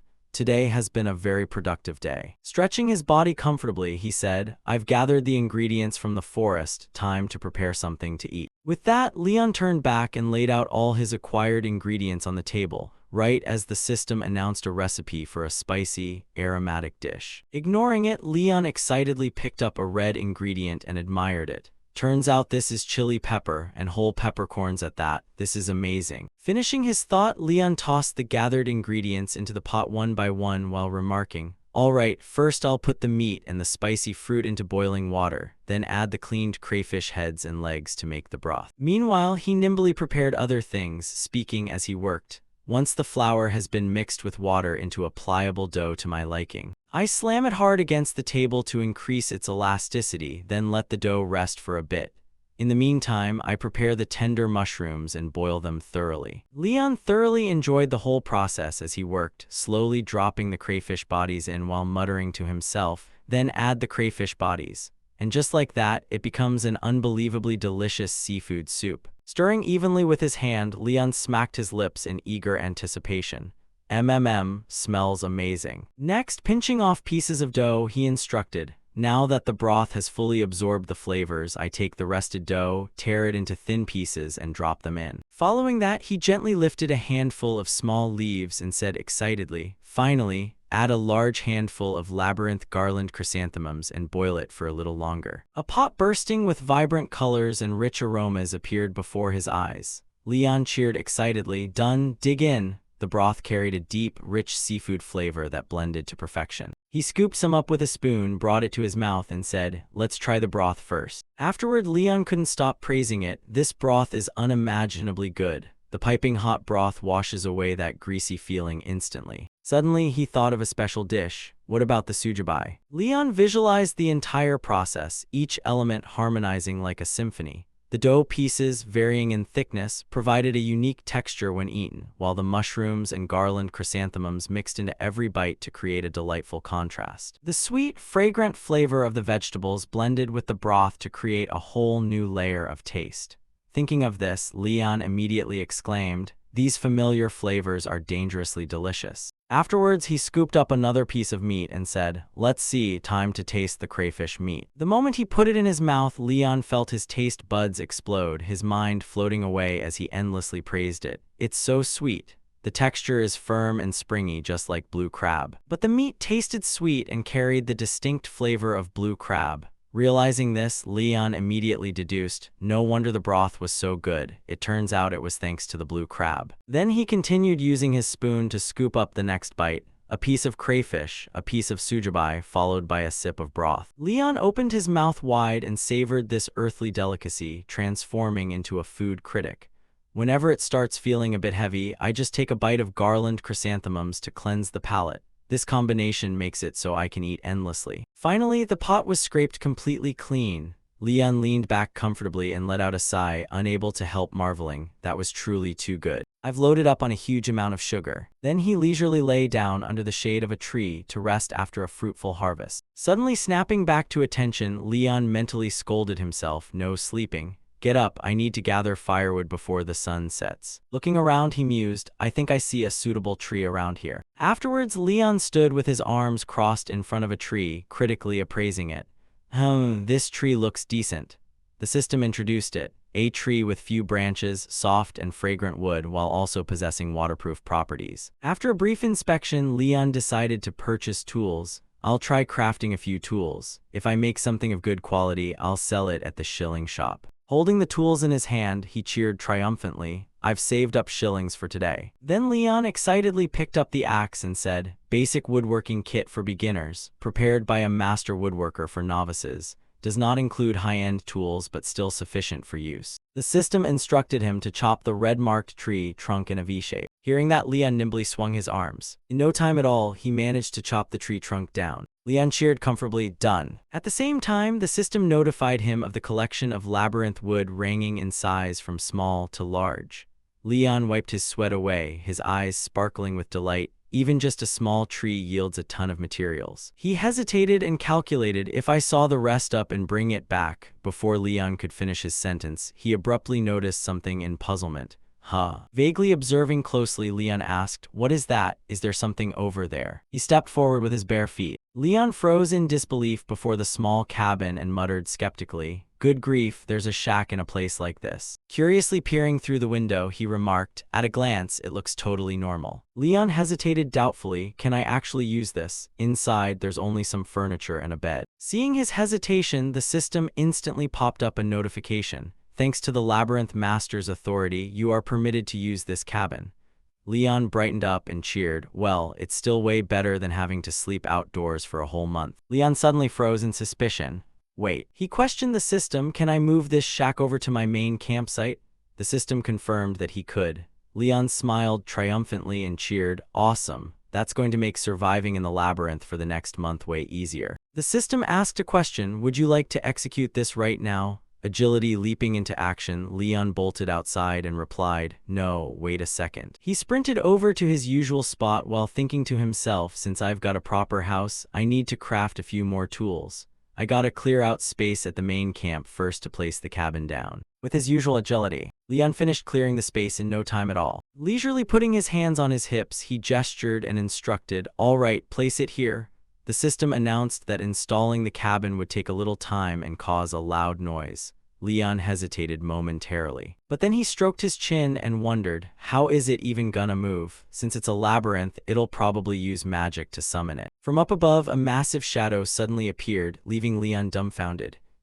He looked up, his face filled with panic dread. "Don't tell me." Right as he finished speaking, that cabin was dropped heavily onto the ground, shaking everything around violently. Simultaneously, the system announced, "Cabin installation complete." Leon stared in shock at the hovering house. He had never imagined moving an entire house by making it fly, and the experience genuinely terrified him. But then he quickly broke into a smile. After a week of living inside the labyrinth, he finally had a house to call his own. He looked around the newly completed wooden house with satisfaction. Everything had been organized and sorted out while the sky was still bright. That meant he would have plenty of time to craft essential items before nightfall. He immediately set to work making wooden balls and wooden toothpicks. The system notified him that he had crafted ugly wooden toothpicks.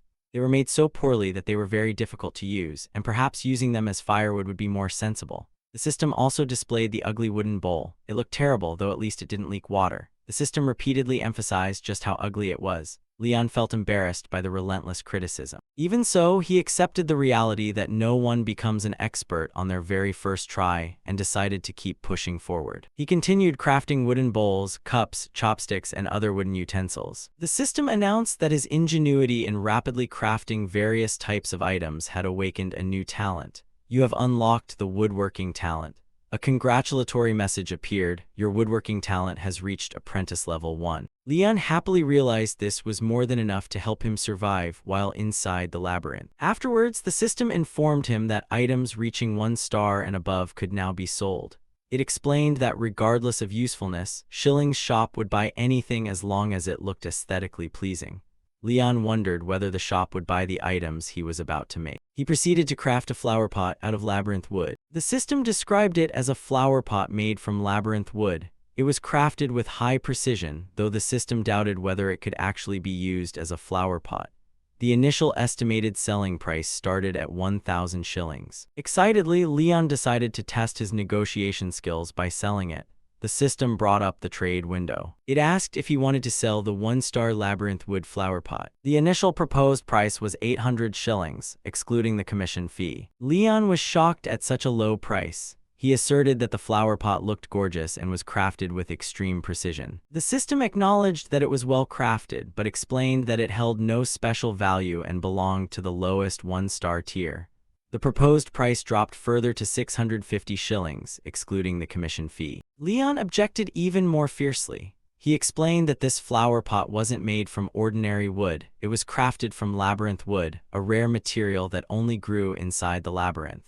He argued that its rarity alone was enough to sharply increase its value. He continued to emphasize the greatest advantage of labyrinth wood. This type of wood was completely waterproof, while its hardness provided exceptional durability. He maintained that the flower pot was both beautiful and highly practical, declaring it a top-quality product that could sell well on its own. The system began recalculating the price. It announced that the price had been adjusted according to the new conditions. The proposed price rose to 1,500 shillings. Leon smiled with satisfaction as this new figure even exceeded his expectations. He immediately agreed to the transaction. The system confirmed the item had been sold for 1,500 shillings. The flower pot vanished and he received 1,500 shillings. Leon then asked if he could continuously sell the exact same item over and over.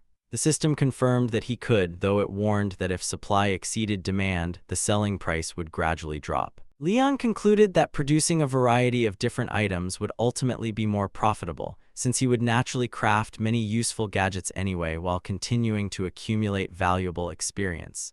He firmly believed that at this rate, reaching the expert level was only a matter of time. 3 weeks passed as Leon continued leveling up his various production skills. During a fishing session, he caught a labyrinth white cod. The system explained that this rare cod species only lived inside the labyrinth, its body resembling freshly fallen snow while its eyes shone like moonstones. This fish could hold considerable value. The system subsequently announced that Leon had completed the achievement of catching 10 different high-quality fish. He received the title Path of the Master Angler, along with 3,000 shillings, and his fishing proficiency increased to apprentice level 3. A congratulatory message popped up. The system also warned that his fishing rod had exceeded 95% wear and needed repairs. Leon breathed a sigh of relief knowing he had caught the fish when the rod was down to just 5% durability, and happily declared that all final preparations were complete. He knew there was an essential requirement to upgrade from apprentice to expert. Aside from the defining talent needed to become an expert, at least 5 talents had to reach apprentice level 3. The system displayed his current talent levels: potion crafting at apprentice level 9, fishing at apprentice level 3, gathering at apprentice level 7, cooking at apprentice level 6, tailoring at apprentice level 4, woodworking at apprentice level 3. Leon realized that leveling up fishing had fulfilled the final condition. Even so, he acknowledged that raising production talents demanded a massive amount of effort. When gutting the cod, a crystal suddenly fell out from inside its belly. Leon was astonished by this unexpected discovery. The system identified the item as a labyrinth cod eye. Though harvested from a fish, it was considered a genuine gemstone, with its greatest trait being an extremely high capacity for conducting magic despite not being a magic stone. The recipe associated with it required expert level 1 to unlock, and its selling price was 10,000 shillings. Leon was floored by its astonishing value. Though he wanted to sell it immediately, he hesitated. He realized unlocking its recipe required the expert level, just like the requirement for fish essence.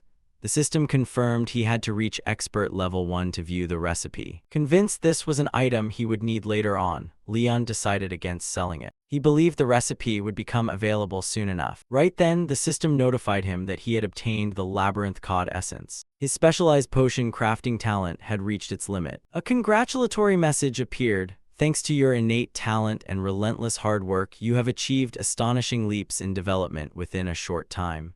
Your potion crafting talent has evolved into alchemy. His alchemy level instantly surged to expert level 1. The system announced that multiple new recipes had been unlocked. Leon was amazed by the sheer abundance of recipes. He immediately realized this level up felt completely different from previous ones. Instead of reading, the knowledge flowed straight into his mind. Many of the new recipes had nothing to do with ordinary potions, and some even included anti-curse techniques. He grew even more excited about leveling up. The system announced that the transfer of new recipes had concluded. Leon was surprised by how fast everything happened, realizing that the apprentice tier only granted knowledge regarding potions, whereas the expert tier provided comprehensive knowledge covering the entire field of alchemy. Satisfied, he decided to review the recipes, also wanting to explore what the fish essence could actually be used for, and searched for fish essence. The system displayed its description: fish essence must be swallowed whole. It produces an extremely strong fishy odor that may cause discomfort to sensitive individuals. Categorized under alchemy,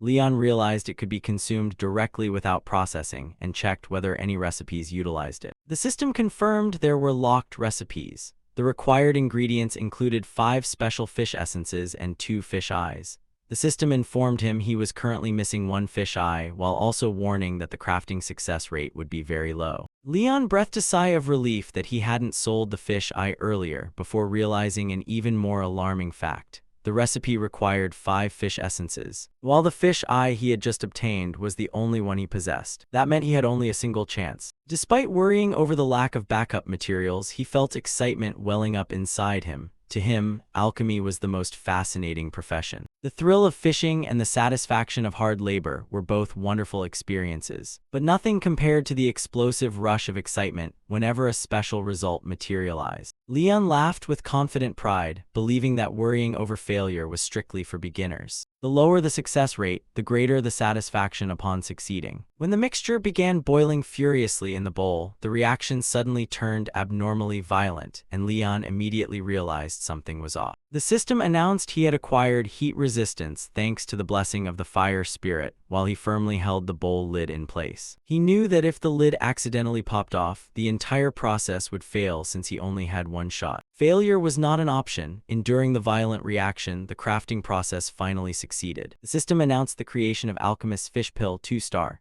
described as a pill created for the first time by an alchemist master holding considerable value. When used, it permanently increases a certain amount of mana. It smells like shrimp, but if you chew it or let it touch your mouth, it releases an unpleasant fishy odor, so it must be swallowed whole. Selling price 15,000 shillings. Categorized under fish. Recipe is now viewable. Leon looked at the finished fish pill.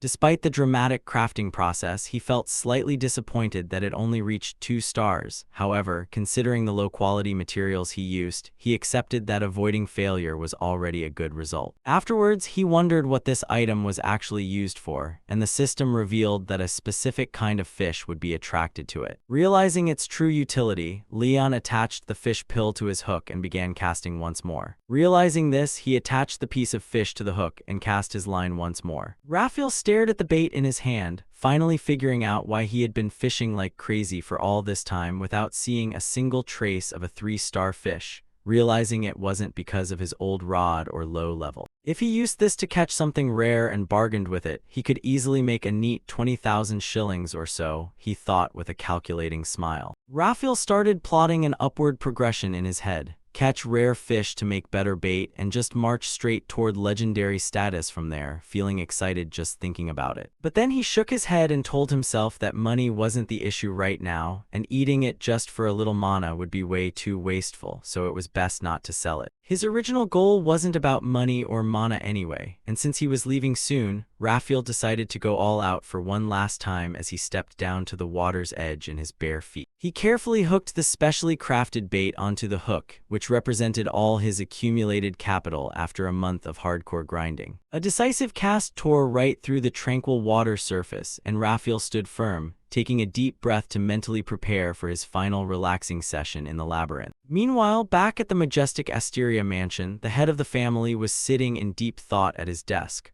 while Sylvia informed him that there were only 2 days left until the deadline set by the young master. The old grandfather could only sigh and admit he already knew, his face clearly showing worry while he tried to maintain the calm composure of a head of the household. He confessed that he normally couldn't bear to watch such things, but thanks to Rixel, the situation had gotten a bit less terrible, or rather, he was trying to handle it like an adult. He recalled back to the time when that child received a marriage proposal, when he completely lost his temper and demanded to grab his cane to settle scores with the crown prince for daring to target his granddaughter without knowing his own place. Sylvia smiled faintly, suggesting that if he was this worried, he should prepare thoroughly to welcome Raphael back, looking at her master with an understanding gaze. Hearing that, the family head took notice and asked if she had any good ideas, his expression losing some of its harshness. The maid suggested booking a full package at the newly upgraded luxury Esther Hotel, and upon hearing this, both nodded in agreement, feeling they had found the optimal way to compensate the young master after a month in the labyrinth. Sylvia promised to go prepare immediately and turned to walk away, leaving the head of the household still deep in his own calculations. The story about the labyrinth's collapse made the atmosphere suddenly grow heavy, and Sylvia looked toward the towering bookshelves with a heart full of thoughts. The family head turned to comfort her, telling her not to worry too much, as he seemed to understand the loyal maid's inner feelings. Sylvia smiled lightly, saying that even though the path to freedom had vanished with the labyrinth's collapse, she had been feeling so happy lately that she didn't care much about it anymore. Raphael's grandfather started to say something, but stopped himself. He shook his head, his expression turning more serious as his thoughts shifted to something else. He admitted that Leon was indeed his grandson, but that kid specialized in causing earth-shattering troubles, with the image of Raphael smiling brightly amidst a pile of herbs flashing in his mind as proof. He had a hunch that over the past month, Raphael had definitely turned that labyrinth upside down, and this worry turned out to be completely spot on. He even suspected that his grandson might bring that thing back from deep inside the labyrinth, as an ancient contract floated around in his mind. Returning to reality, the sun had begun to set, dyeing the entire sky red, while Raphael patiently sat by the campfire with his fishing rod, waiting. With his worn-out rod and a single piece of bait, he figured he looked like a complete amateur if any expert saw this, as the sunset reflected brilliantly across the lake's surface. He told himself that the beauty of fishing lay in accepting the loss of bait and waiting patiently to finally catch that single fish, staring intently at the water full of hope. But the truth was that hours had passed without a single bite, making Raphael start to feel discouraged as the lake looked more like a dead body of water. Not a single fish surfaced, and this eerie silence made him feel uneasy, almost as if the lake water had frozen over. Suddenly, the water's surface bubbled, startling Raphael as his instincts told him a massive predator was lurking right beneath,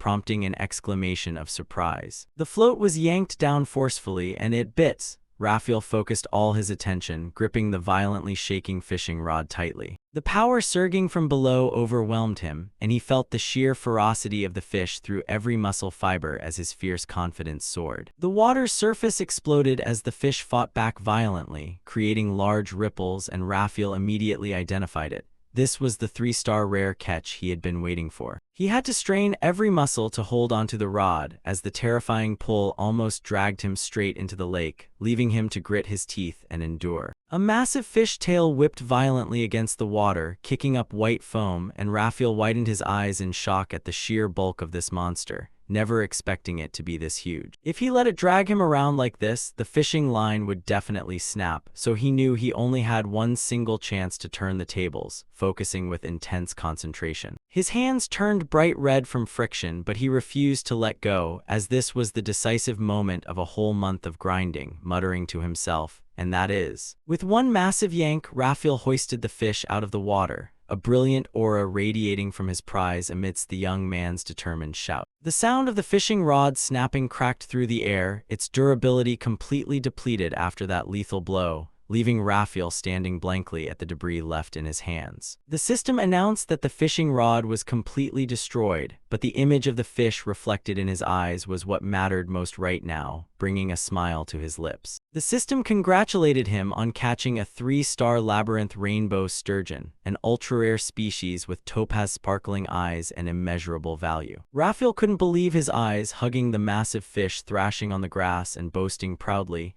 "Did I really catch something this insane?" The surge of excitement made him want to take a snapshot for the ages right away, leaving him fumbling awkwardly with clumsy limbs around the fish. But then he slapped himself across the face to regain his composure, reminding himself, "Snap out of it, now's not the time for that," and prepared for the next harvesting step. Once you catch a fish, you gotta process it while it's fresh, so Raphael hoisted the huge fish toward his cabin, muttering to himself to hurry up. The sound of the knife slicing through was music to his ears, and as he gutted the fish with growing excitement, he praised how razor-sharp today's blade was, netting him a massive stash of 3-star sturgeon essence, making it a bountiful harvest. And there it was, his most precious loot, a 3-star rainbow sturgeon eye. He lifted the gemstone-like glowing orb high, grinning from ear to ear for finally bagging the good stuff. Wasting no time, he jumped straight into the alchemy phase, dropping the fish eye into the magic cauldron with high expectations for the outcome. But high-tier ingredients naturally required a Wilder reaction, as the cauldron shook way harder than it did when making bait, making Raphael break out in a sweat from the heat. Thanks to the blessing of the fire spirit he had just received, his heat resistance skyrocketed,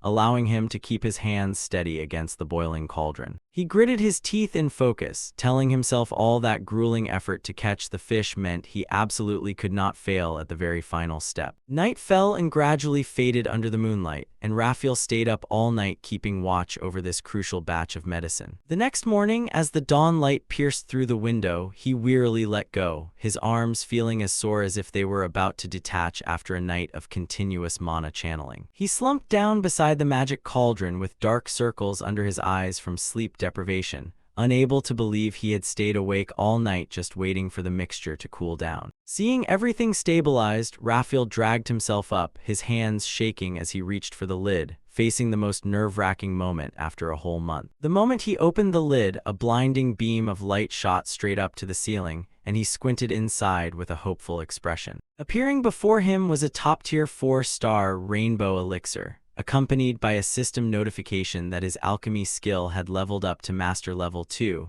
a genuine leap forward. Holding the sparkling elixir in his hand, Raphael burst with joy, finally pulling off the impossible using only self-gathered materials. Reading the item description, he was even more shocked to learn it permanently granted a massive amount of pure mana, as its effects alone sounded mouth-watering. Without a single second of hesitation, he popped the elixir right into his mouth, muttering, "Only a fool wouldn't eat this," as he chewed up his loot ravenously. Instantly, an explosion of energy erupted inside his body, and he felt mana swirling and surging, enveloping him like a brilliant blue flame. He closed his eyes tightly, focusing his entire mind on guiding this massive torrent of energy, knowing this was the critical moment to fully absorb the medicinal power. Mana began to gather beneath his feet, forming complex magic circles as he poured all his effort into stuffing them into his central mana core. The system kept spamming notifications. "The first mana circle has been filled. Congratulations on mastering the first circle and gaining 3 basic spells, marking an unbelievable breakthrough in power." Raphael stared blankly at his hands, feeling this light and energized sensation was just too surreal, still unable to believe he had become a true mage. He screamed in triumph, clenching his fists in excitement, going from someone with 0 mana to officially possessing his first magic circle. It was totally insane. Right then, the system chimed again. "Labyrinth restoration is complete, and you are free to leave whenever you want," bringing a continuous wave of good news. Raphael felt like crying tears of joy upon seeing his name listed as the current master of the labyrinth, realizing all his month-long efforts and perseverance had finally paid off. Wiping away his tears, he quickly packed his gear into his bag, singing while he packed, thrilled to finally head back home after this stormy trip. He turned to take one last look at the wooden cabin he had built with his own hands, which looked peacefully surreal under the morning sun, completely different from its scary vibe when he first arrived. He was glad the labyrinth would preserve the current state of this cabin so he had a place to return to later, proving his carpentry skills and shillings spent on decor weren't wasted after all. He skipped along while cheering and celebrating the successful completion of the Survive in the Labyrinth for a Month challenge, marking a journey full of dopamine and surprises. Suddenly, the system popped up with another notice. During restoration, an unowned item was found and needs the master's confirmation. Raphael froze, curious about what it could be, wondering if it was another secret hero treasure, making his eyes light up at the thought, "Let's see." The item slowly materialized in the shimmering light, but it looked nothing like a treasure at all, leaving him disappointed when he realized it was just an old scroll. He picked up the scroll with a puzzled look, as it clearly wasn't equipment or a potion, but just some forgotten document. After reading just a few lines, his expression shifted, muttering with a suspicious tone, "A contract," upon seeing the strange clauses inside. The more he read, the more wrong it felt, narrowing his eyes with a dead serious expression as he dug deeper into the contents of the scroll. The contract clearly stated, "Witches are not allowed to use magic beyond the specified limit, must alter their appearance according to the master's lifespan, and must serve with absolute loyalty as a maid to the Asteria family, with severe penalties for violation." Raphael suffered massive psychic damage, screaming out, "Isn't this a blatant labor law violation?" unable to believe his Asteria family was such a ruthless, sweatshop-like exploiter of labor. Looking closely at the signature at the bottom, he was thunderstruck to find out the owner of this contract was none other than Sylvia, his close maid, who was actually a witch bound by these absurd terms. He wondered why a powerful witch like Sylvia would accept such an unfair and slave-like contract, leaving him filled with profound anger and sympathy. And then he read the very last line. All of this was just in exchange for a single chance. The chance to live as a human inside the Asteria mansion, leaving Raphael struck dumb by this harsh reality. There wasn't any detailed information. Even if this world treats witches like monsters, this is still way too harsh. He tucked the contract into his briefcase and kept walking. Let's just head back first and figure things out when he gets there. Leon stepped through the portal and returned to the entrance of the library. Living in the labyrinth wasn't even all that bad. But still, nothing beats home. He stepped into the teleportation circle and exited to the outside. At the same time, everyone was gathered in full force at the mansion. Everyone's faces were filled with extreme tension as the head of the family turned back to command his bodyguard swordsman. Rickson, is everything prepared? It is ready, Lord Head of the family. If young Master Lion doesn't return today by the designated deadline, the elite squad will immediately set out. That was Rickson, captain of the Asteria family's Knight Order, who surpassed both the Royal Divine Guard and the Church's Holy Knight Order. The head of the family turned to the remaining person and said, Hoffman. Yes, Lord Head of the family, just in case of the worst-case scenario, get ready to transfer Lion. Understood. Sylvia looked at the man before her and thought to herself. Hoffman, who under Patrick's orders had long served as Lion's personal doctor. As the head of the family's magic tower, his healing magic was undoubtedly the finest in the Empire. Moreover, Knight Captain Rickson was a master on the verge of reaching the threshold of a sword master, so he could guard against any unforeseen circumstances. She gazed toward the library door with a look full of anticipation, hoping they wouldn't actually have to use them. A moment later, the library door slowly swung open. The door is open, everyone take your positions. A blinding pillar of light descended before everyone, forcing them to shield their eyes. What is this? Right as he stepped out of the library, Leon let out a sigh of relief. Phew, finally out. He looked around with genuine curiosity. Why is everyone gathered here? There was no need for such a huge welcome party. Before he could finish his sentence, the head of the family rushed over and pulled Lion into a tight embrace. Leon then asked Sylvia if it had taken him too long to get back, and she reassured him that he had arrived right on time. Leon smiled and tried to reassure his grandfather that there was nothing to worry about. The old man awkwardly denied being worried, explaining that he was just checking up on his grandson. The head of the family then ordered Hoffman to thoroughly examine Lion, while Hoffman silently wondered why he was asked to check Lion again when the head of the family had already checked him personally. Rixel, Lion's younger brother, also approached and asked if he was truly all right since the head of the family had been extremely worried. Leon reassured Rixel that he was completely fine and reminded him that grandfather had already checked his condition. Rixel pointed out that despite saying he was fine, Leon's face looked completely haggard, wondering if he hadn't been eating properly. Rixel explained he had been worried because Lion seemed to lose weight every time they went out, and couldn't help imagining how much suffering Lion had endured inside the labyrinth, since otherwise his brother's complexion wouldn't look so lifeless. Calmly, Leon revealed that he had actually been eating like a pig and gained a full 5 kilograms, laughing as he thanked everyone for worrying about him. Leon then made another proposal, inviting them to visit the labyrinth with him someday and explaining that he had lived quite comfortably there. The head of the family and Rixel immediately shot down the idea, both making it abundantly clear that they would absolutely not go. The head of the family then ordered Hoffman to conduct a comprehensive health checkup on Lion. Leon recognized Hoffman as his doctor, and recalled how painfully Hoffman used to fix his mana circuits whenever they went haywire from mana shock. The experience felt almost like having his teeth scraped, which was probably why Lion always instinctively thought of running away whenever he saw Hoffman. Hoffman calmly told Lion to hold out his hand, and Lion obediently complied. Wanting to prove he was completely fine, Leon let Hoffman examine him without any resistance. Hoffman was surprised by Lion's unusual cooperation and wondered what on earth had happened to him. He recalled hearing that Lion had changed slightly around his coming-of-age ceremony, wondering if he had simply matured or if something else had caused the change. As Hoffman continued examining Lion, his expression suddenly turned shocked, causing everyone to worry. However, Hoffman revealed that Lion was actually healthier than ever before. The mana circuits he had previously fixed were now completely stable, and Lion was genuinely in a state of perfect health.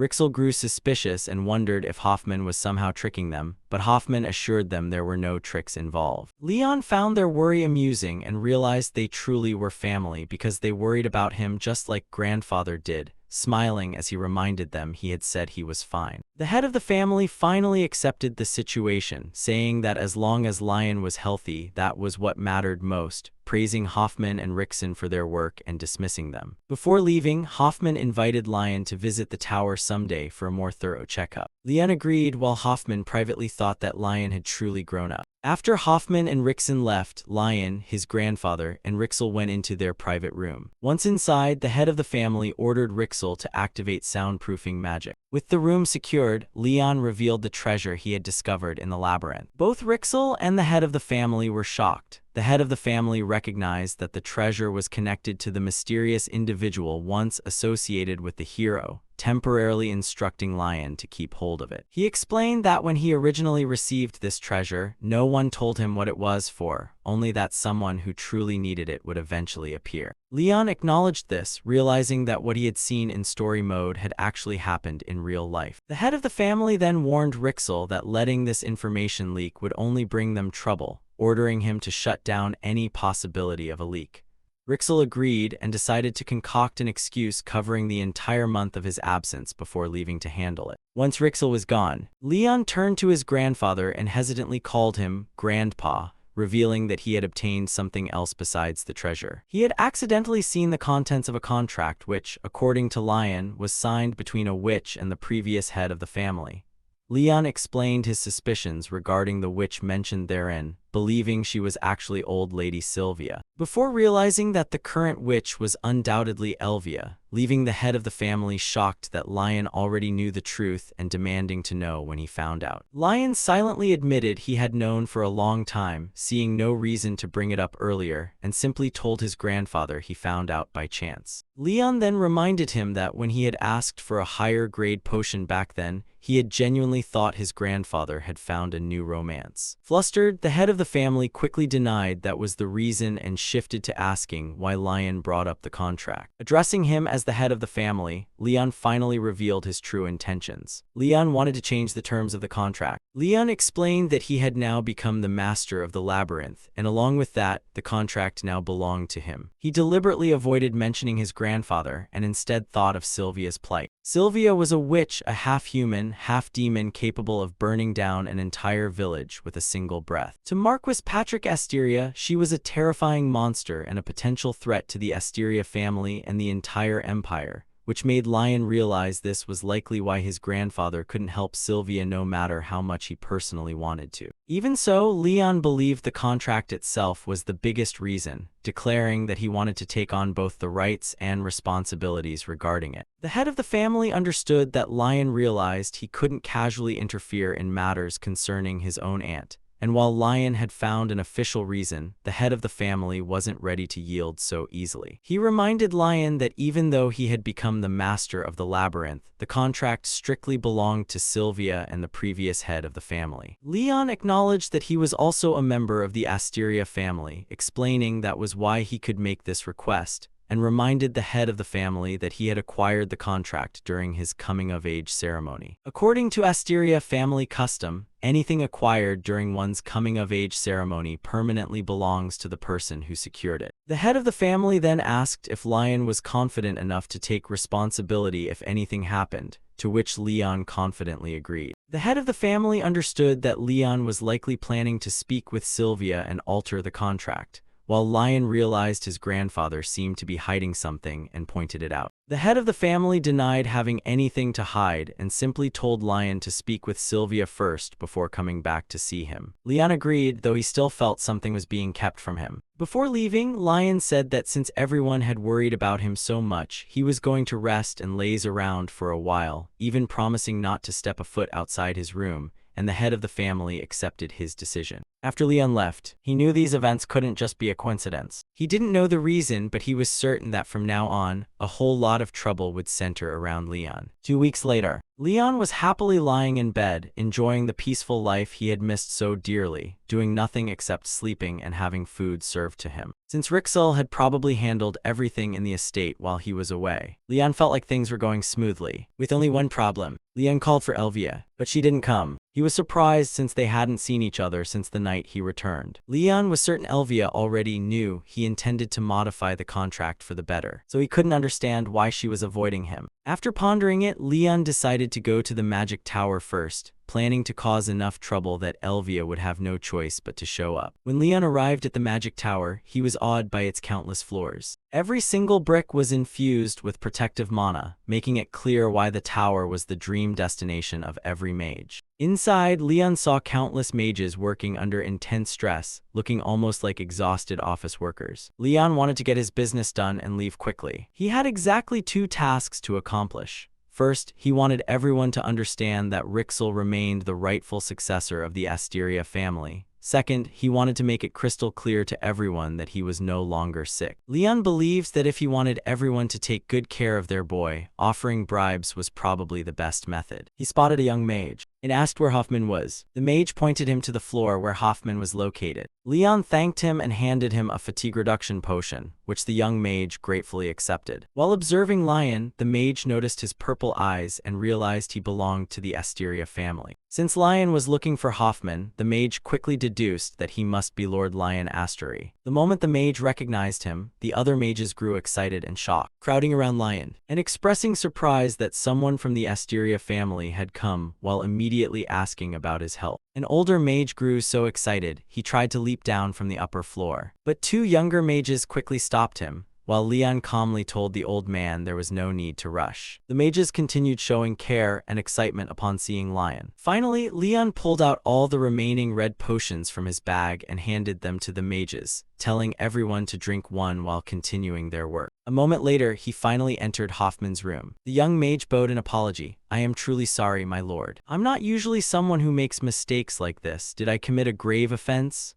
It's fine, it's nothing. Given this eye color, it was only a matter of time before people recognized me anyway, so this works out. Even so, please allow me to make it up to you somehow, if you will." "Well, in that case, it's been a really long time since I've been here, so I don't remember my way around very well. Do you think you could show me around the magic tower for a bit?" Leon toured the floors while distributing potions to everyone. Good thing I prepared plenty of potions. After handing them out to everyone, he figured he had seen most places.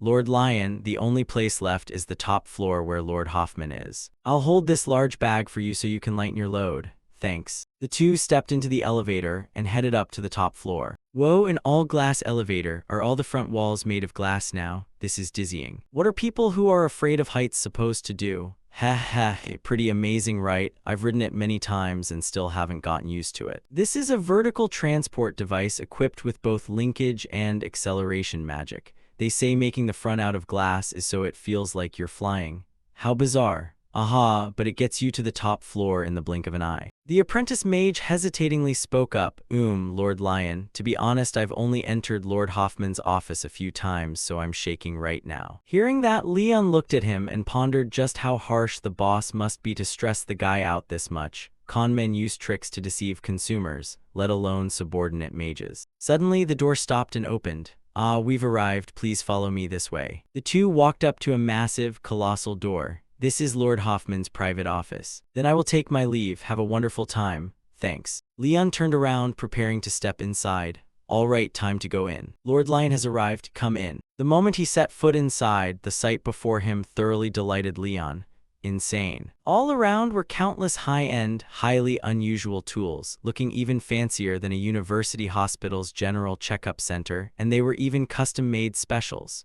No wonder measuring his level accurately had failed before. Seeing the boy's surprised expression, Hoffman asked, "What is it, kid?" Memories of the past still haunted Lion's body. No matter how good the equipment was, his body instinctively remembered and loathed it, so he scratched his head and replied, "It's nothing, sir." "Well, first of all, how has your body been feeling lately?" "I haven't had any particular symptoms since back then, but I still wanted to drop by and get a checkup with you, Hoffman." Hearing that made him hard to believe. This kid used to only know how to cry, but he had truly grown up now. "We can talk about the details later. Let's do the checkup first."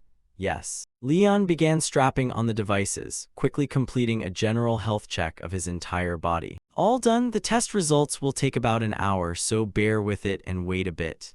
In the meantime, would it be all right if I look around a bit? Go ahead, just try not to break anything. Yes, sir. Why did that sound like talking to a 5-year-old? Leon strolled around the room, gazing curiously at the magical instruments. This area must be for healing magic. What on earth is this spot? Suddenly, a nearby section caught his eye. It was an area dedicated to restoring lost potions.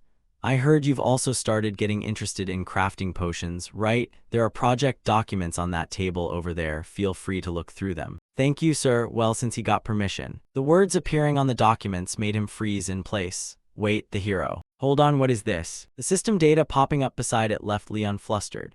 It stated that all the potions before him were fake immunities, knockoffs simulating a specific potion through effort and materials, which only worked once for disease treatment while losing 99.9% effectiveness on the second use.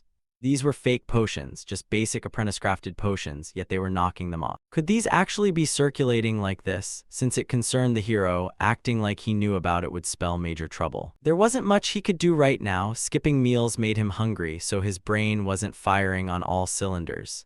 What should he do? Hoffman turned back to look at him and cheered happily. Congratulations, Lion. There are no abnormalities whatsoever. Really, sir? Yeah, to the point where even I find it hard to believe. How could you improve so much in such a short time? Could something have happened in the dungeon? We need to use more expensive equipment to check thoroughly. The loud protests of Lion's stomach forced him to stop. All right, not right now. Can't let you starve for long just because of a checkup. We should probably continue chatting over a meal instead. He pressed the meal call button and excitedly introduced, "The food at the Magic Tower is amazing. People can only work hard if they eat well, right?" Leon smiled on the outside while thinking otherwise. Working people to death and not even feeding them made this a total sweatshop. A moment later, incredibly appetizing food was served on the table. Enjoy your meals, thank you. Come on, Lion, try it out. Yes, I'll dig in. He took a bite and was instantly impressed. Wow, this is really good. You think so? He cautiously broached the subject he had just discovered.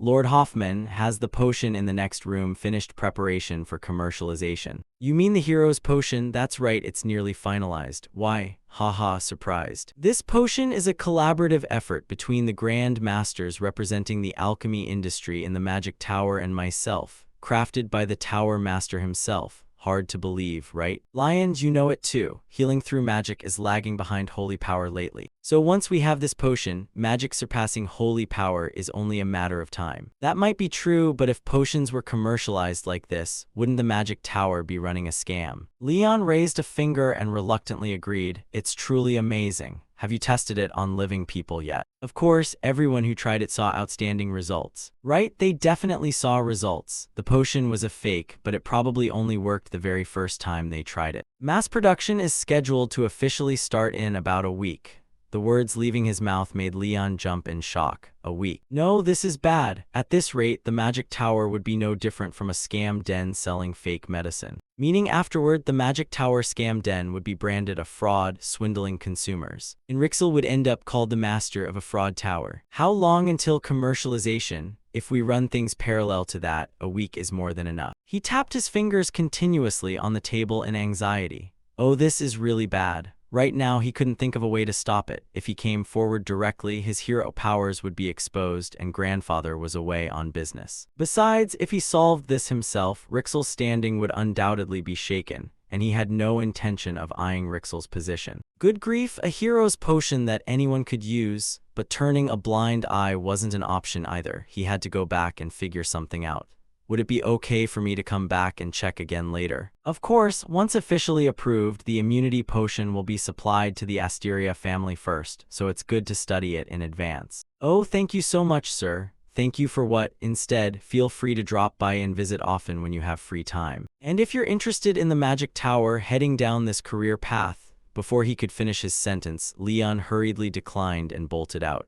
I must be going now. Was that old man trying to stealthily shove him into the Magic Tower through the back door? Never. Oh, very well, then see you next time. Yes, sir. Have a safe trip, Lord Lion. Walking down the hallway, he wrestled with intense inner turmoil. Commercialization was only a week away. His hands clenched tightly with determination. Without shaking Rixel's position, he had to resolve this situation smoothly at all costs.